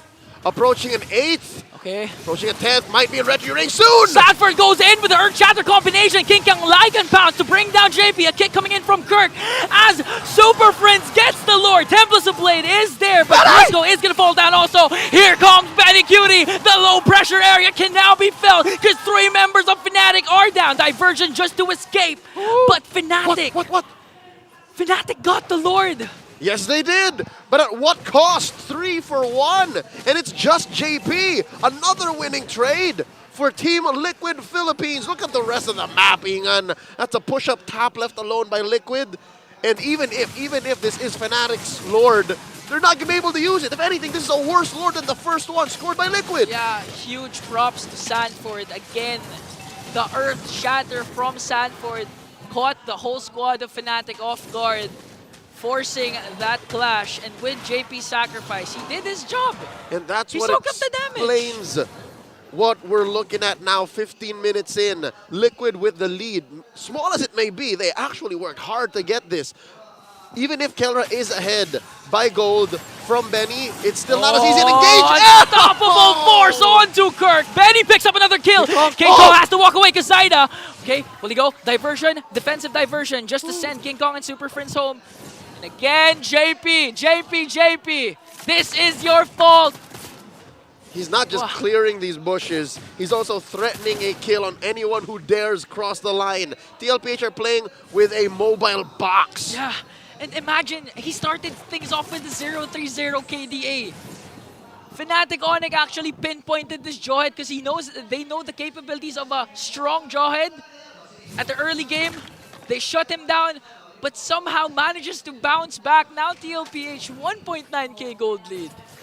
JP is using this hero beyond its limits. He's using it in more ways than one. Again, it's true, the strength still stands. You have to be proactive with a Jawhead, but the way he's threatening these pickoffs, even as Fnatic Onic are the ones who are pushing forward, shows us a different dimension to this breakout roamer in Season 14. 16.5 minutes in, there's a Lord spawning in the upper quarter, and there's a diversion attempt. But so far, the story of this game, looking at a 10-10 kill score. Ian, TLPH have effectively neutralized the ults of Fnatic Onic, these big-ticket ults. Way the Dragon, Diversion, Implosion. When was the last time you saw any of these used to full effect? Yeah, it's because of JP again. Kirk not even able to use the Wave the Dragon because by the time they spot out Kirk, they're gonna go for the burst.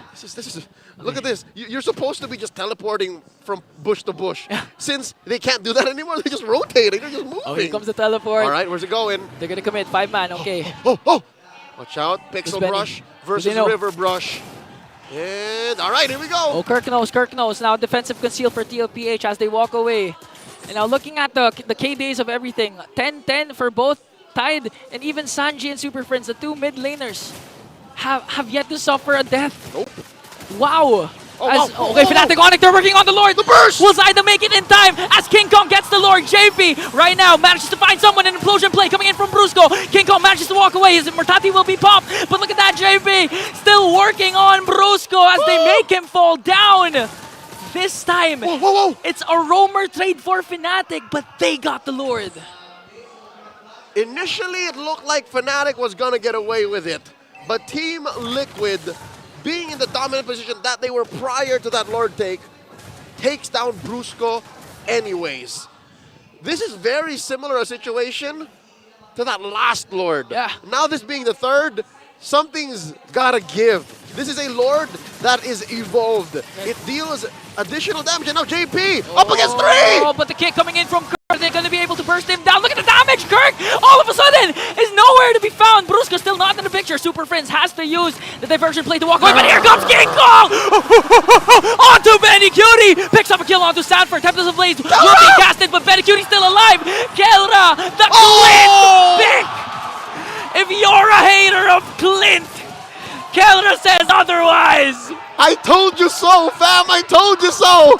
Ladies and gentlemen, here comes the inevitable! This is endable! The streak still standing strong as Fnatic Onic sets the rise to break the crystal, brings down Sanji, and an 8-0 victory for Fnatic! They start the second half of Season 14 with a bang, as the Sonics take down the Cavalry. The MPL arena is orange and yellow. Wow!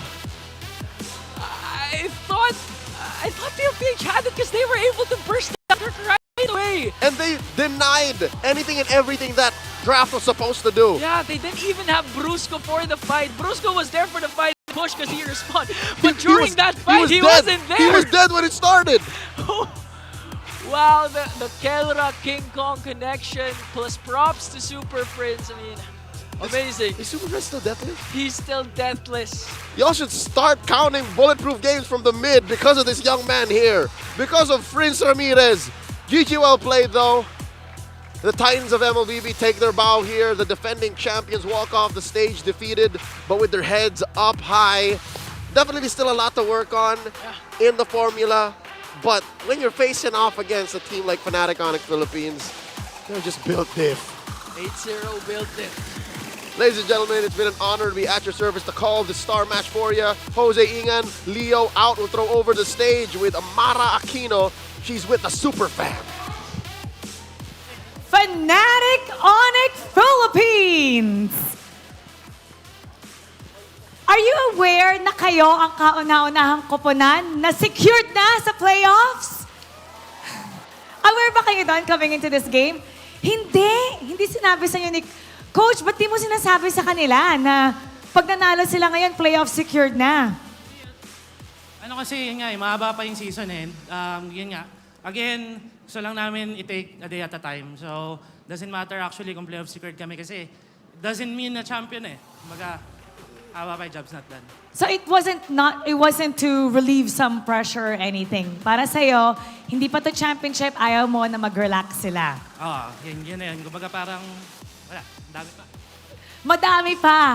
Kelra, para sa'yo, personally also, and you can speak for your teammates also, gaano ka-importante para sa inyo, how meaningful is it na today nyo na-secure, kayo ang pinakauna, 8 straight wins in a row?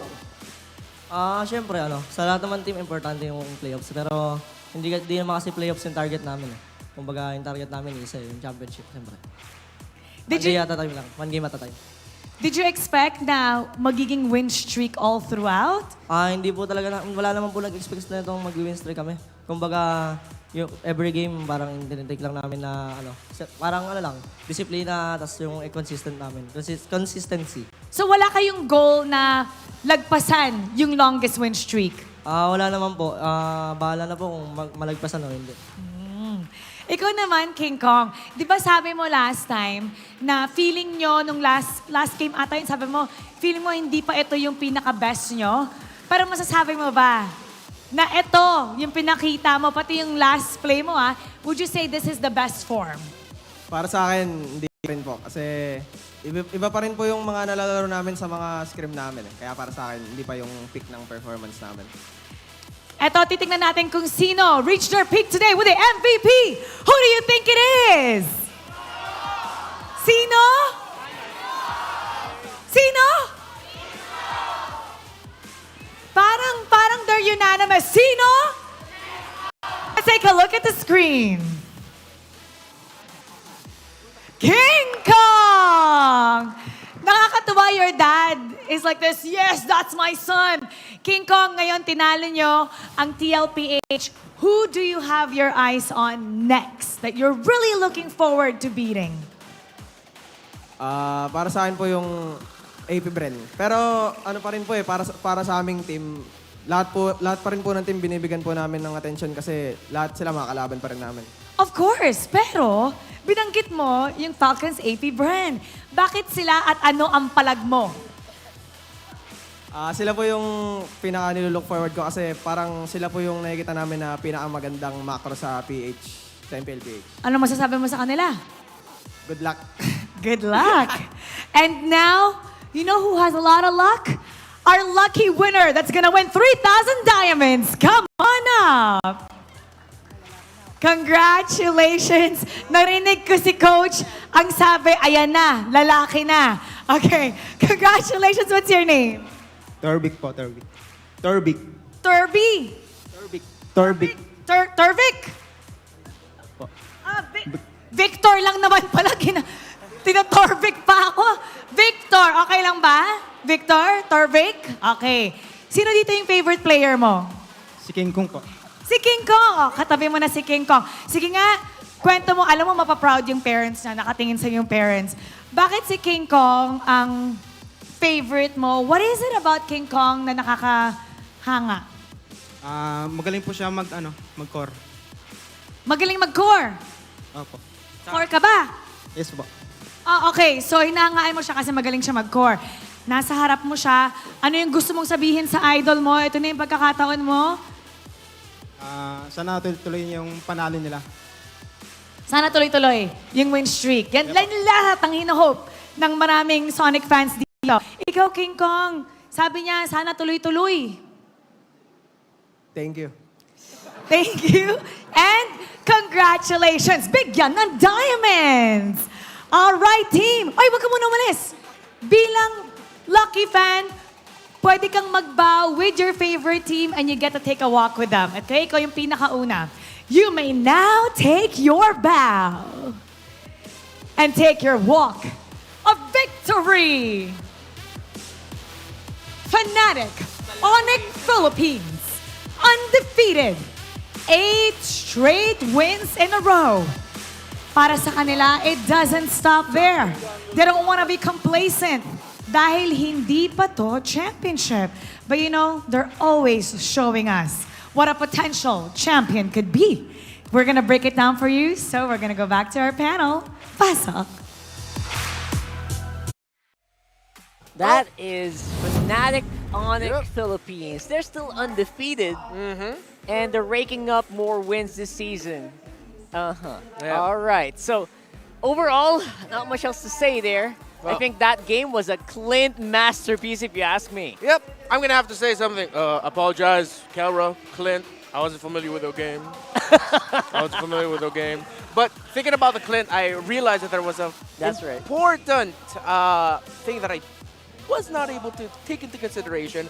Start first with the laning phase. Seems like Benny Curie would just, as a carry, just really struggled up against Kelra's Clint in the gold lane.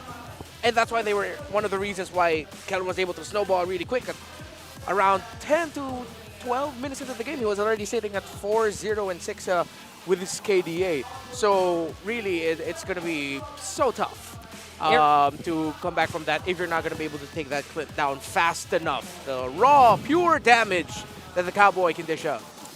Man, I wish we had your cowboy boots or things this season, right? I feel like the Clint is going to make an appearance. I think more teams might pick that up.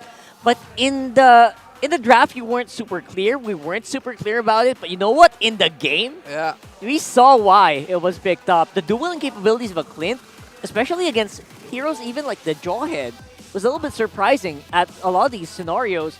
And Zyda was not given any room to breathe, despite, again, a lot of really good plays by TLPH actually make it happen. Look at that. If you fly into a bush and the Clint was there right next to you, you were not walking out of that bush. Yeah. And I really like what the Fnatic Onic did with their 4th pick. They decided to get that Cho. And, excuse me, I'm looking at the wrong draft. One of the last picks on the blue side, they ended up getting that Cho. So instead of getting something that could just help hold the front line and potentially make it a little bit easier for Benny Curie to just deal damage, they instantly went for, all right, let's pick up someone that they can pick off. They can instantly go into the back line, get someone that can kick Benny. If not Benny, just build up an advantage already because you're going to be kicking it into even more crowd control. The layering of the rotation, dispersion of the Low Yi, the implosion of the Tigreal, again, a Fnatic Onic signature since last season to pair those two heroes together. Switching things up, changing the expectations of TLPH. Suddenly, you get a Cho on the hands of Kirk. I have to double check my numbers here. That's second? Yeah. This is his... Oh, he already picked up the Yeah, show earlier that's this season. second. Just without That's victory. right. Yeah, that's the second time they picked it up. So it's still surprising. So many heroes for Kirk. I mean, even if you do the homework, I feel like you will still be surprised by this. And I think that was very apparent. I thought the Jawhead was pretty... You know what? It could have been maybe a bit more a tougher hero, but then again, it did the job. I think the fights were really close in this one. Yeah. Despite obviously very highlighted performances from Kelra and Super Friends going crazy. This draft overall felt like it was more proactive, right? Comparatively. And I think that's one of the things that caught TLPH by surprise. Yeah, I mean, when Super Prince gets his low Yi, the map feels so much smaller. Yeah. Again, the casters pointed out that at some point it seemed like Team Liquid Philippines was just playing a game of check the shrubs. Just go around together, check the back, look for see if there's a dispersion behind you, and they were reading well into it. And then Sanford eventually had to pull double duty of like, all right, I'm not just a frontliner, guess I'm also doing setup and dealing the damage that I can deal with a full stacks of Primal Wrath, which eventually Sanford will just soak up damage from the Clint and say, okay, cool, hurt me. But yeah, I'll build up my Primal Wrath so fast that by the time you bring me down to 50%, I can bring it back up real quickly, turn the tides with my ultimate. It's just that you really also have to commend how well Kelra, King Kong, and Super Friends time things up. Again, so far in the league, they're tied at third, and I think they're a bit closer to second in terms of average KD, or least amount of deaths in the league.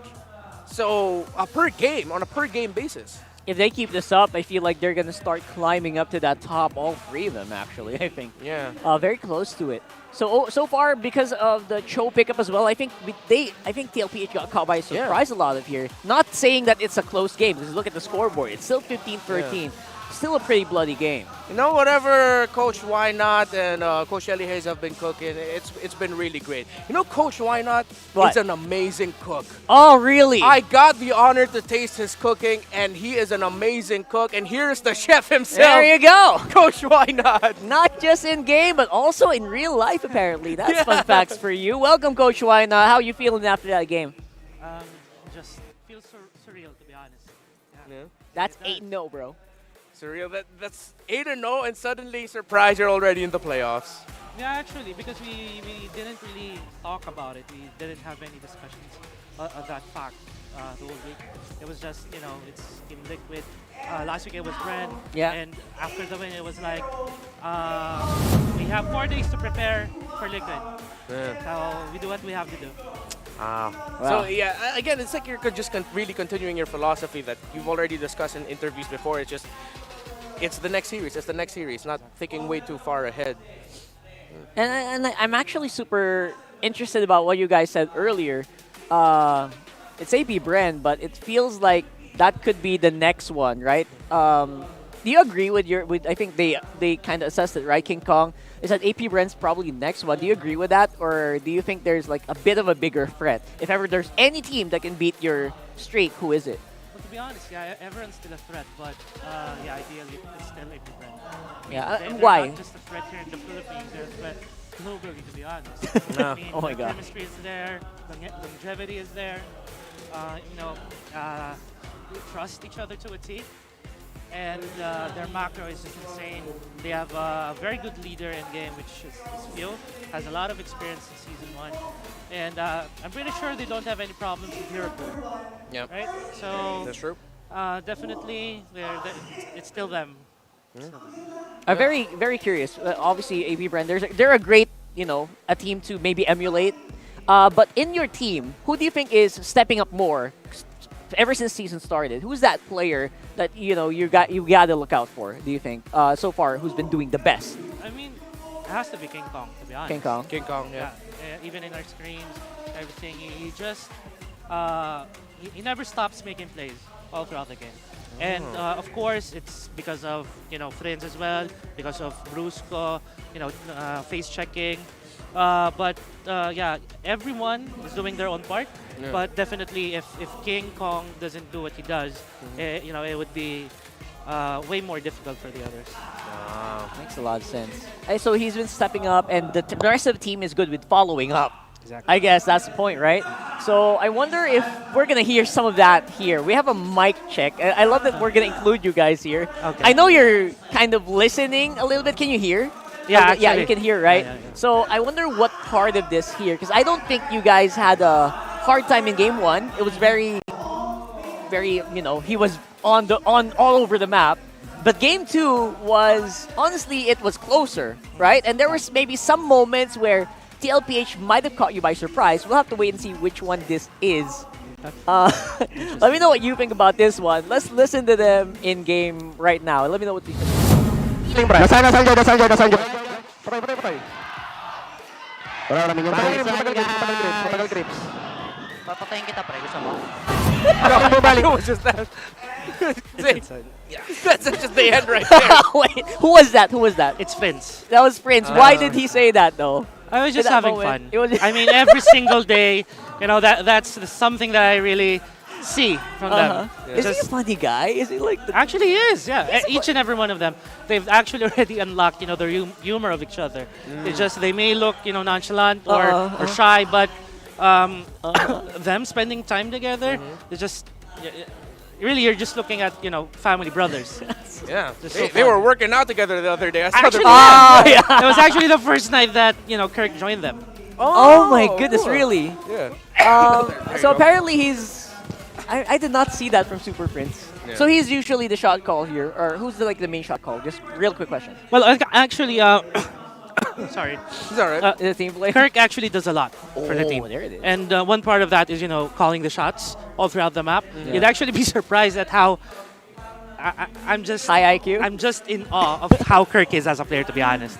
And Great yeah, insight. everyone is looking at Kelra, at King Kong definitely, at Friends. Brusco has been highlighted as well. But Kirk, if behind the scenes, he's insane. He's just insane. Oh man, we'll have to look for more mic checks in the future. But for the meantime, here's your standing, brother. Wow. Oh my goodness, look at that. It's pretty far as well from Falcons and Aurora here in Smart. 16-4.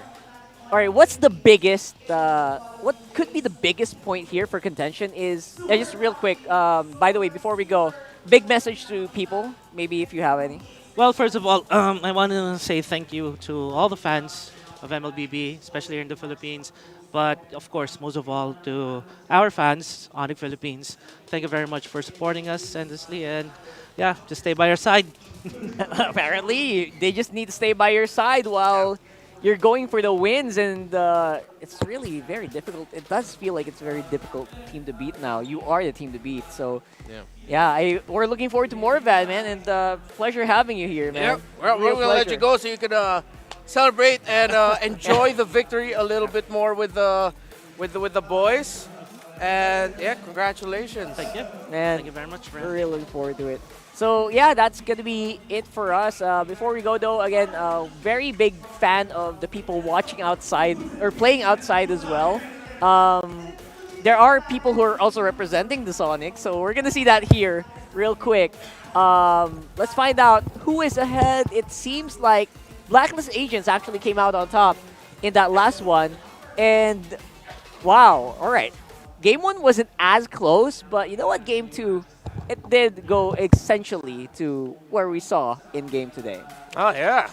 I love the action with the Fansik Laban. And it's good to see that, I feel like it feels good for the fan base. Like, oh, cool, we won for the Sonics. Sonics, Fnatic, you guys get the win this time in your MPL matchup, and then they do. So it's pretty cool.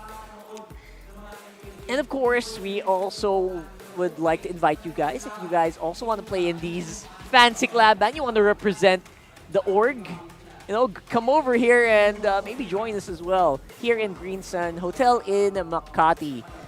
Join us here in the MPL Arena. We have so many activities, as you can see, even off camera. I don't know if you guys watch the loading screens. We also take a lot of photo ops with our fans. We talk to them. There's so much merch. I can't even bring them home anymore. And I feel like there's so much more that we can talk about here and experience here in the MPL Arena. So hopefully you guys join us as well. Yeah. You know what? After today, again, I'm a Clint guy now. If I Clint end up in guy. the gold lane in my RG, I'm playing Clint. All right. You know what? But definitely want to experiment with that one. Wild West here. But that's going to be it for us here on Rockheart. This is Renmar. Let's throw it over to Mara Aquino to close up the show for the day. Bye. We witnessed nail-biting games today with Smart Omega's opener and Fnatic Onic Philippines continuing their streak. Matapos man ang laban ngayong araw, hindi pa tapos ang aksyon ngayong linggo. Kaya dapat abangan natin ang mga laban bukas because we're on the way to the playoffs. Muli, ako po si Mara Aquino and this has been MPL Philippines Season 14. Give it good vibes, everybody, and see you tomorrow.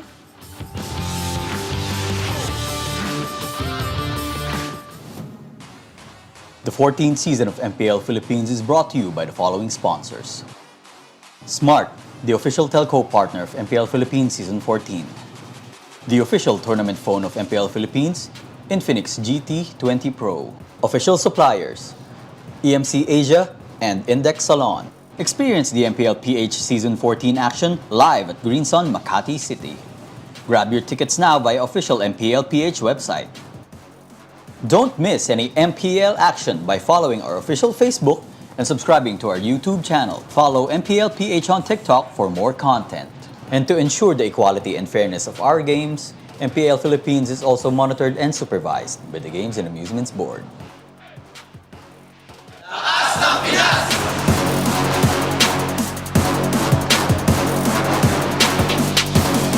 Lakas ng Pinas!